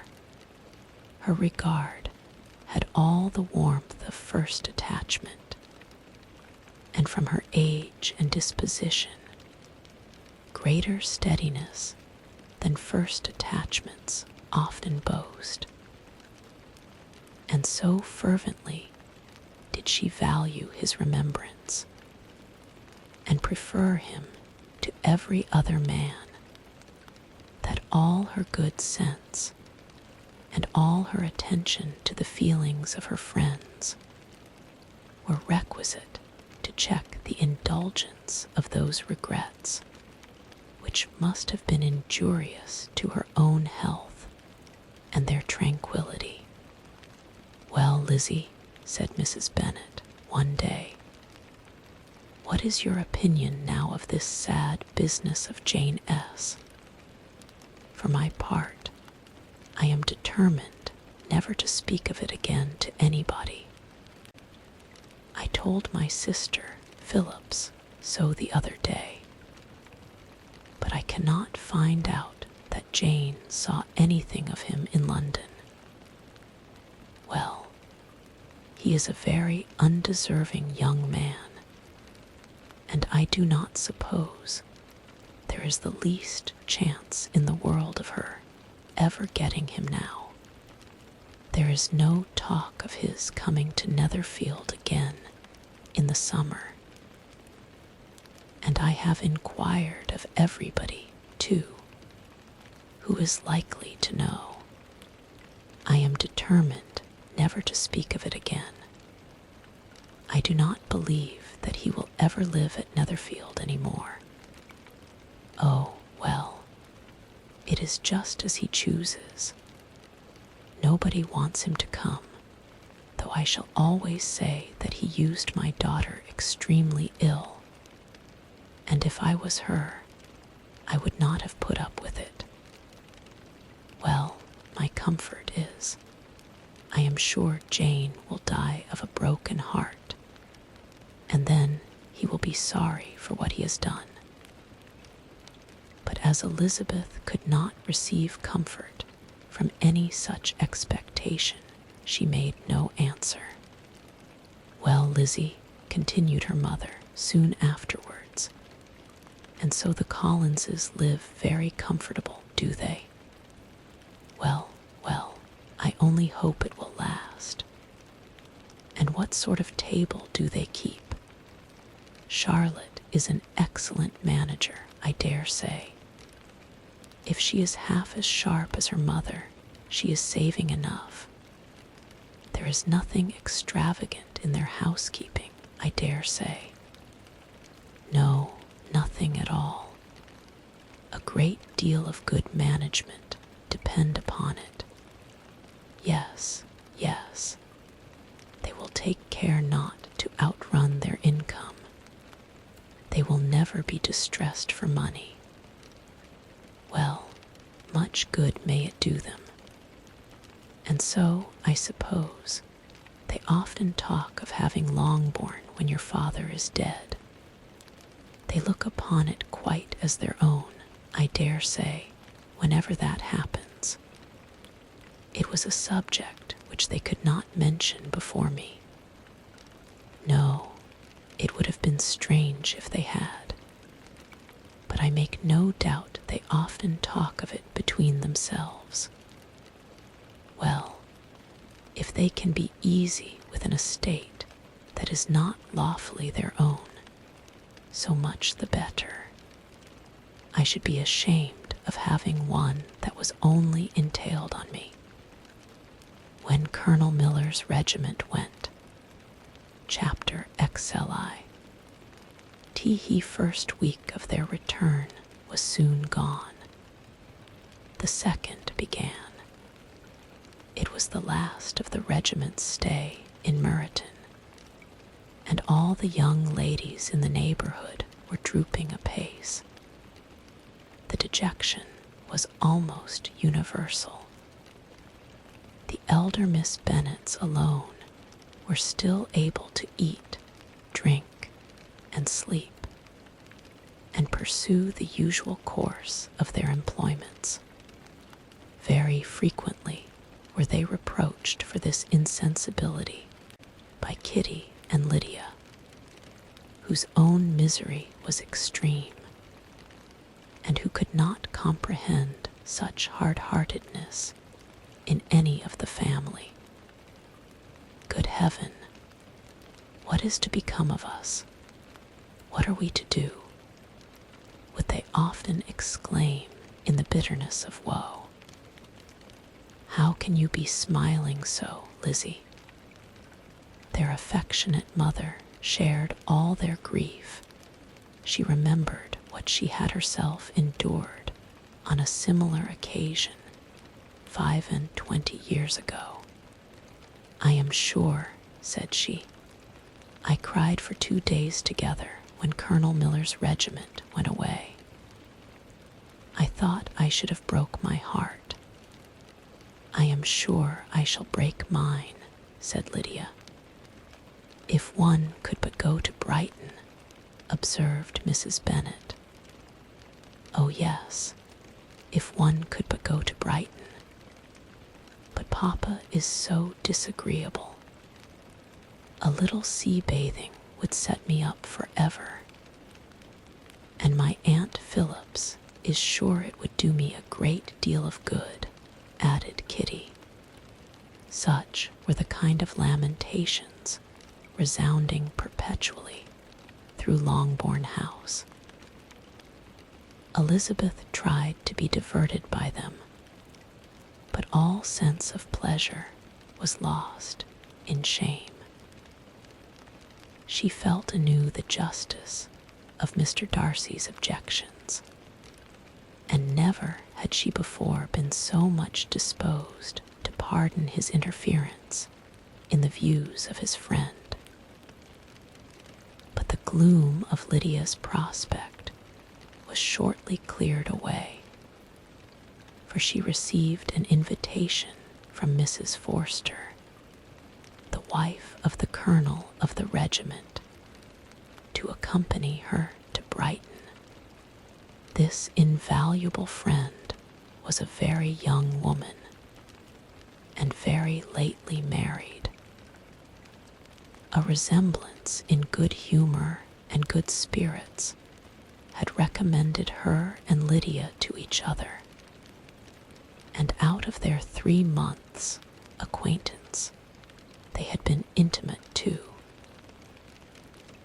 The rapture of Lydia on this occasion, her adoration of Mrs. Forster, the delight of Mrs. Bennet, and the mortification of Kitty are scarcely to be described. Wholly inattentive to her sister's feelings, Lydia flew about the house in restless ecstasy, calling for everyone's congratulations, and laughing and talking with more violence than ever, whilst the luckless Kitty continued in the parlor repining at her fate in terms as unreasonable as her accent was peevish. "I cannot see why Mrs. Forster should not ask me as well as Lydia," said she, "though I am not her particular friend. I have just as much right to be asked as she has, and more too, for I am 2 years older." In vain did Elizabeth attempt to make her reasonable, and Jane to make her resigned. As for Elizabeth herself, this invitation was so far from exciting in her the same feelings as in her mother and Lydia, that she considered it as the death warrant of all possibility of common sense for the latter, and detestable as such a step must make her. Were it known, she could not help secretly advising her father not to let her go. She represented to him all the improprieties of Lydia's general behavior, the little advantage she could derive from the friendship of such a woman as Mrs. Forster, and the probability of her being yet more imprudent with such a companion at Brighton, where the temptations must be greater than at home. He heard her attentively, and then said, "Lydia will never be easy till she has exposed herself in some public place or other, and we can never expect her to do it with so little expense or inconvenience to her family as under the present circumstances. If you were aware," said Elizabeth, "of the very great disadvantage to us all, which must arise from the public notice of Lydia's unguarded and imprudent manner, nay, which has already arisen from it, I am sure you would judge differently in the affair. Already arisen, repeated Mr. Bennet. What? Has she frightened away some of your lovers? Poor little Lizzie. But do not be cast down. Such squeamish youths as cannot bear to be connected with a little absurdity are not worth a regret. Come, let me see the list of the pitiful fellows who have been kept aloof by Lydia's folly. Indeed, you are mistaken. I have no such injuries to resent. It is not of peculiar, but of general evils, which I am now complaining. Our importance, our respectability in the world, must be affected by the wild volatility, the assurance and disdain of all restraint which mark Lydia's character. Excuse me, for I must speak plainly. If you, my dear father, will not take the trouble of checking her exuberant spirits, and of teaching her that her present pursuits are not to be the business of her life, she will soon be beyond the reach of amendment. Her character will be fixed, and she will, at 16, be the most determined flirt that ever made herself and her family ridiculous. A flirt, too, in the worst and meanest degree of flirtation, without any attraction beyond youth and a tolerable person, and from the ignorance and emptiness of her mind, wholly unable to ward off any portion of that universal contempt which her rage for admiration will excite. In this danger, Kitty is also comprehended. She will follow wherever Lydia leads. Vain, ignorant, idle, and absolutely uncontrolled. Oh, my dear father, can you suppose it possible that they will not be censured and despised wherever they are known, and that their sisters will not be often involved in the disgrace? Mr. Bennet saw that her whole heart was in the subject, and affectionately taking her hand, said in reply, "Do not make yourself uneasy, my love. Wherever you and Jane are known, you must be respected and valued, and you will not appear to less advantage for having a couple of, or I may say, 3 very silly sisters. We shall have no peace at Longbourn if Lydia does not go to Brighton. Let her go, then. Colonel Forster is a sensible man, and will keep her out of any real mischief, and she is luckily too poor to be an object of prey to anybody. At Brighton, she will be of less importance, even as a common flirt, than she has been here. The officers will find women better worth their notice. Let us hope, therefore, that her being there may teach her her own insignificance. At any rate, she cannot grow many degrees worse, without authorizing us to lock her up for the rest of her life."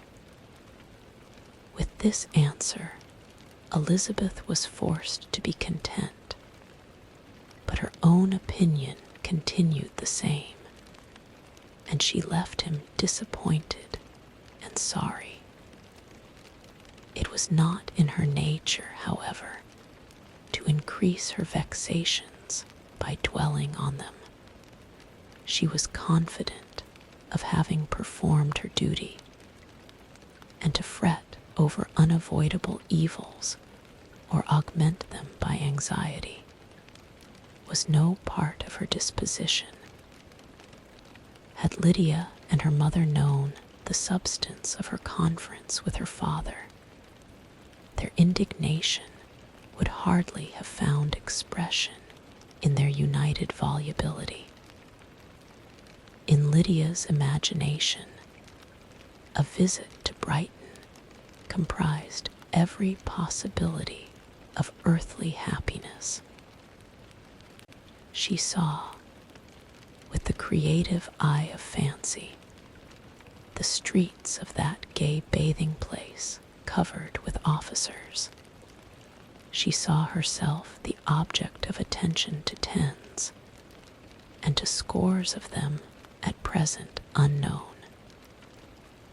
She saw all the glories of the camp. Its tents stretched forth in beauteous uniformity of lines, crowded with the young and the gay, and dazzling with scarlet. And to complete the view, she saw herself seated beneath a tent, tenderly flirting with at least 6 officers at once. Tenderly flirting, had she known that her sister sought to tear her from such prospects and such realities as these, what would have been her sensations? They could have been understood only by her mother, who might have felt nearly the same. Lydia's going to Brighton was all that consoled her for the melancholy conviction of her husband's never intending to go there himself. But they were entirely ignorant of what had passed, and their raptures continued with little intermission to the very day of Lydia's leaving home. Elizabeth was now to see Mr. Wickham for the last time. Having been frequently in company with him since her return, agitation was pretty well over. The agitations of former partiality, entirely so.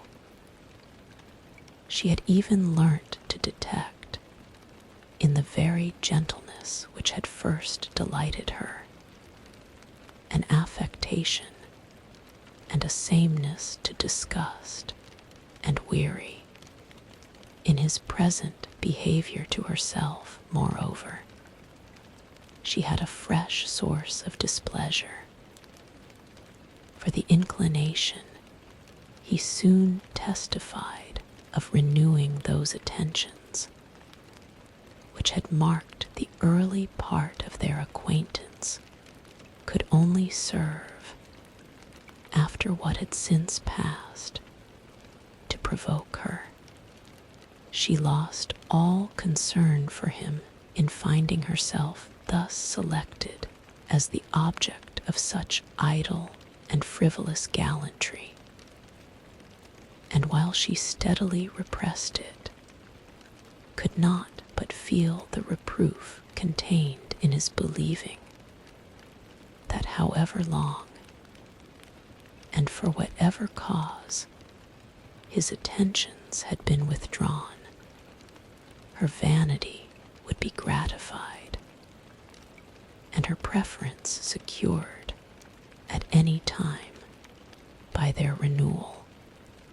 On the very last day of the regiment's remaining in Meryton, he dined with others of the officers at Longbourn,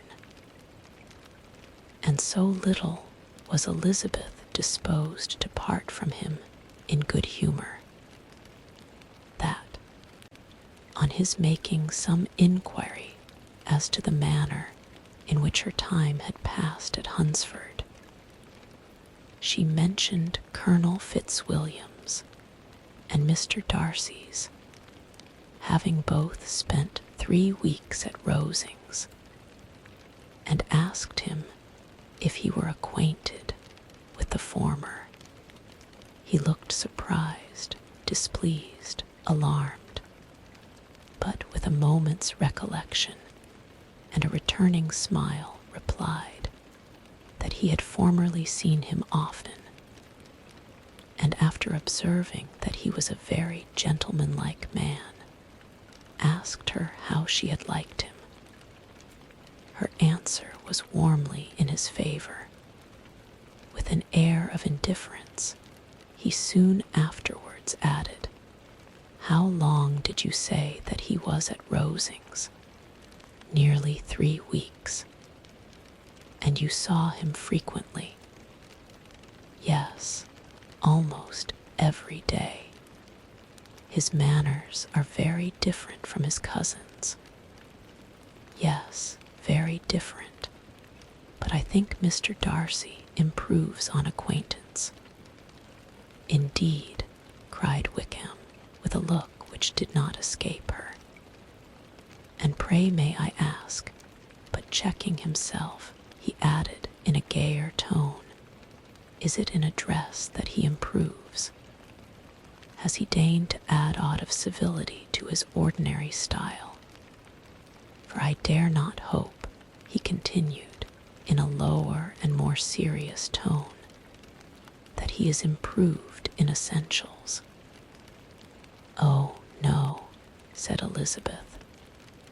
"In essentials, I believe, he is very much what he ever was."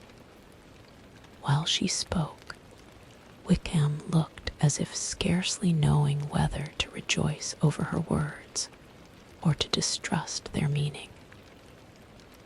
There was a something in her countenance which made him listen with an apprehensive and anxious attention, while she added, "When I said that he improved on acquaintance, I did not mean that either his mind or manners were in a state of improvement, but that, from knowing him better, his disposition was better understood."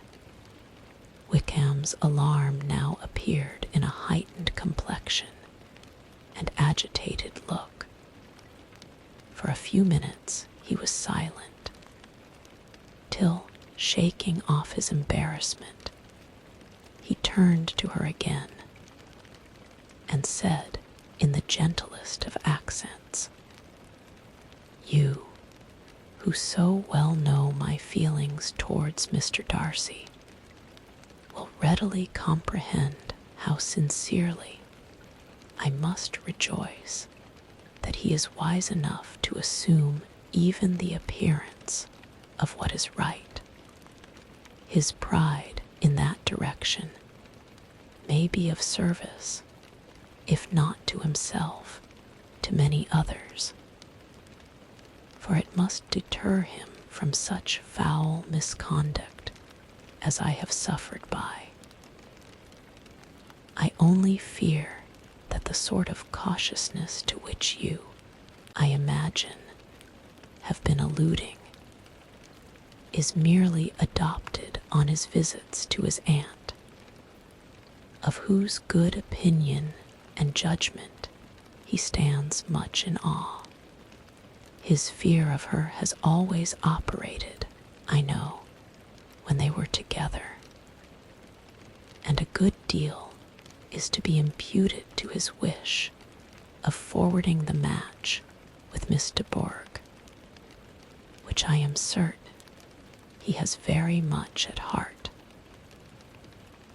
Elizabeth could not repress a smile at this, but she answered only by a slight inclination of the head. She saw that he wanted to engage her on the old subject of his grievances, and she was in no humor to indulge him. The rest of the evening passed with the appearance, on his side, of usual cheerfulness, but with no further attempt to distinguish Elizabeth, and they parted at last with mutual civility, and possibly a mutual desire of never meeting again. When the party broke up, Lydia returned with Mrs. Forster to Meryton, from whence they were to set out early the next morning. The separation between her and her family was rather noisy than pathetic. Kitty was the only one who shed tears, but she did weep from vexation and envy. Mrs. Bennet was diffuse in her good wishes for the felicity of her daughter, and impressive in her injunctions that she would not miss the opportunity of enjoying herself as much as possible, advice which there was every reason to believe would be attended to.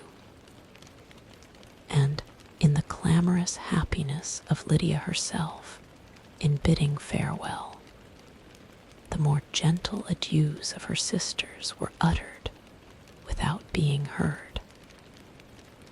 The arrival of the gardeners. Chapter XXXII. H.A.D. Elizabeth's opinion been all drawn from her own family, she could not have formed a very pleasing picture of conjugal felicity or domestic comfort. Her father, captivated by youth and beauty, and that appearance of good humor which youth and beauty generally give, had married a woman whose weak understanding and a liberal mind had very early in their marriage put an end to all real affection for her. Respect, esteem, and confidence had vanished forever, and all his views of domestic happiness were overthrown.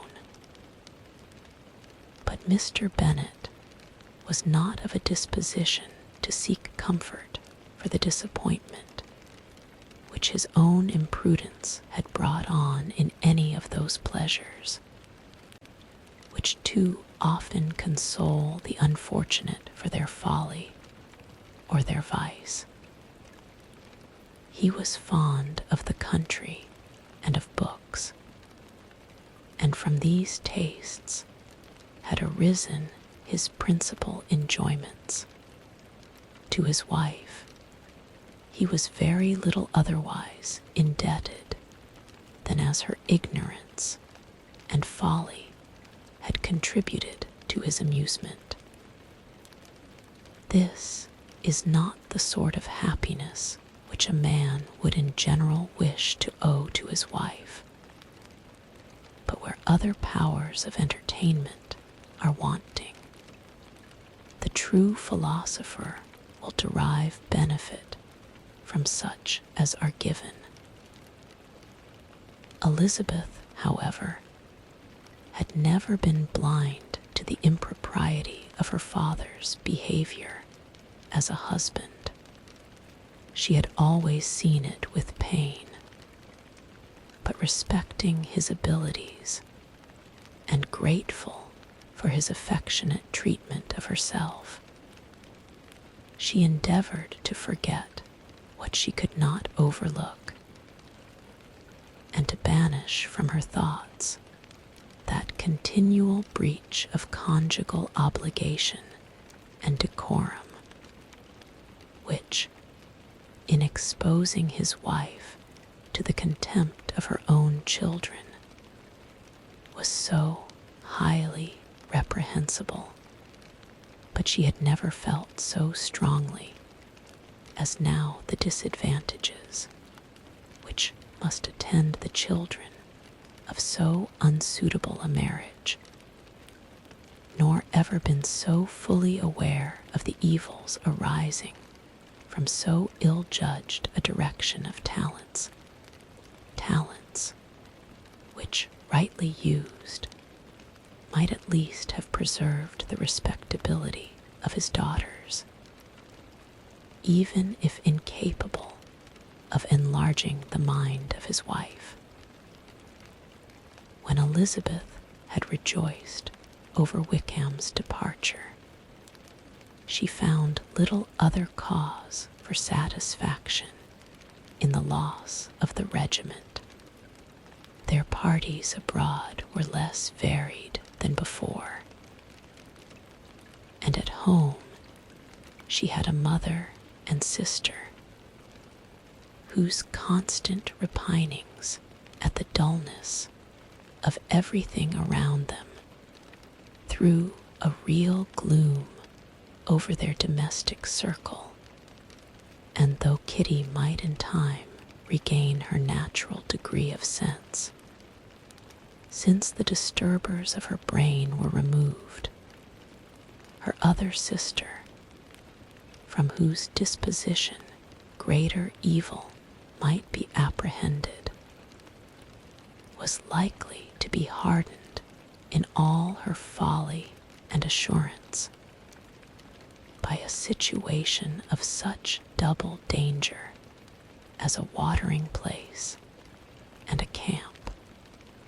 Upon the whole, therefore, she found what has been sometimes found before, that an event to which she had looked forward with impatient desire did not, in taking place, bring all the satisfaction she had promised herself.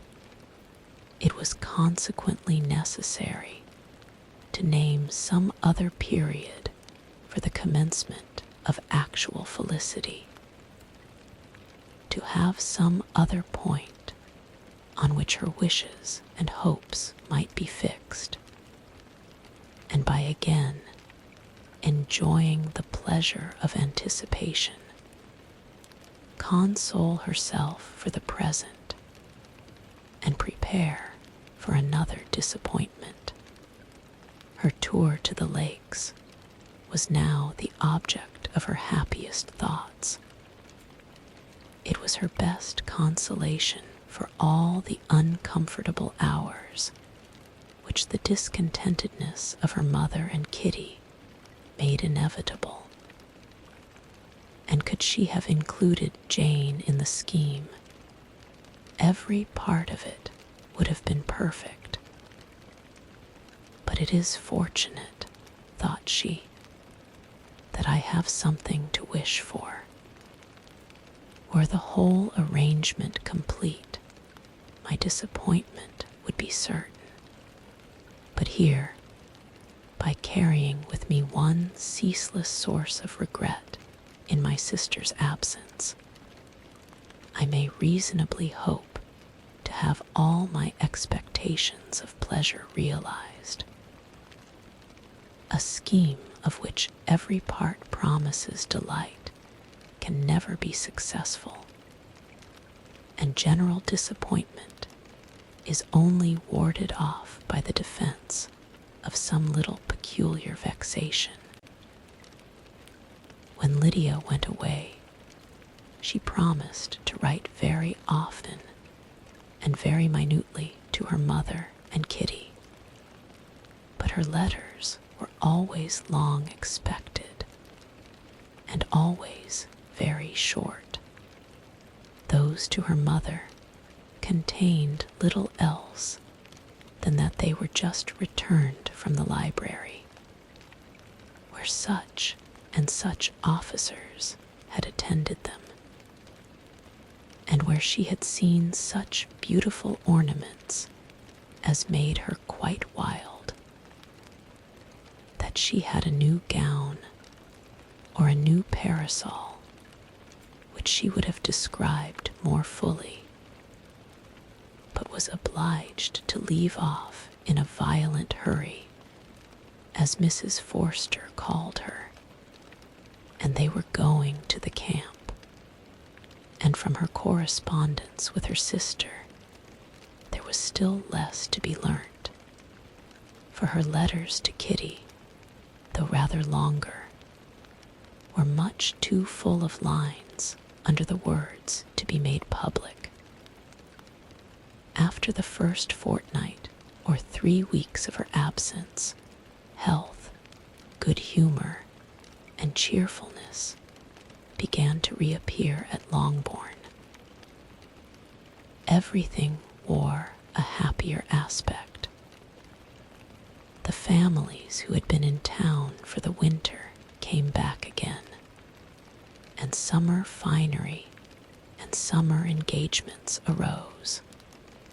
Mrs. Bennet was restored to her usual querulous serenity, and by the middle of June, Kitty was so much recovered as to be able to enter Meryton without tears, an event of such happy promise as to make Elizabeth hope that by the following Christmas she might be so tolerably reasonable as not to mention an officer above once a day, unless, by some cruel and malicious arrangement at the War Office, another regiment should be quartered in Meryton.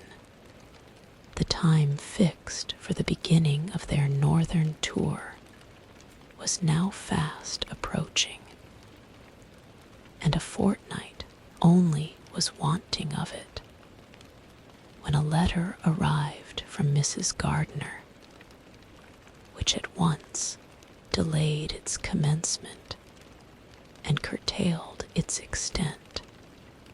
Mr. Gardiner would be prevented by business from setting out till a fortnight later in July, and must be in London again within a month.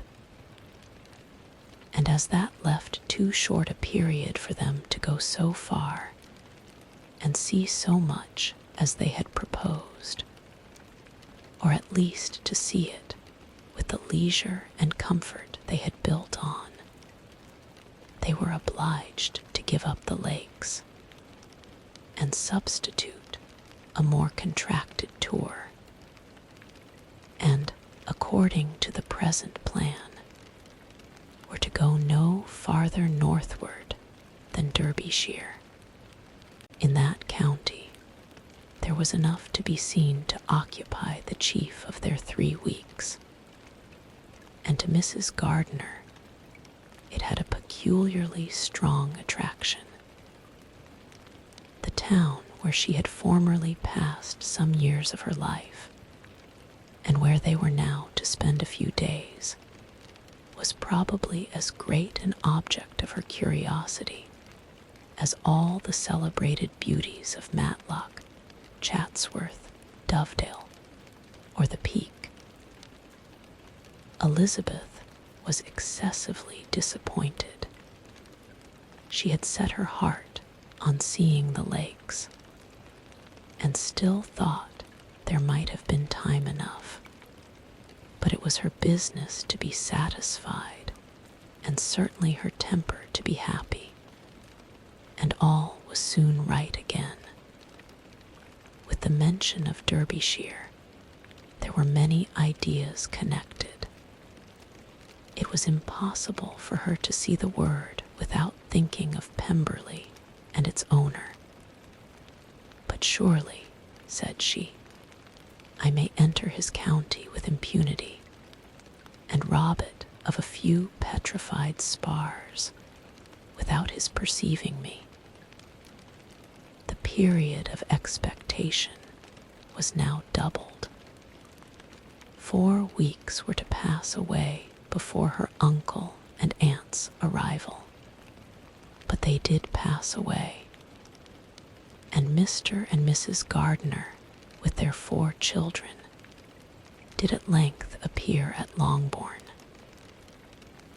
The children, 2 girls of 6 and 8 years old, and 2 younger boys, were to be left under the particular care of their cousin Jane, who was the general favorite, and whose steady sense and sweetness of temper exactly adapted her for attending to them, in every way teaching them playing with them and loving them. The Gardiners stayed only one night at Longbourn and set off the next morning with Elizabeth in pursuit of novelty and amusement.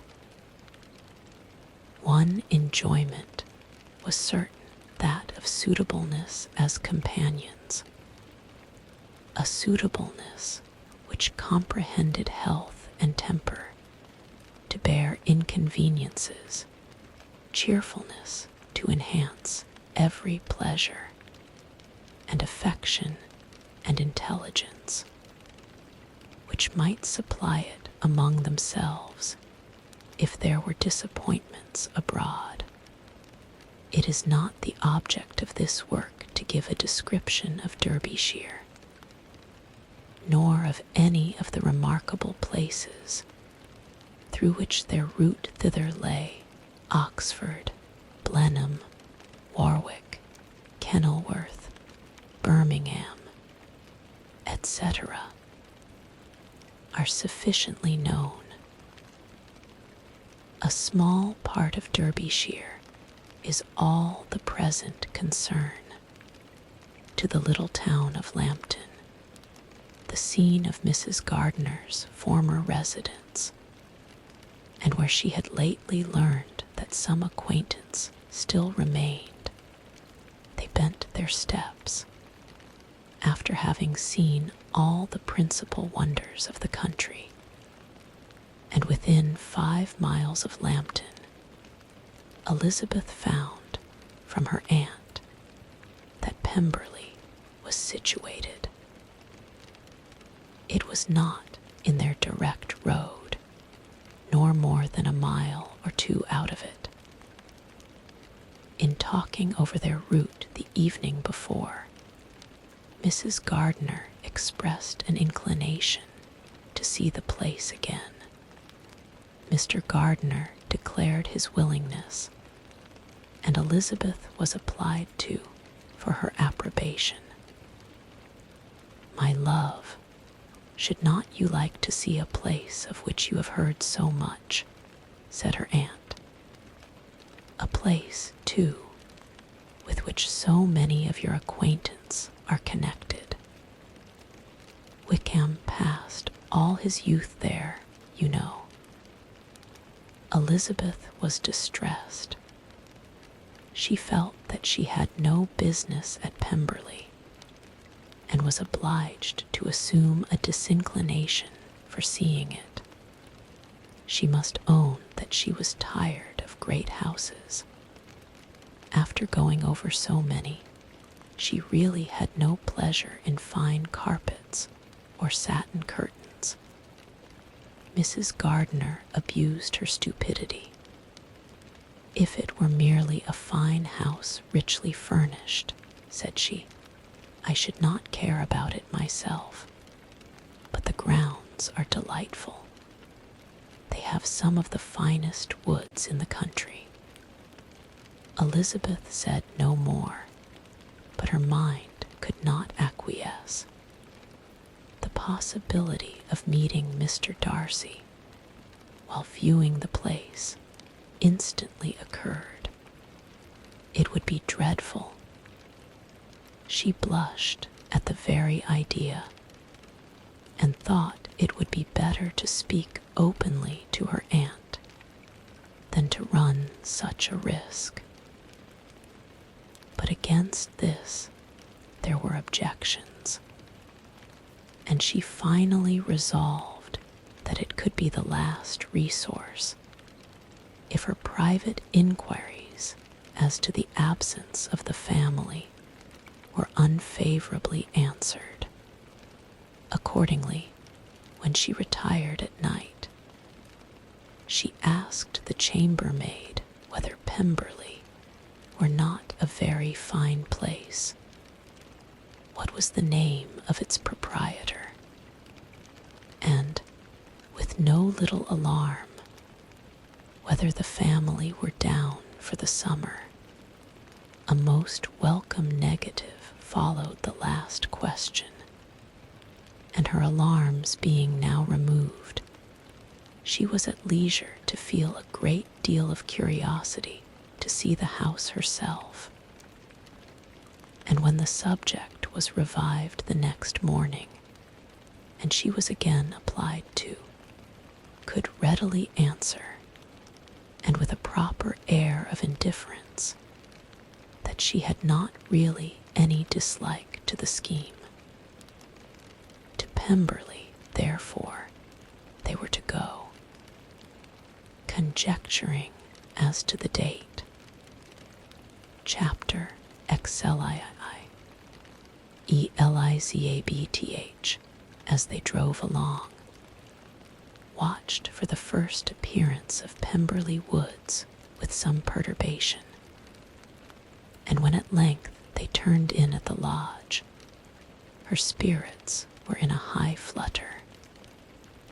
The park was very large, and contained great variety of ground. They entered it in one of its lowest points, and drove for some time through a beautiful wood stretching over a wide extent. Elizabeth's mind was too full for conversation, but she saw and admired every remarkable spot and point of view. They gradually ascended for half a mile, and then found themselves at the top of a considerable eminence, where the wood ceased, and the eye was instantly caught by Pemberley House, situated on the opposite side of the valley, into which the road with some abruptness wound. It was a large, handsome stone building, standing well on rising ground, and backed by a ridge of high woody hills, and in front a stream of some natural importance was swelled into greater, but without any artificial appearance. Its banks were neither formal nor falsely adorned. Elizabeth was delighted. She had never seen a place for which nature had done more, or where natural beauty had been so little counteracted by an awkward taste. They were all of them warm in their admiration, and at that moment she felt that to be mistress of Pemberley might be something. They descended the hill, crossed the bridge, and drove to the door, and while examining the nearer aspect of the house, all her apprehension of meeting its owner returned. She dreaded lest the chambermaid had been mistaken. On applying to see the place, they were admitted into the hall, and Elizabeth, as they waited for the housekeeper, had leisure to wonder at her being where she was. The housekeeper came, a respectable-looking elderly woman, much less fine and more civil than she had any notion of finding her. They followed her into the dining parlor. It was a large, well-proportioned room, handsomely fitted up. Elizabeth, after slightly surveying it, went to a window to enjoy its prospect. The hill, crowned with wood, from which they had descended, receiving increased abruptness from the distance, was a beautiful object. Every disposition of the ground was good, and she looked on the whole scene, the river, the trees scattered on its banks, and the winding of the valley as far as she could trace it, with delight. As they passed into other rooms, these objects were taking different positions, but from every window there were beauties to be seen. The rooms were lofty and handsome, and their furniture suitable to the fortune of their proprietor. But Elizabeth saw, with admiration of his taste, that it was neither gaudy nor uselessly fine, with less of splendor and more real elegance than the furniture of Rosings. And of this place, thought she, I might have been mistress. With these rooms I might have now been familiarly acquainted. Instead of viewing them as a stranger, I might have rejoiced in them as my own, and welcomed to them as visitors my uncle and aunt. But no, recollecting herself, that could never be. My uncle and aunt would have been lost to me.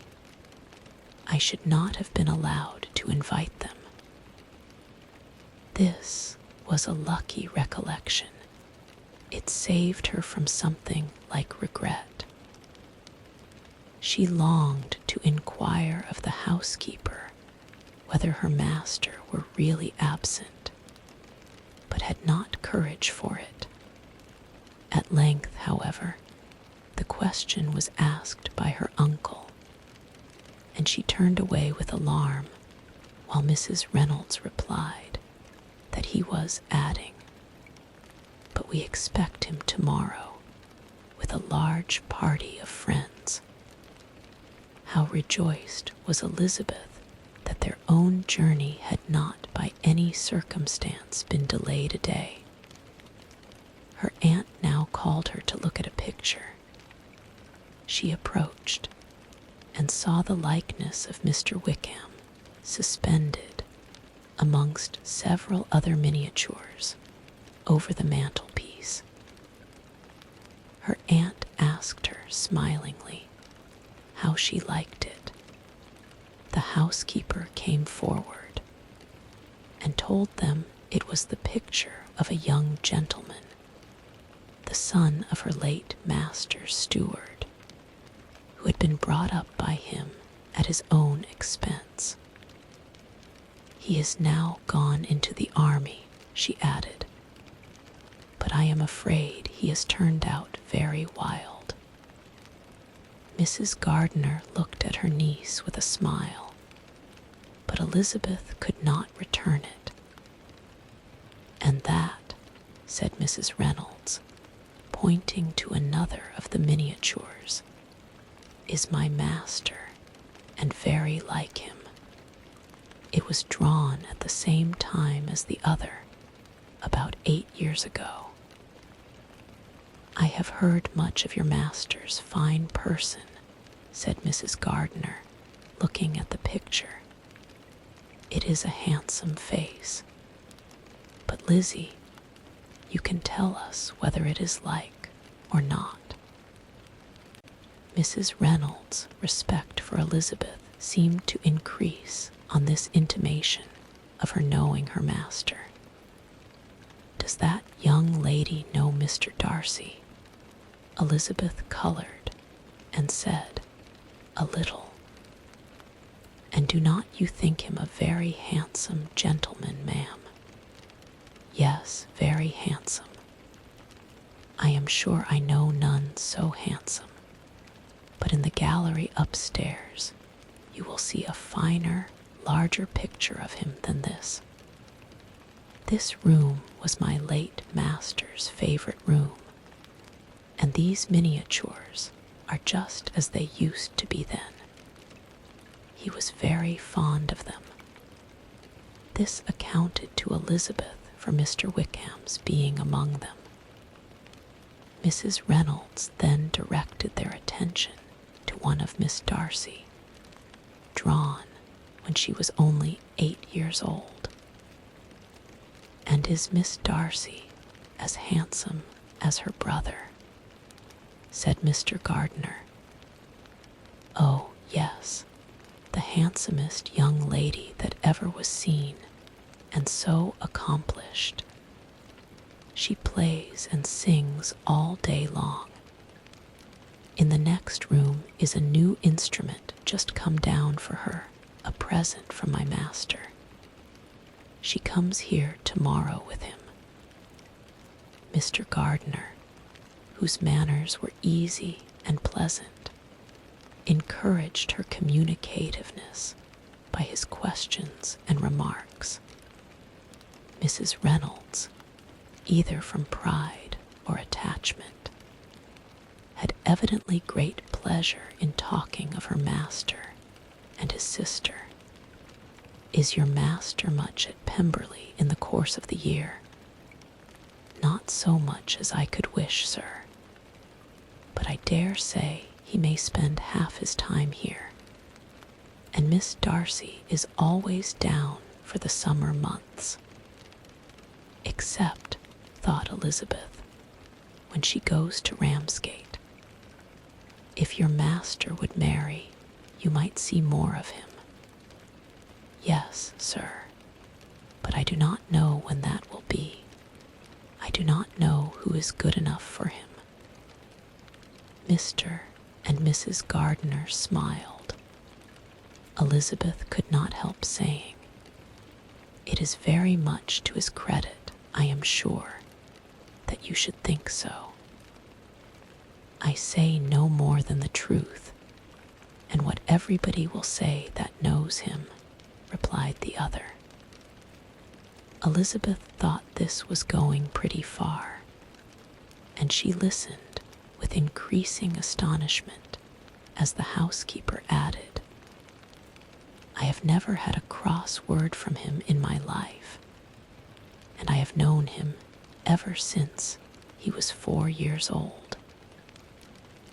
This was praise of all others most extraordinary, most opposite to her ideas.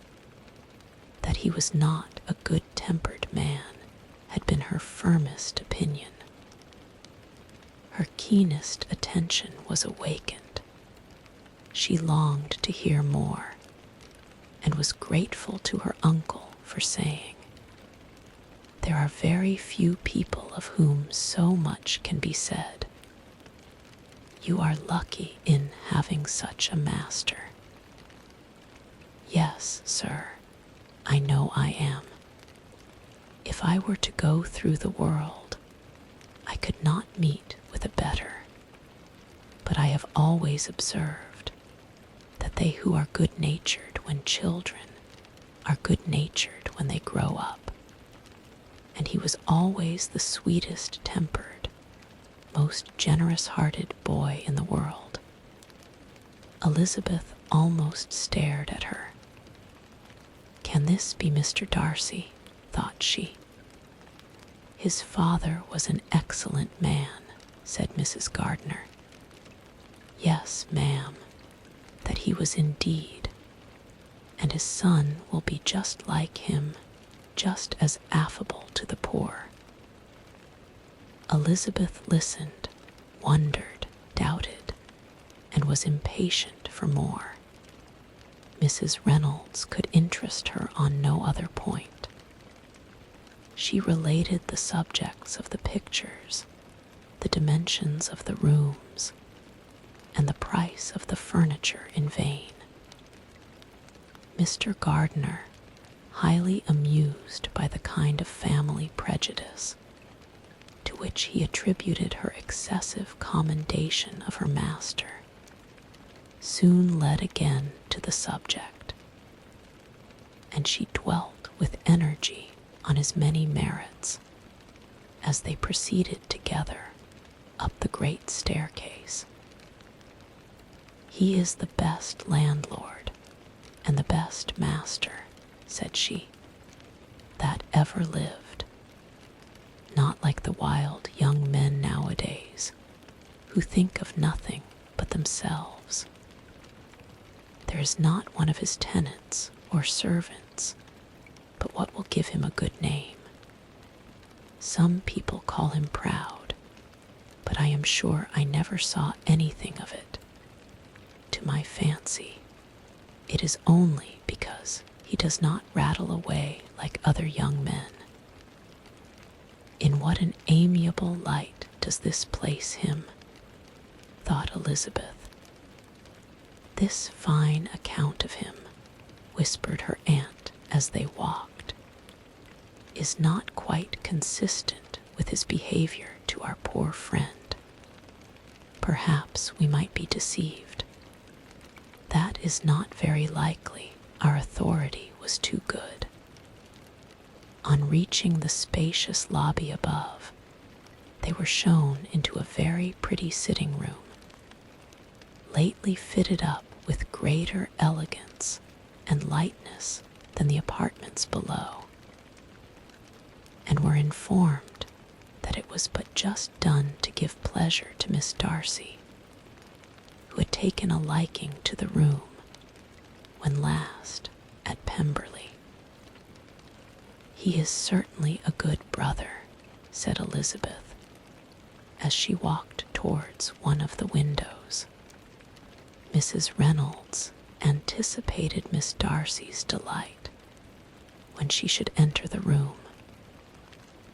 "And this is always the way with him," she added.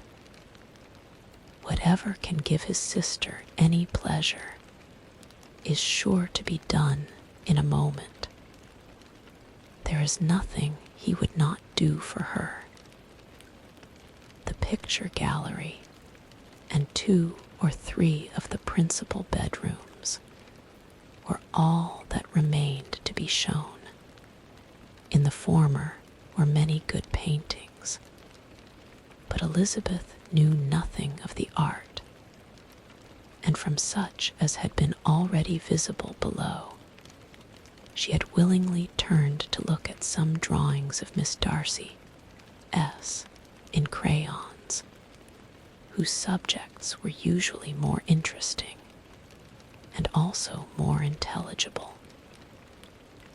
In the gallery there were many family portraits, but they could have little to fix the attention of a stranger. Elizabeth walked on in quest of the only face whose features would be known to her.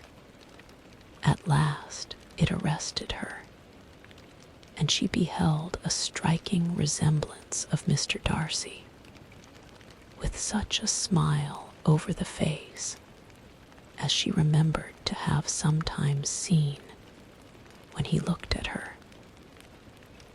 She stood several minutes before the picture in earnest contemplation, and returned to it again before they quitted the gallery. Mrs. Reynolds informed them that it had been taken in his father's lifetime. There was certainly at this moment in Elizabeth H.'s mind a more gentle sensation towards the original than she had ever felt in the height of their acquaintance. The commendation bestowed on him by Mrs. Reynolds was of no trifling nature. What praise is more valuable than the praise of an intelligent servant? As a brother, a landlord, a master, she considered how many people's happiness were in his guardianship, how much of pleasure or pain it was in his power to bestow, how much of good or evil must be done by him. Every idea that had been brought forward by the housekeeper was favorable to his character, and as she stood before the canvas on which he was represented and fixed his eyes upon herself, she thought of his regard with a deeper sentiment of gratitude than it had ever raised before.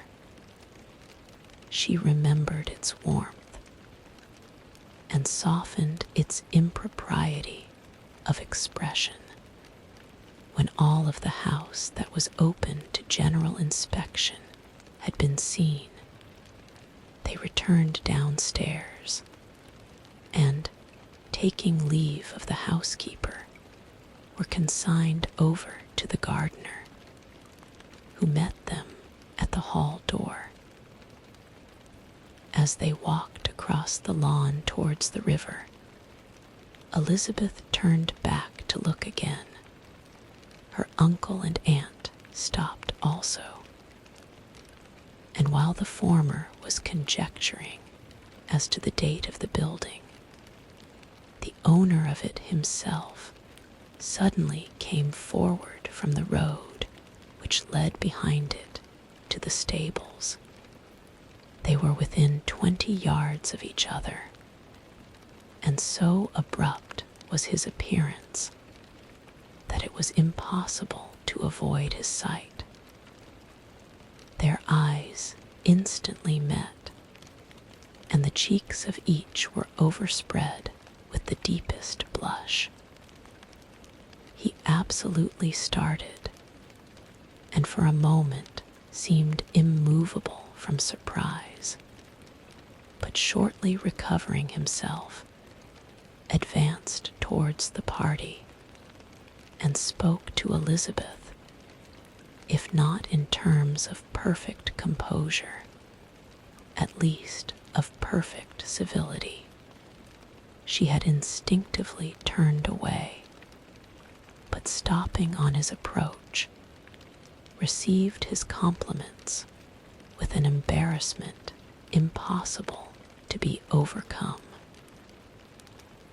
Had his first appearance, or his resemblance to the picture they had just been examining, been insufficient to assure the other two that they now saw Mr. Darcy, the gardener's expression of surprise on beholding his master must immediately have told it. They stood a little aloof while he was talking to their niece, who, astonished and confused, scarcely dared lift her eyes to his face, and knew not what answer she returned to his civil inquiries after her family, amazed at the alteration of his manner since they last parted. Every sentence that he uttered was increasing her embarrassment, and every idea of the impropriety of her being found there recurring to her mind. The few minutes in which they continued together were some of the most uncomfortable of her life, nor did he seem much more at ease. When he spoke, his accent had none of its usual sedateness, and he repeated his inquiries as to the time of her having left Longbourn, and of her stay in Derbyshire so often, and in so hurried a way, as plainly spoke the distraction of his thoughts.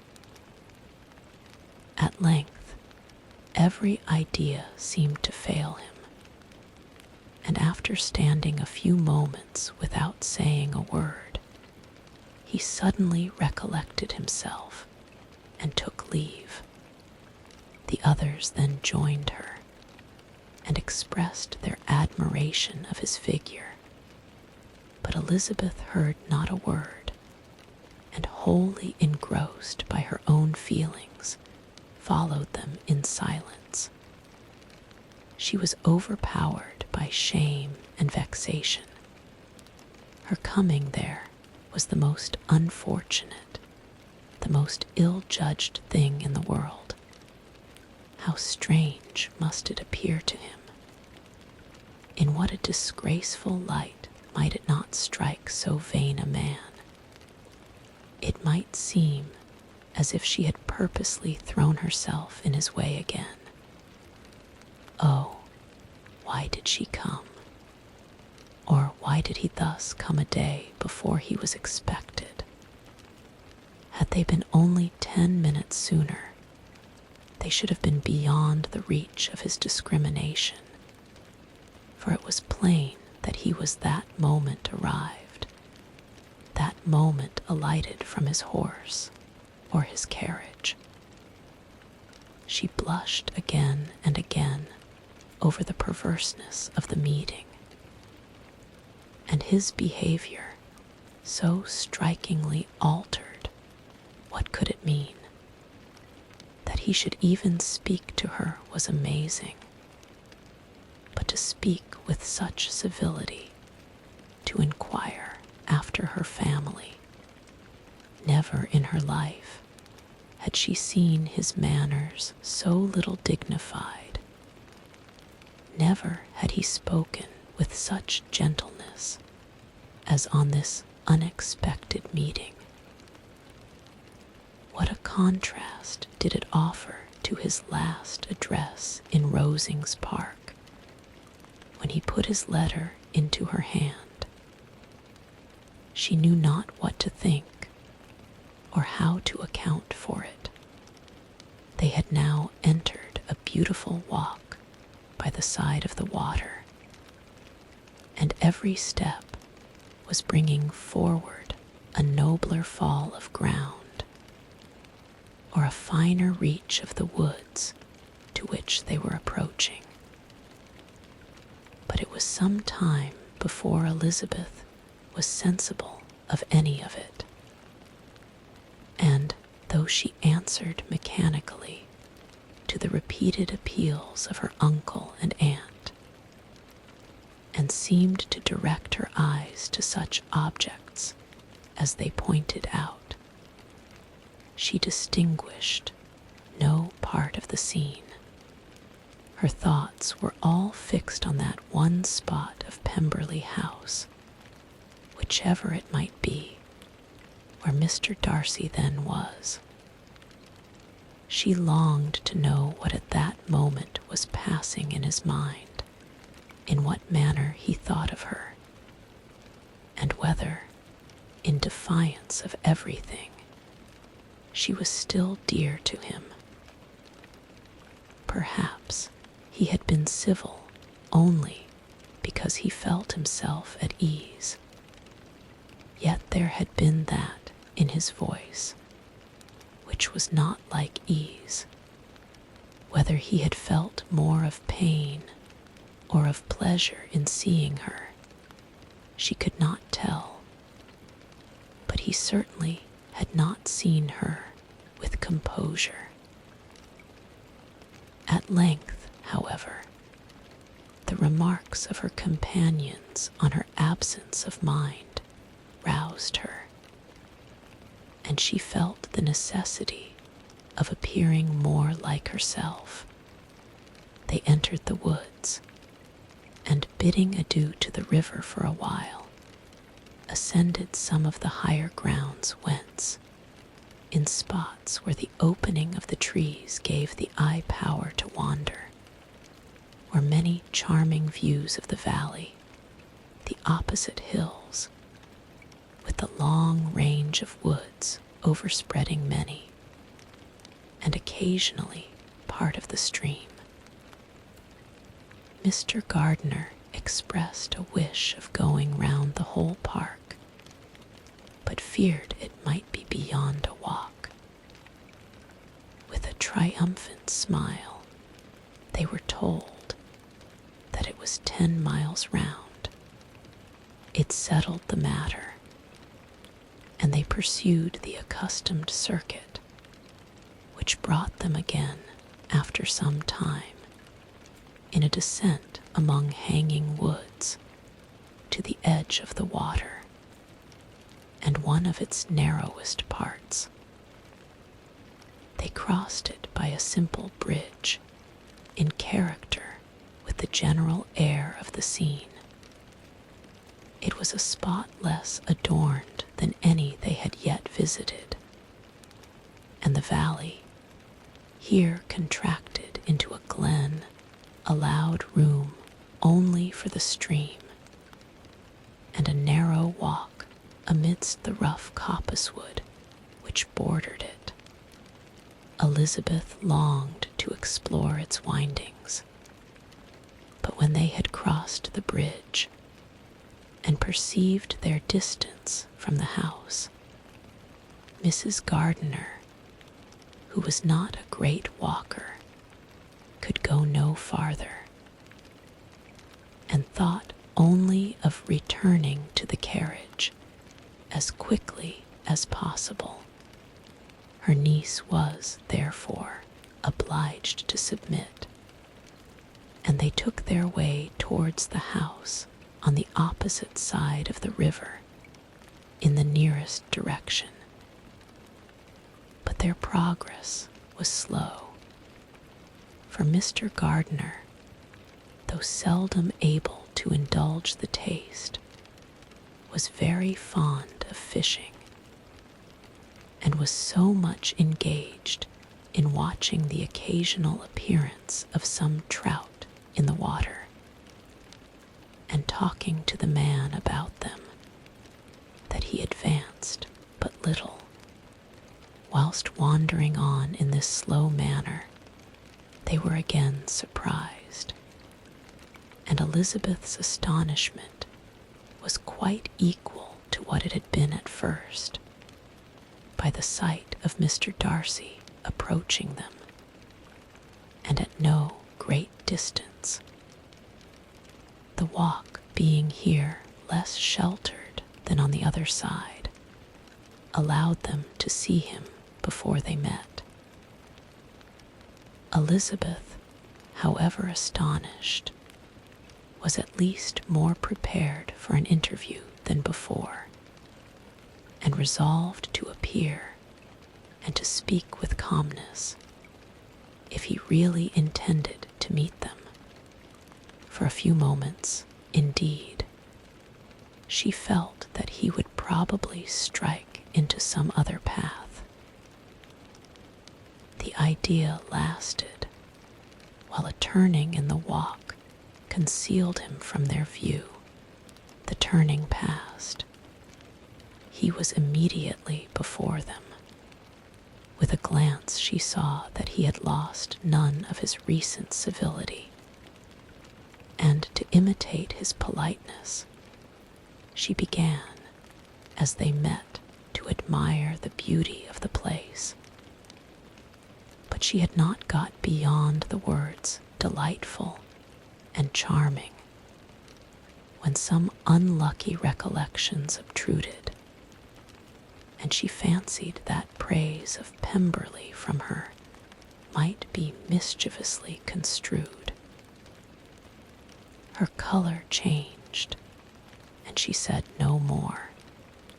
Mrs. Gardiner was standing a little behind, and on her pausing, he asked her if she would do him the honor of introducing him to her friends.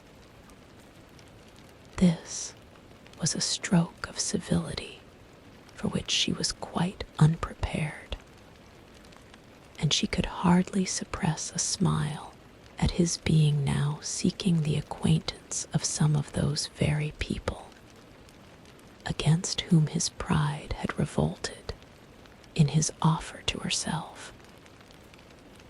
What will be his surprise, thought she, when he knows who they are? He takes them now for people of fashion. The introduction, however, was immediately made, and as she named their relationship to herself, she stole a sly look at him to see how he bore it, and was not without the expectation of his decamping as fast as he could from such disgraceful companions. That he was surprised by the connection was evident. He sustained it, however, with fortitude, and so far from going away, turned back with them, and entered into conversation with Mr. Gardiner, Elizabeth could not but be pleased, could not but triumph. It was consoling that he should know she had some relations for whom there was no need to blush. She listened most attentively to all that passed between them, and gloried in every expression, every sentence of her uncle, which marked his intelligence, his taste, or his good manners. The conversation soon turned upon fishing, and she heard Mr. Darcy invite him with the greatest civility to fish there as often as he chose, while he continued in the neighborhood, offering at the same time to supply him with fishing tackle, and pointing out those parts of the stream where there was usually most sport. Mrs. Gardiner, who was walking arm in arm with Elizabeth, gave her a look expressive of her wonder. Elizabeth said nothing, but it gratified her exceedingly. The compliment must be all for herself. Her astonishment, however, was extreme, and continually was she repeating, "Why is he so altered? From what can it proceed? It cannot be for me, it cannot be for my sake that his manners are thus softened. My reproofs at Hunsford could not work such a change as this. It is impossible that he should still love me. After walking some time in this way, the two ladies in front, the two gentlemen behind, on resuming their places, after descending to the brink of the river for the better inspection of some curious water plant, there chanced to be a little alteration. It originated in Mrs. Gardiner, who, fatigued by the exercise of the morning, found Elizabeth's arm inadequate to her support, and consequently preferred her husband, S. Mr. Darcy took her place by her niece, and they walked on together. After a short silence, the lady first spoke. She wished him to know that she had been assured of his absence before she came to the place, and accordingly began by observing that his arrival had been very unexpected. For your housekeeper, she added, informed us that you would certainly not be here till tomorrow. And indeed, before we left Bakewell, we understood that you were not immediately expected in the country.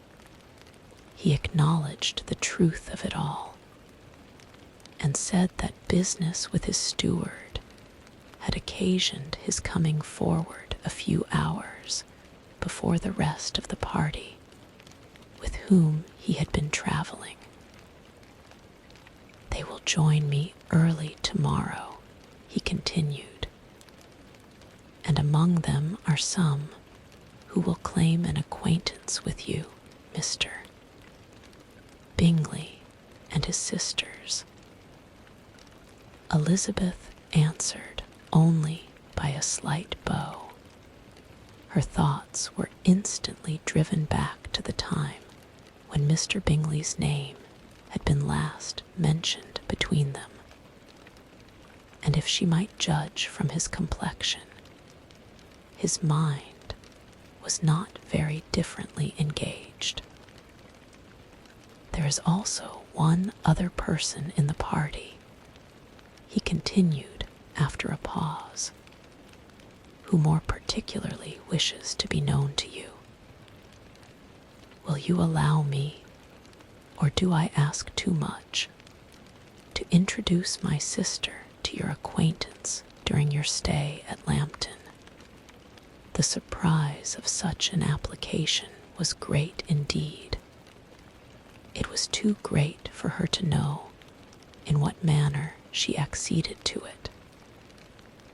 She immediately felt that whatever desire Miss Darcy might have of being acquainted with her must be the work of her brother, and without looking farther, it was satisfactory. It was gratifying to know that his resentment had not made him think really ill of her. They now walked on in silence, each of them deep in thought. Elizabeth was not comfortable, that was impossible, but she was flattered and pleased. His wish of introducing his sister to her was a compliment of the highest kind. They soon outstripped the others, and when they had reached the carriage, Mr. and Mrs. Gardiner were half a quarter of a mile behind. He then asked her to walk into the house, but she declared herself not tired, and they stood together on the lawn. At such a time much might have been said, and silence was very awkward. She wanted to talk, but there seemed an embargo on every subject.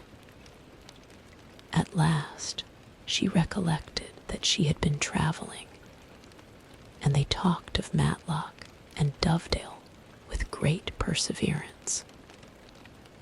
Yet time and her aunt moved slowly, and her patience and her ideas were nearly worn out before the tete-a-tete was over.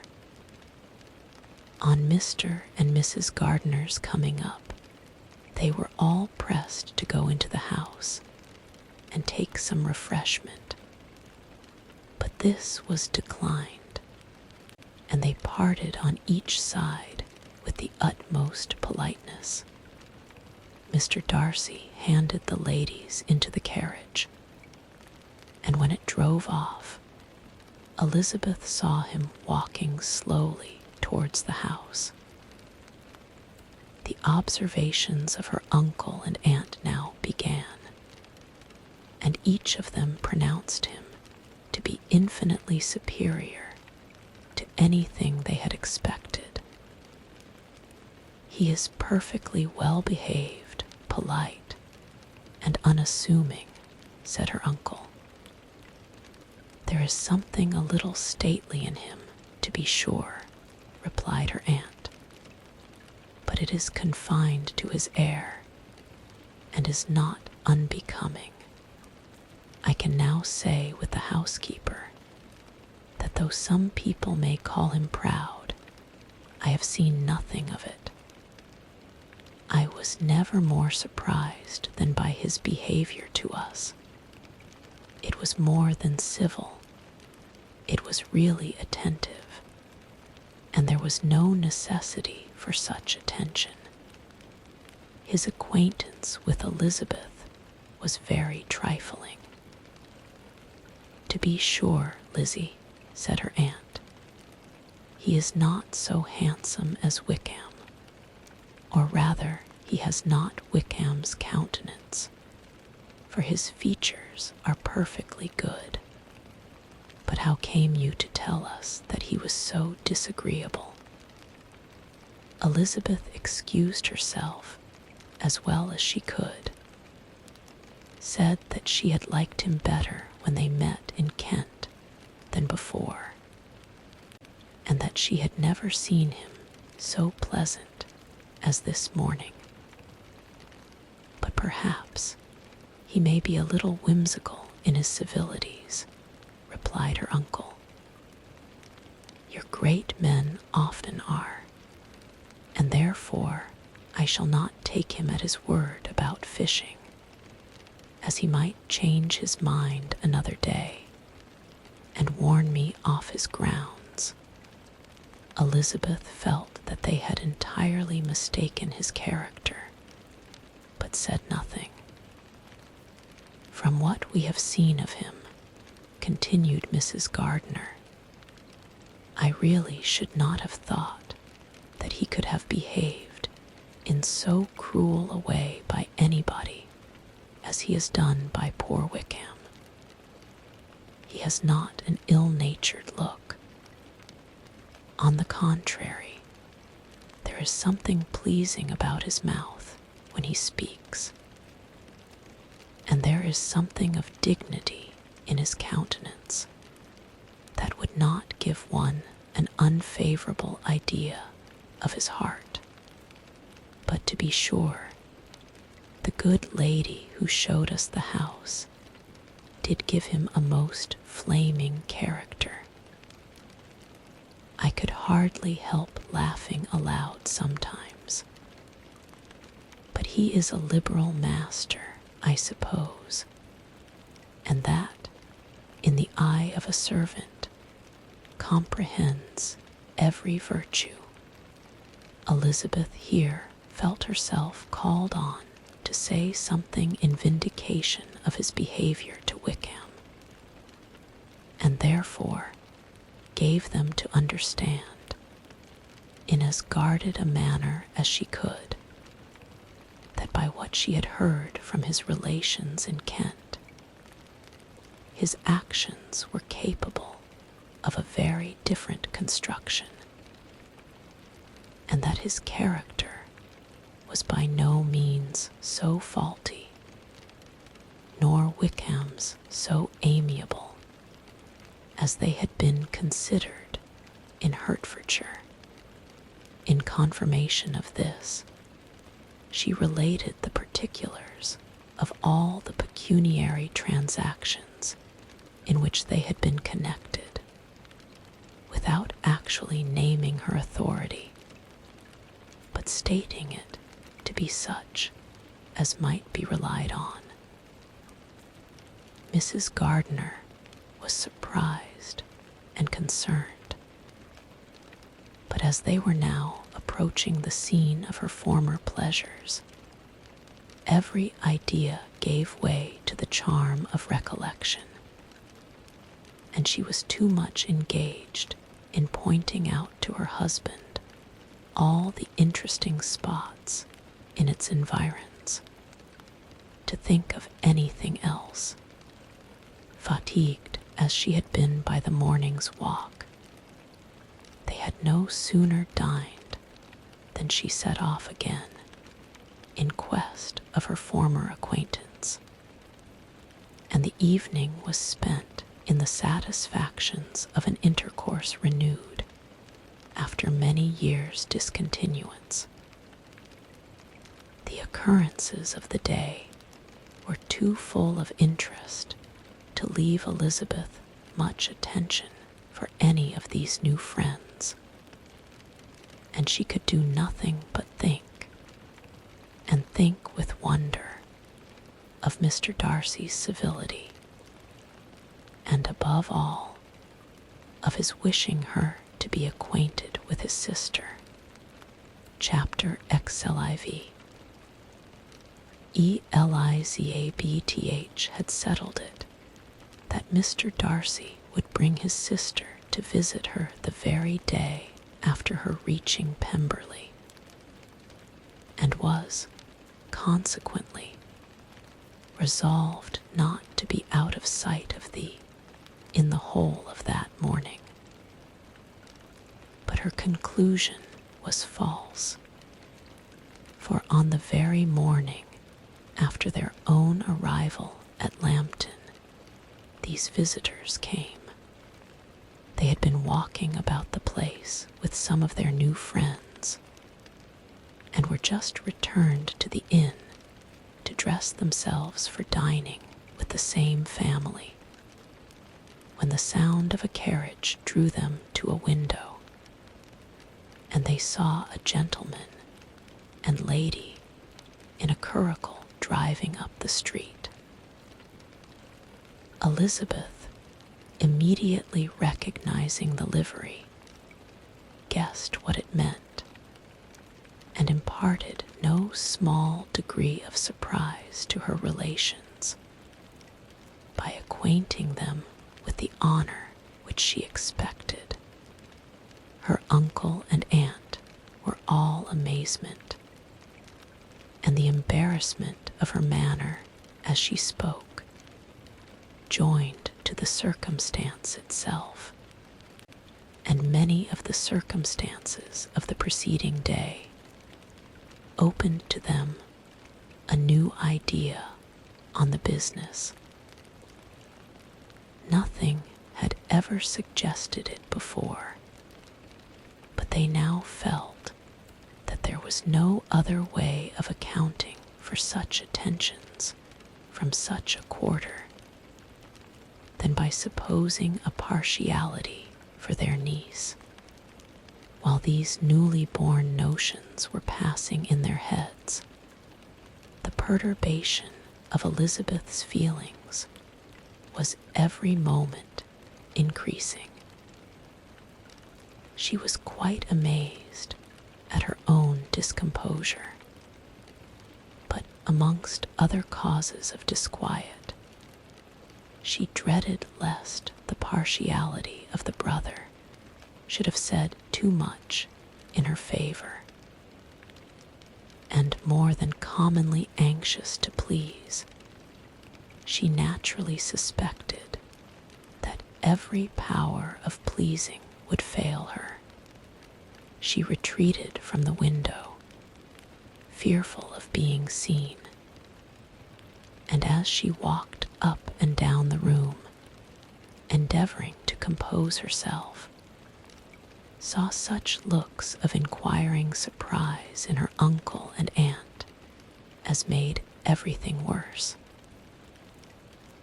Miss Darcy and her brother appeared, and this formidable introduction took place. With astonishment did Elizabeth see that her new acquaintance was at least as much embarrassed as herself. Since her being at Lambton, she had heard that Miss Darcy was exceedingly proud, but the observation of a very few minutes convinced her that she was only exceedingly shy. She found it difficult to obtain even a word from her beyond a monosyllable. Miss Darcy was tall, and on a larger scale than Elizabeth, and though little more than 16, her figure was formed, and her appearance womanly and graceful. She was less handsome than her brother, but there was sense and good humor in her face, and her manners were perfectly unassuming and gentle.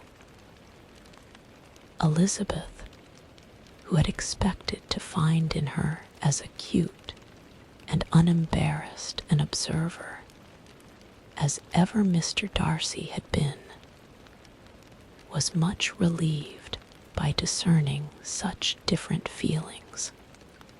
They had not been long together before Darcy told her that Bingley was also coming to wait on her, and she had barely time to express her satisfaction and prepare for such a visitor when Bingley's quick step was heard on the stairs, and in a moment he entered the room. All Elizabeth's anger against him had been long done away, but had she still felt any, it could hardly have stood its ground against the unaffected cordiality with which he expressed himself on seeing her again. He inquired in a friendly, though general, way after her family, and looked and spoke with the same good-humored ease that he had ever done. To Mr. and Mrs. Gardiner, he was scarcely a less interesting personage than to herself. They had long wished to see him. The whole party before them, indeed, excited a lively attention. The suspicions which had just arisen of Mr. Darcy and their niece directed their observation towards each with an earnest, though guarded, inquiry, and they soon drew from those inquiries the full conviction that one of them at least knew what it was to love. Of the lady's sensations, they remained a little in doubt, but that the gentleman was overflowing with admiration was evident enough. Elizabeth, on her side, had much to do. She wanted to ascertain the feelings of each of her visitors. She wanted to compose her own, and to make herself agreeable to all. And in the latter object, where she feared most to fail, she was most sure of success, for those to whom she endeavored to give pleasure were prepossessed in her favor. Bingley was ready, Georgiana was eager, and Darcy determined to be pleased, to make herself agreeable to all. In seeing Bingley, her thoughts naturally flew to her sister, and oh, how ardently did she long to know whether any of his were directed in a like manner. Sometimes she could fancy that he talked less than on former occasions, and once or twice pleased herself with the notion that, as he looked at her, he was trying to trace a resemblance. But though this might be imaginary, she could not be deceived as to his behavior to Miss Darcy, who had been set up as a rival to Jane. No look appeared on either side that spoke particular regard. Nothing occurred between them that could justify the hopes of his sister. On this point, she was soon satisfied, and 2 or 3 little circumstances occurred ere they parted, which, in her anxious interpretation, denoted a recollection of Jane, not untinctured by tenderness, and a wish of saying more that might lead to the mention of her, had he dared. He observed to her, at a moment when the others were talking together, and in a tone which had something of real regret, that it was a very long time since he had had the pleasure of seeing her. And before she could reply, he added, "It is above 8 months. We have not met since the 26th of November, when we were all dancing together at Netherfield." Elizabeth was pleased to find his memory so exact, and he afterwards took occasion to ask her, when unattended to by any of the rest, whether all her sisters were at Longbourn. There was not much in the question, nor in the preceding remark, but there was a look and a manner which gave them meaning. It was not often that she could turn her eyes on Mr. Darcy himself But whenever she did catch a glimpse, she saw an expression of general complacence, and in all that he said, she heard an accent so far removed from hauteur or disdain of his companions as convinced her that the improvement of manners which she had yesterday witnessed, however temporary its existence might prove, had at least outlived one day when she saw him thus seeking the acquaintance and courting the good opinion of people with whom any intercourse a few months ago would have been a disgrace. When she saw him thus civil, not only to herself, but to the very relations whom he had openly disdained, and recollected their last lively scene in Hunsford parsonage, the difference, the change was so great, and struck so forcibly on her mind, that she could hardly restrain her astonishment from being visible, never even in the company of his dear friends at Netherfield, or his dignified relations at Rosings, had she seen him so desirous to please, so free from self-consequence or unbending reserve, as now, when no importance could result from the success of his endeavors, and when even the acquaintance of those to whom his attentions were addressed would draw down the ridicule and censure of the ladies both of Netherfield and Rosings. Their visitors stayed with them above half an hour, and when they arose to depart, Mr. Darcy called on his sister to join him in expressing their wish of seeing Mr. and Mrs. Gardiner and Miss Bennet to dinner at Pemberley before they left the country. Miss Darcy, though with a diffidence which marked her little in the habit of giving invitations, readily obeyed. Mrs. Gardiner looked at her niece, desirous of knowing how she, whom the invitation most concerned, felt disposed as to its acceptance. But Elizabeth had turned away her head, presuming, however, that this studied avoidance spoke rather a momentary embarrassment than any dislike of the proposal, and seeing in her husband, who was fond of society, a perfect willingness to accept it, she ventured to engage for her attendance, and the day after the next was fixed on.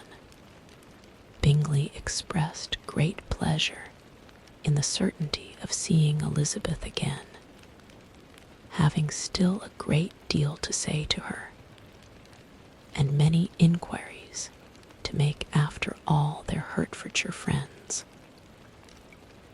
Elizabeth, construing all this into a wish of hearing her speak of her sister, was pleased, and on this account, as well as some others, found herself, when their visitors left them, capable of considering the last half hour with some satisfaction, though while it was passing the enjoyment of it had been little, eager to be alone, and fearful of inquiries or hints from her uncle and aunt.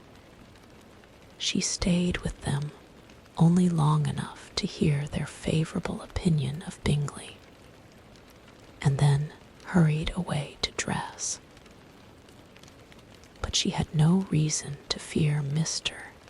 and Mrs. Gardiner's curiosity. It was not their wish to force her communication.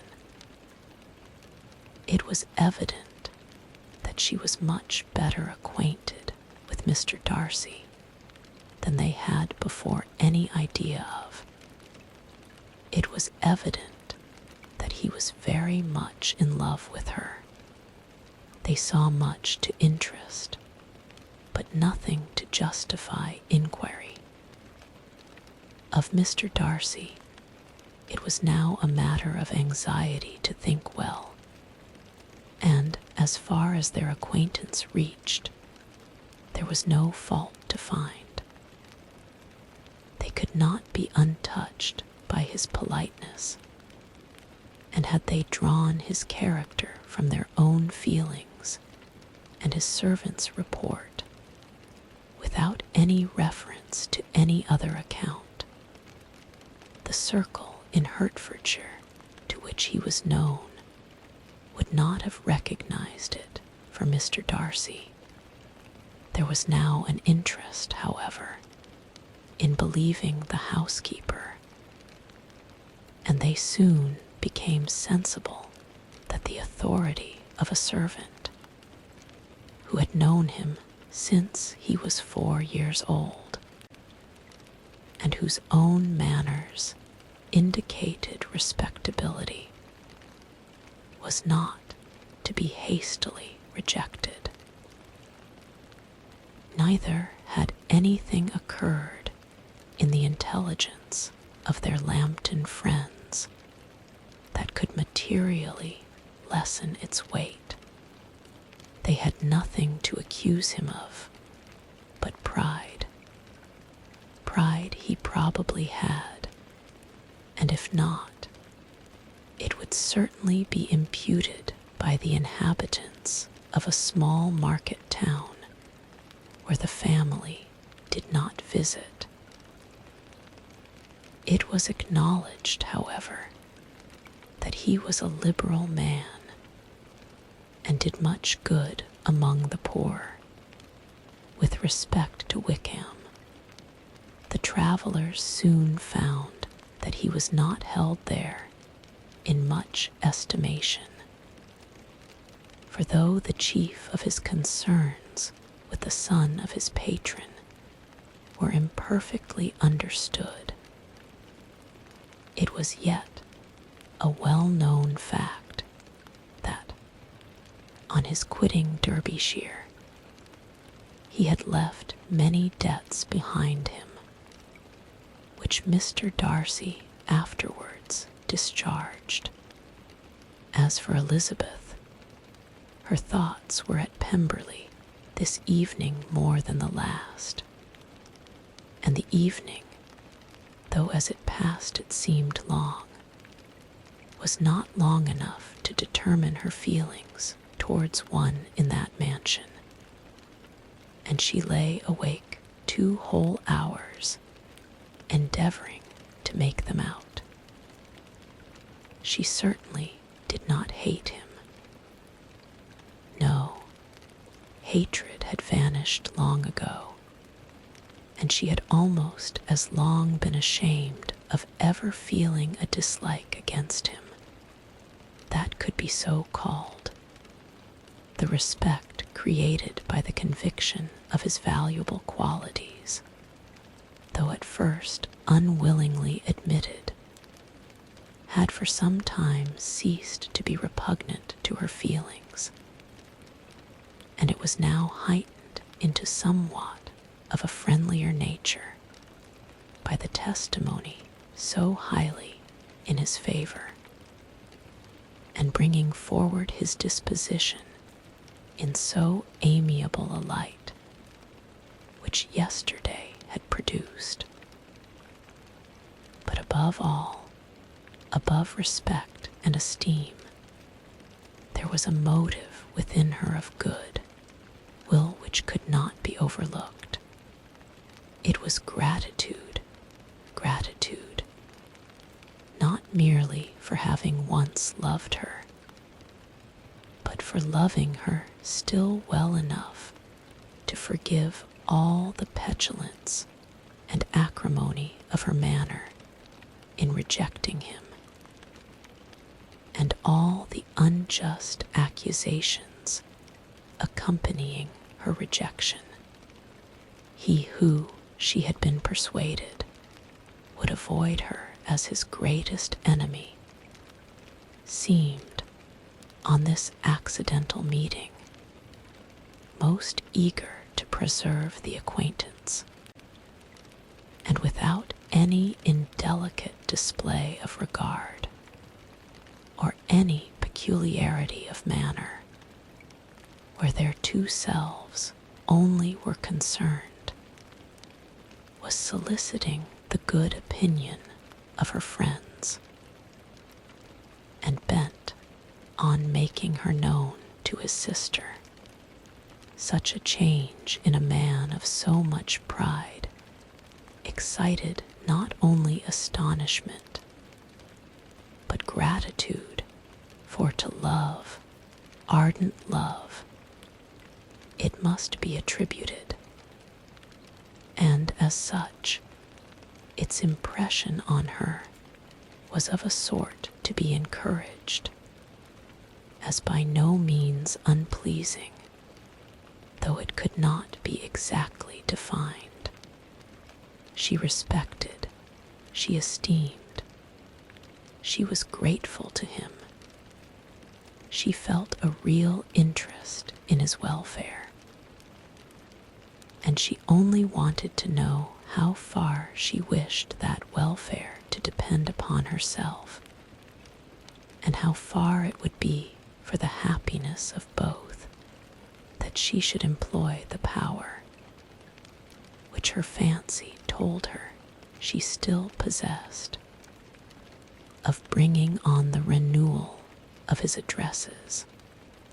It had been settled in the evening between the aunt and niece that such a striking civility as Miss Darcy S., in coming to them on the very day of her arrival at Pemberley, for she had reached it only to a late breakfast, ought to be imitated, though it could not be equaled, by some exertion of politeness on their side, and consequently that it would be highly expedient to wait on her at Pemberley the following morning. They were, therefore, to go. Elizabeth was pleased, though when she asked herself the reason, she had very little to say in reply. Mr. Gardiner left them soon after breakfast. The fishing scheme had been renewed the day before, and a positive engagement made of his meeting some of the gentlemen at Pemberley by noon. Engaged by the river. Chapter XXVI. See ONVINCED as Elizabeth now, was that Miss Bingley's dislike of her had originated in jealousy. She could not help feeling how very unwelcome her appearance at Pemberley must be to her, and was curious to know with how much civility on that lady's side the acquaintance would now be renewed. On reaching the house, they were shown through the hall into the saloon, whose northern aspect rendered it delightful for summer. Its windows, opening to the ground, admitted a most refreshing view of the high woody hills behind the house, and of the beautiful oaks and Spanish chestnuts which were scattered over the intermediate lawn. In this room they were received by Miss Darcy, who was sitting there with Mrs. Hurst and Miss Bingley, and the lady with whom she lived in London. Georgiana's reception of them was very civil, but attended with all that embarrassment which, though proceeding from shyness and the fear of doing wrong, would easily give to those who felt themselves inferior the belief of her being proud and reserved. Mrs. Gardiner and her niece, however, did her justice and pitied her.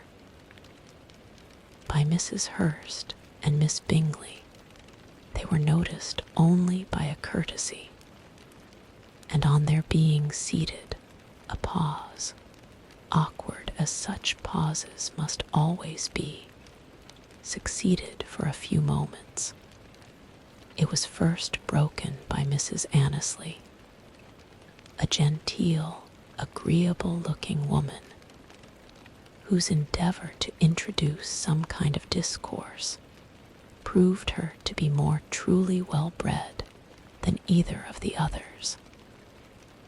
And between her and Mrs. Gardiner, with occasional help from Elizabeth, the conversation was carried on.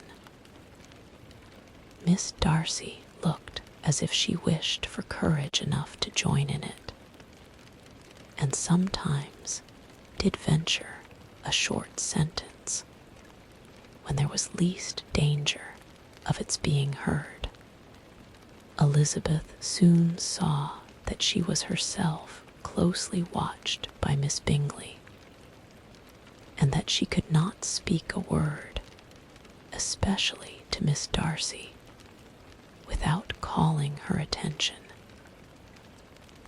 This observation would not have prevented her from trying to talk to the latter, had they not been seated at an inconvenient distance.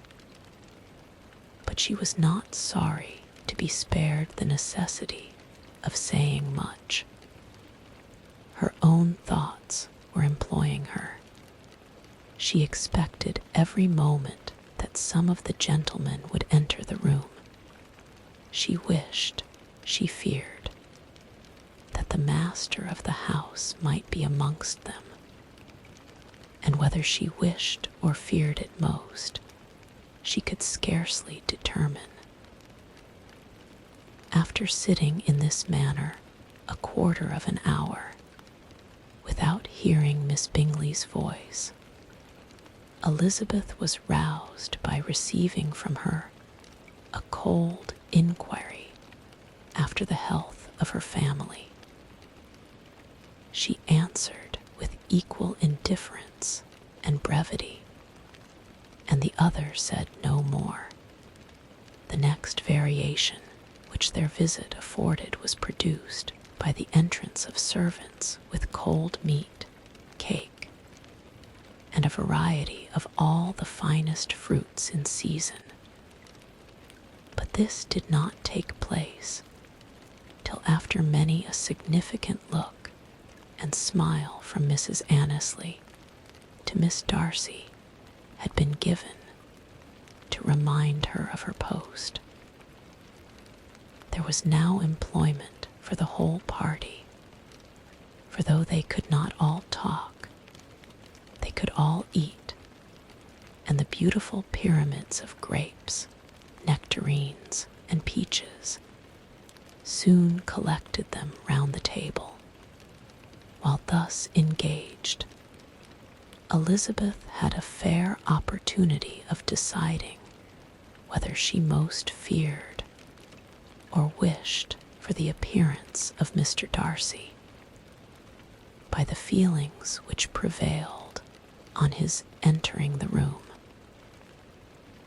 And then, though but a moment before she had believed her wishes to predominate, she began to regret that he came. He had been some time with Mr. Gardiner, who, with 2 or 3 other gentlemen from the house, was engaged by the river,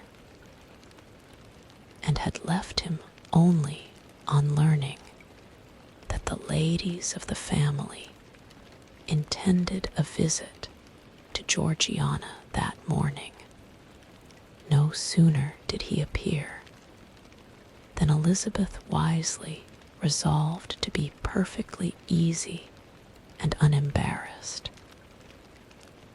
A resolution the more necessary to be made, but perhaps not the more easily kept, because she saw that the suspicions of the whole party were awakened against them, and that there was scarcely an eye which did not watch his behavior when he first came into the room. In no countenance was attentive curiosity so strongly marked as in Miss Bingley. In spite of the smiles which overspread her face whenever she spoke to one of its objects. For jealousy had not yet made her desperate, and her attentions to Mr. Darcy were by no means over. Miss Darcy, on her brother's entrance, exerted herself much more to talk, and Elizabeth saw that he was anxious for his sister and herself to get acquainted, and forwarded, as much as possible, every attempt at conversation on either side. Miss Bingley saw all this likewise, and, in the imprudence of anger, took the first opportunity of saying, with sneering civility, "Pray, Miss Eliza, are not the Shire militia removed from Meryton? They must be a great loss to your family." In Darcy's presence, she dared not mention Wickham's name, but Elizabeth instantly comprehended that he was uppermost in her thoughts, and the various recollections connected with him gave her a moment's distress.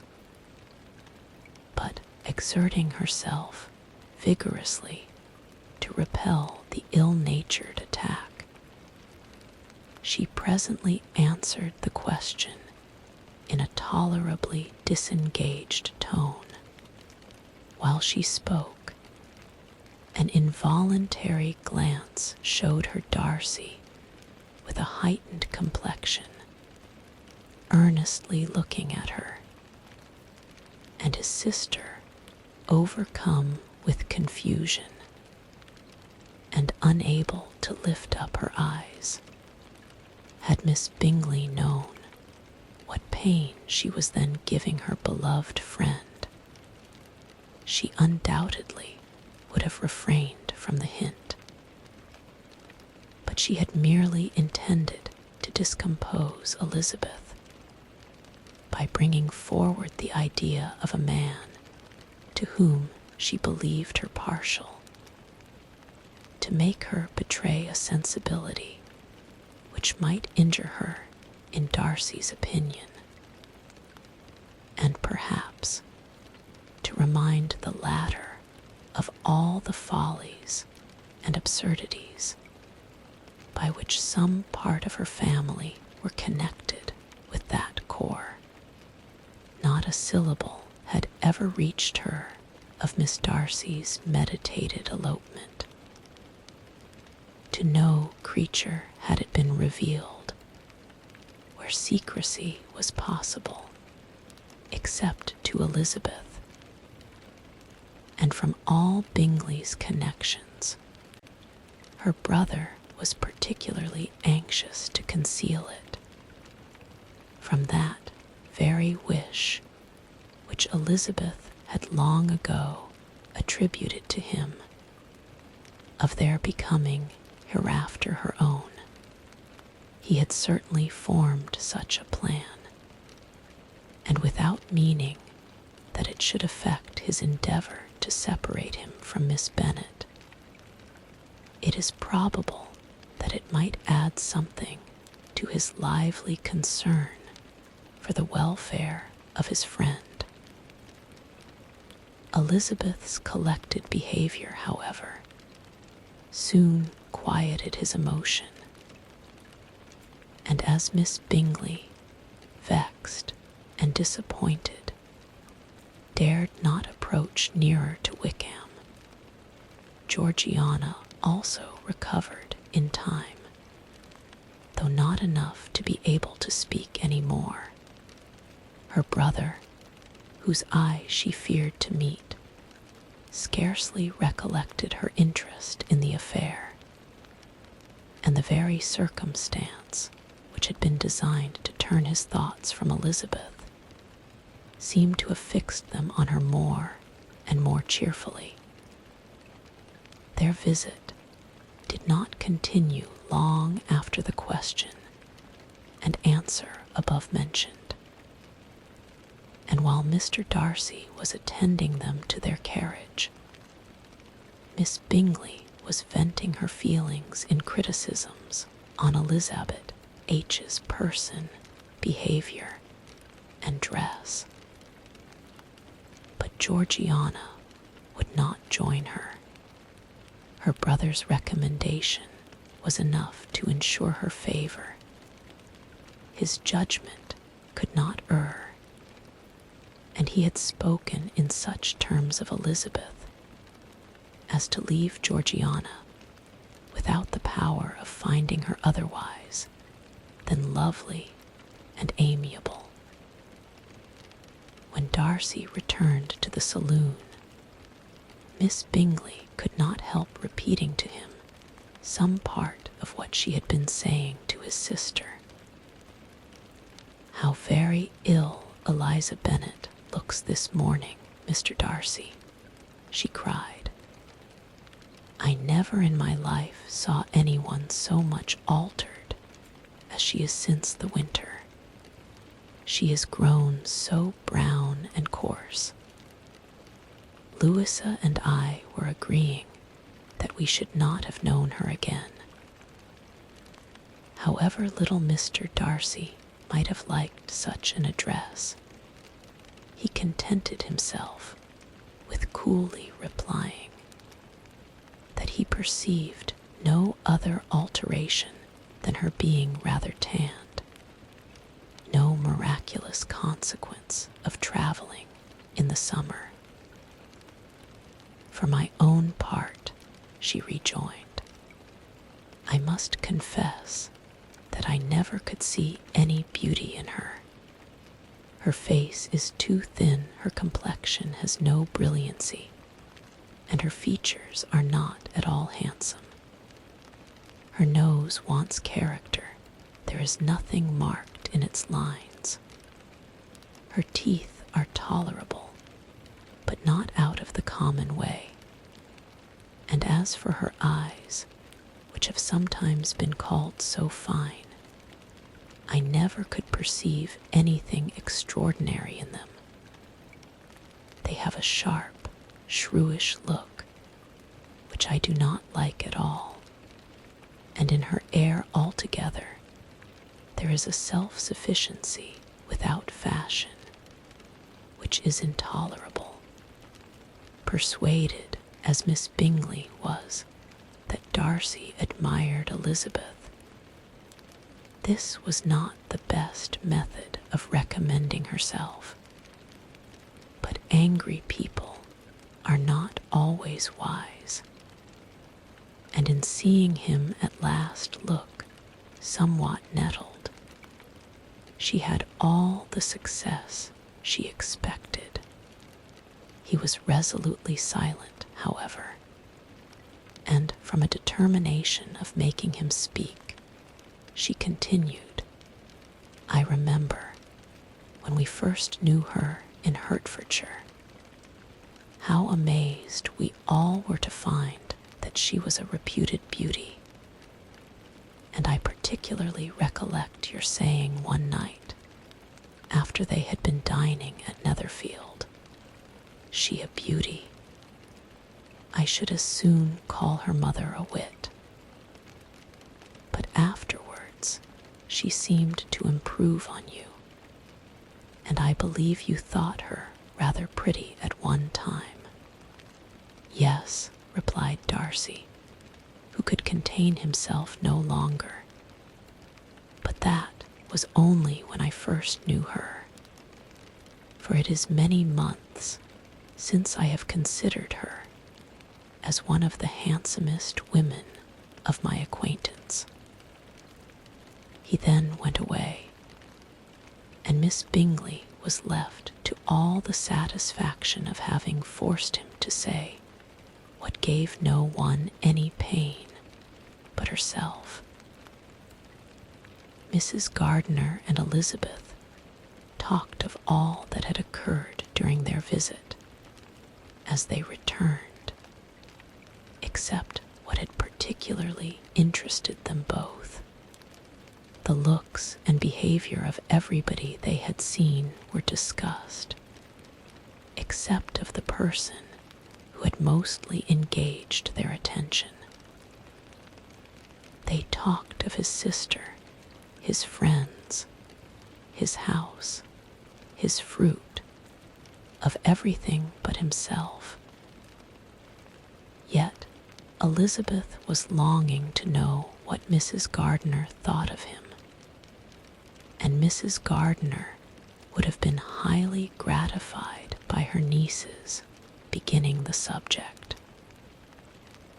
Chapter XXXVI. Elizabeth had been a good deal disappointed in not finding a letter from Jane on their first arrival at Lambton, and this disappointment had been renewed on each of the mornings that had now been spent there. But on the third, her repining was over, and her sister justified by the receipt of 2 letters from her at once, on one of which was marked that it had been mis-sent elsewhere. Elizabeth was not surprised at it, as Jane had written the direction remarkably ill. They had just been preparing to walk as the letters came in, and her uncle and aunt, leaving her to enjoy them in quiet, set off by themselves.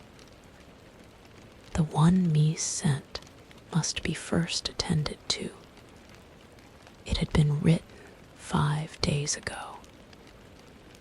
The beginning contained an account of all their little parties and engagements, with such news as the country afforded.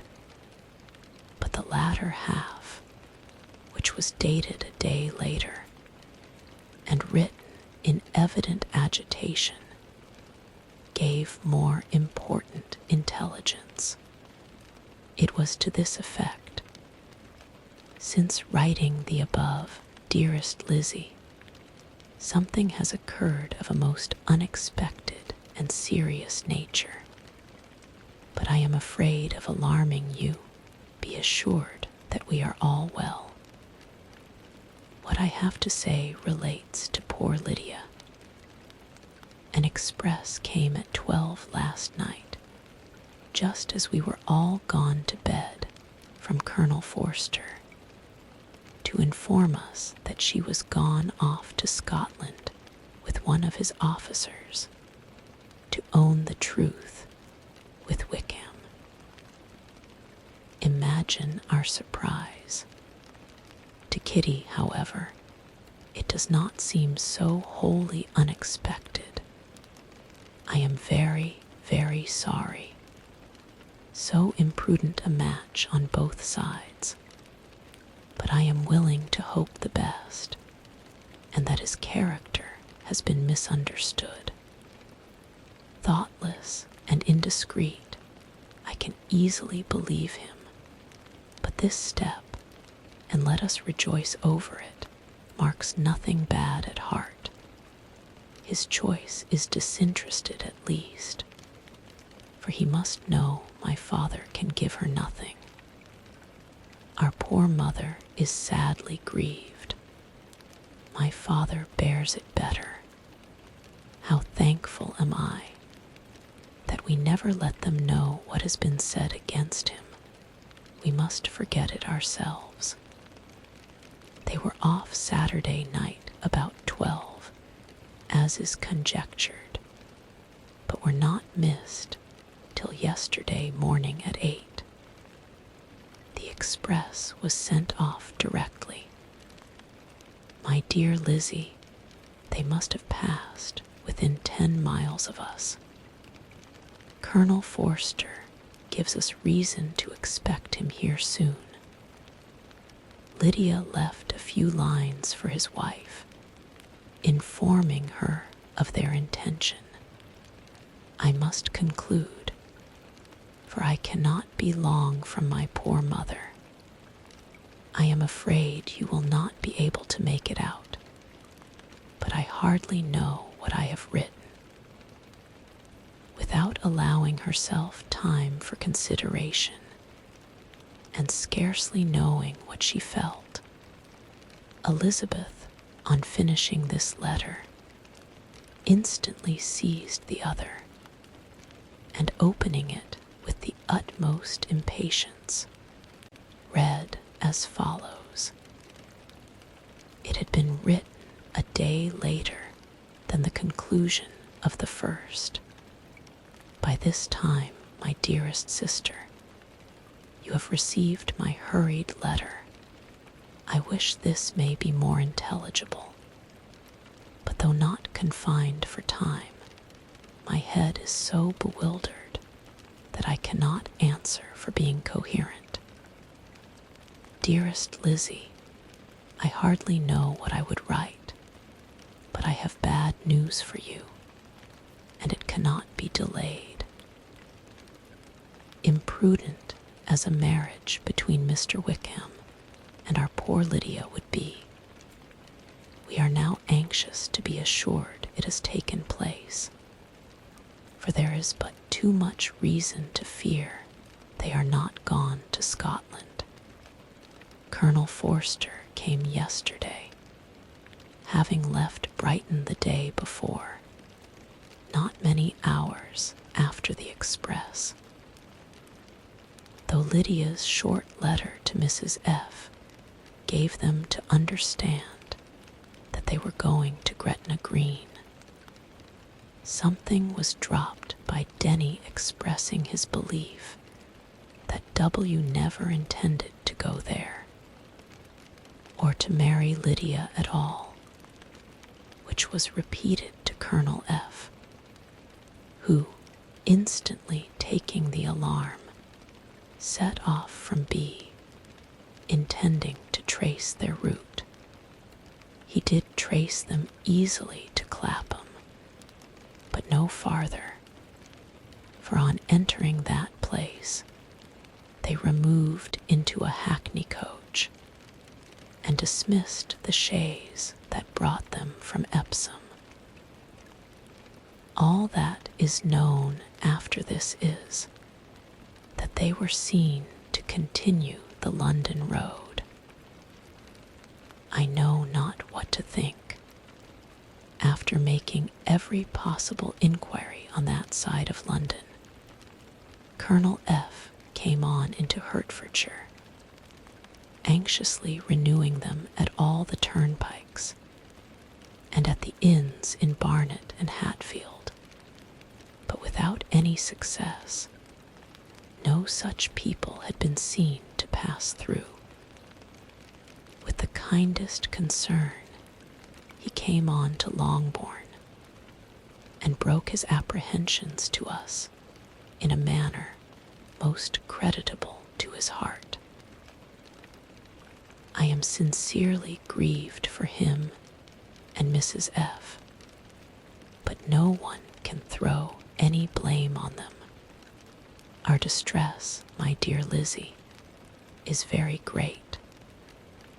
My father and mother believe the worst, but I cannot think so ill of him. Many circumstances might make it more eligible for them to to be married privately in town than to pursue their first plan. And even if he could form such a design against a young woman of Lady A's connections, which is not likely, can I suppose her so lost to everything? Impossible. I grieve to find, however, that Colonel F. is not disposed to depend upon their marriage. He shook his head when I expressed my hopes, and said he feared W. was not a man to be trusted. My poor mother is really ill and keeps her room. Could she exert herself, it would be better. But this is not to be expected. And as to my father, I never in my life saw him so affected. Poor Kitty has anger for having concealed their attachment. But as it was a matter of confidence, one cannot wonder. I am truly glad, dearest Lizzie, that you have been spared something of these distressing scenes. But now, as the first shock is over, shall I own that I long for your return? I am not so selfish, however, as to press for it, if inconvenient. Adieu.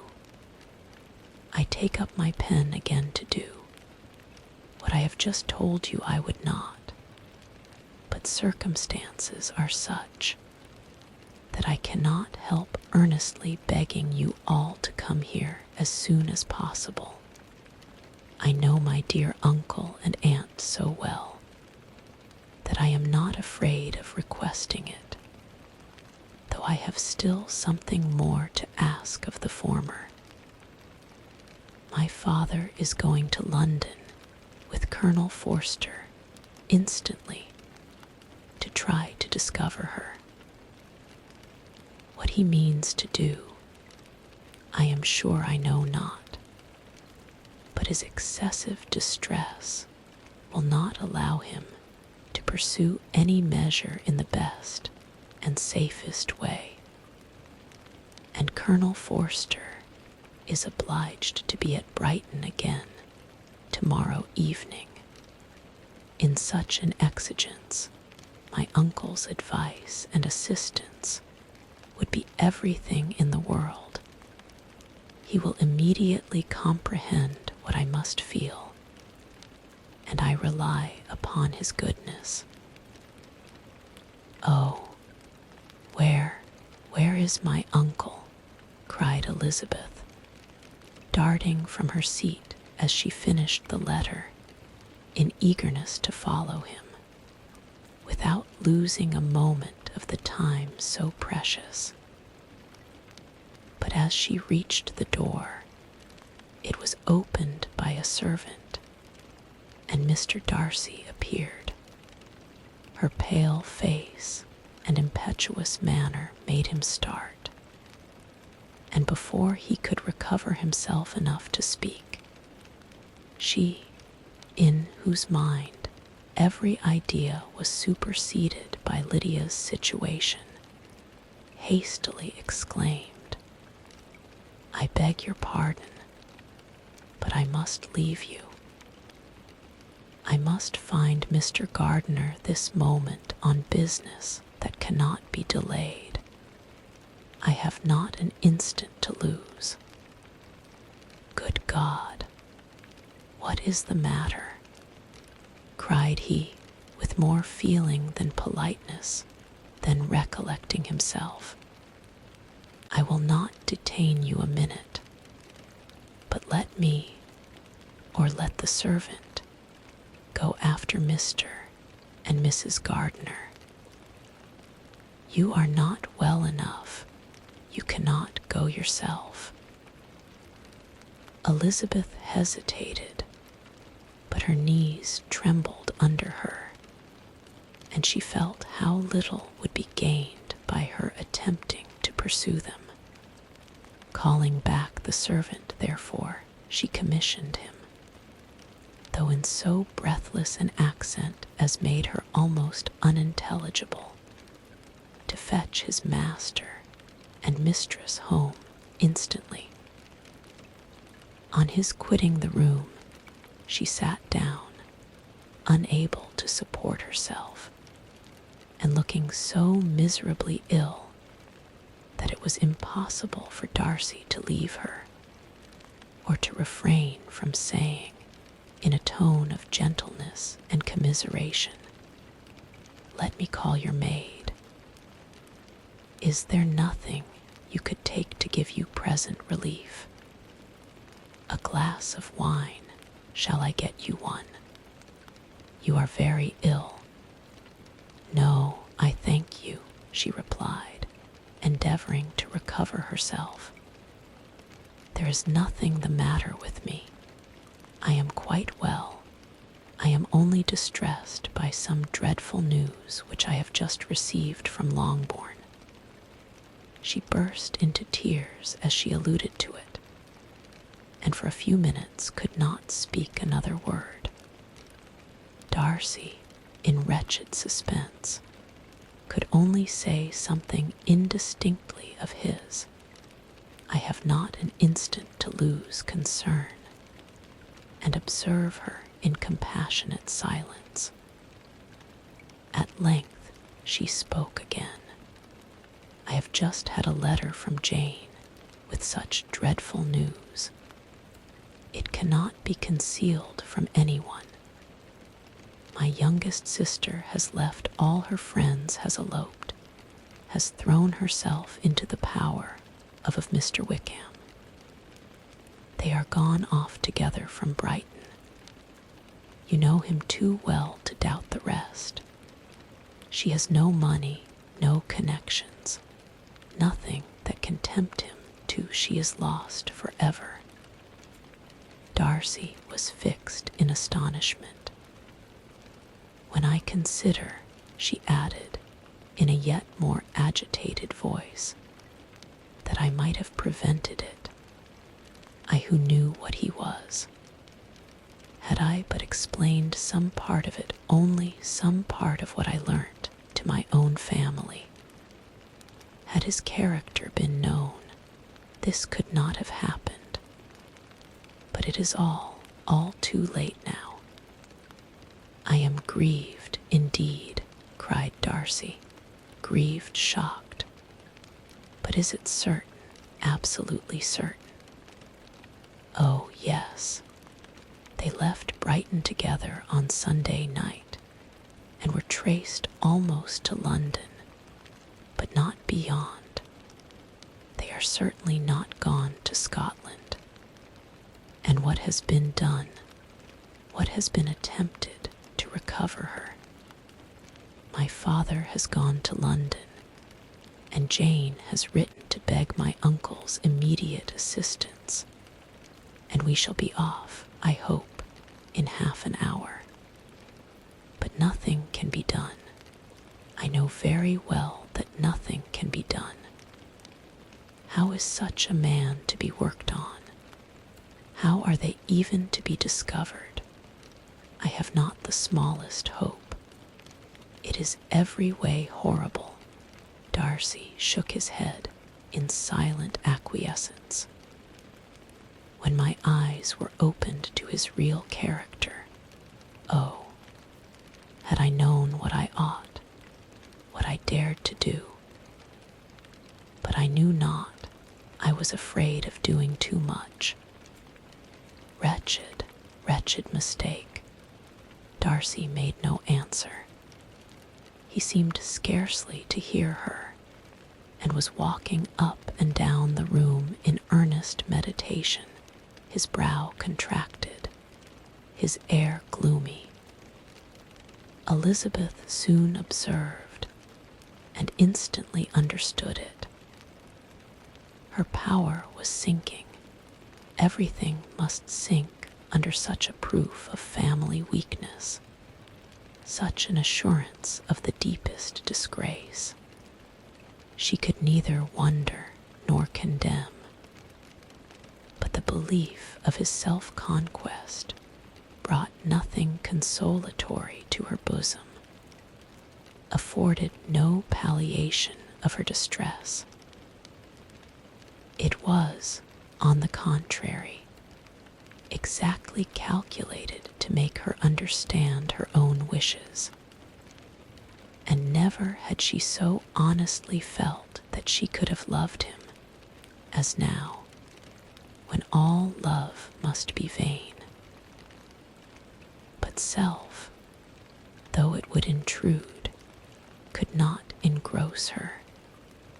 Lydia, the humiliation, the misery she was bringing on them all, soon swallowed up every private care, and covering her face with her handkerchief, Elizabeth was soon lost to everything else, and after a pause of several minutes, was only recalled to a sense of her situation by the voice of her companion, who, in a manner which, though it spoke compassion, spoke likewise restraint, said, "I am afraid you have been long desiring my absence, nor have I anything to plead in excuse of my stay, but real, though unavailing concern. Would to heaven that anything could be either said or done on my part that might offer consolation to such distress, but I will not torment you with vain wishes, which may seem purposely to ask for your thanks. This unfortunate affair will, I fear, prevent my sisters having the pleasure of seeing you at Pemberley today. Oh, yes, be so kind as to apologize for us to Miss Darcy. Say that urgent business calls us home immediately. Conceal the unhappy truth as long as it is possible. I know it cannot be long." He readily assured her of his secrecy, again expressed his sorrow for her distress, wished it a happier conclusion than there was at present reason to hope, and leaving his compliments for her relations, with only one serious parting look, went away. As he quitted the room, Elizabeth felt how improbable it was that they should ever see each other again on such terms of cordiality as had marked their several meetings in Derbyshire.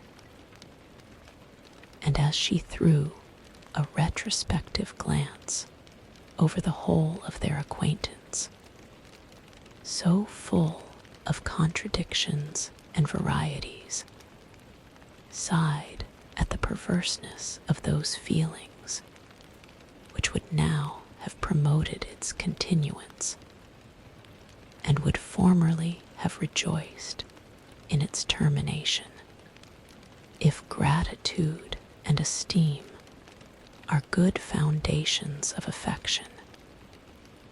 Elizabeth's change of sentiment will be neither improbable nor faulty, but if otherwise, if the regard springing from such sources is unreasonable or unnatural, in comparison of what is so often described as arising on a first interview with its object, and even before two words have been exchanged, nothing can be said in her defense, except that she had given somewhat of a trial to the latter method in her partiality for Wickham, and that its ill success might, perhaps, authorize her to seek the other less interesting mode of attachment. Be that as it may, she saw him go with regret, and in this early example of what Lydia's infamy must produce, found additional anguish as she reflected on that wretched business. Never since reading Jane's second letter had she entertained a hope of Wickham's meaning to marry her. No one but Jane, she thought, could flatter herself with such an expectation. Surprise was the least of all her feelings on this development, while the contents of the first letter remained on her mind. She was all surprise, all astonishment that Wickham should marry a girl whom it was impossible he could marry for money, and how Lydia could ever have attached him had appeared incomprehensible. But now it was all too natural.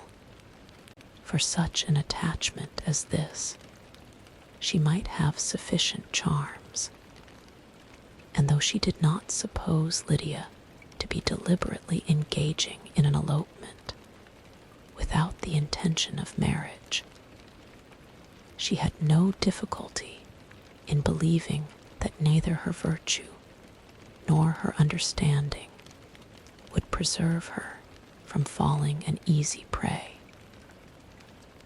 She had never perceived, while the regiment was in Hertfordshire, that Lydia had any partiality for him, but she was convinced that Lydia had wanted only encouragement to attach herself to anybody.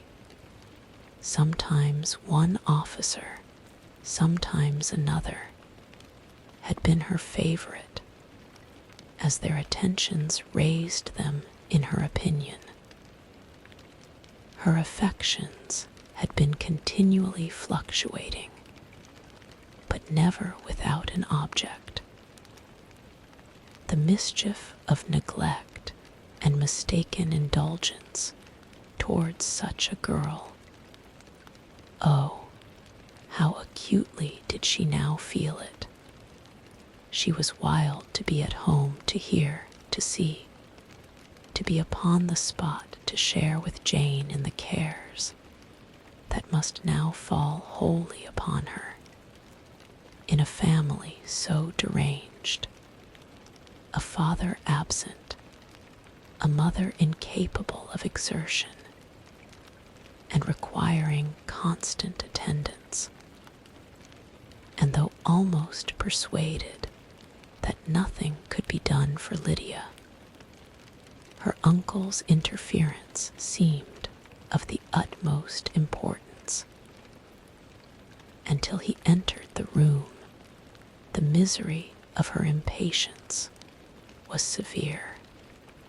Mr. and Mrs. Gardiner had hurried back in alarm, supposing, by the servant's account, that their niece was taken suddenly ill, but satisfying them instantly on that head, she eagerly communicated the cause of their summons, reading the 2 letters aloud, and dwelling on the postscript of the last with trembling energy. Though Lydia had never been a favorite with them, Mr. and Mrs. Gardiner could not but be deeply affected. Not Lydia only, but all were concerned in it, and after the first exclamations of surprise and horror, Mr. Gardiner readily promised every assistance in his power. Elizabeth, though expecting no less, thanked him with tears of gratitude, and all three being actuated by one spirit, everything relating to their journey was speedily settled. They were to be off as soon as possible. "But what is to be done about Pemberley?" cried Mrs. Gardiner. "John told us Mr. Darcy was here when you sent for us, was it so?" "Yes, and I told him we should not be able to keep our engagement. That is all settled." "What is all settled?" repeated the other, as she ran into her room to prepare. "And are they upon such terms as for her to disclose the real truth? Oh, that I knew how it was." But wishes were vain, or, at best, could serve only to amuse her in the hurry and confusion of the following hour. Had Elizabeth been at leisure to be idle, she would have remained certain that all employment was impossible to one so wretched as herself. But she had her share of business as well as her aunt, and amongst the rest there were notes to be written to all their friends at Lambton, with false excuses for their sudden departure. An hour, however, saw the whole completed, and Mr. Gardiner, meanwhile, having settled his account at the inn, nothing remained to be done but to go. And Elizabeth, after all the misery of the morning, found herself, in a shorter space of time than she could have supposed, seated in the carriage and on the road to Longbourn. The first pleasing earnest of their welcome. That's all for tonight. I'll see you soon for part 3. Rest well.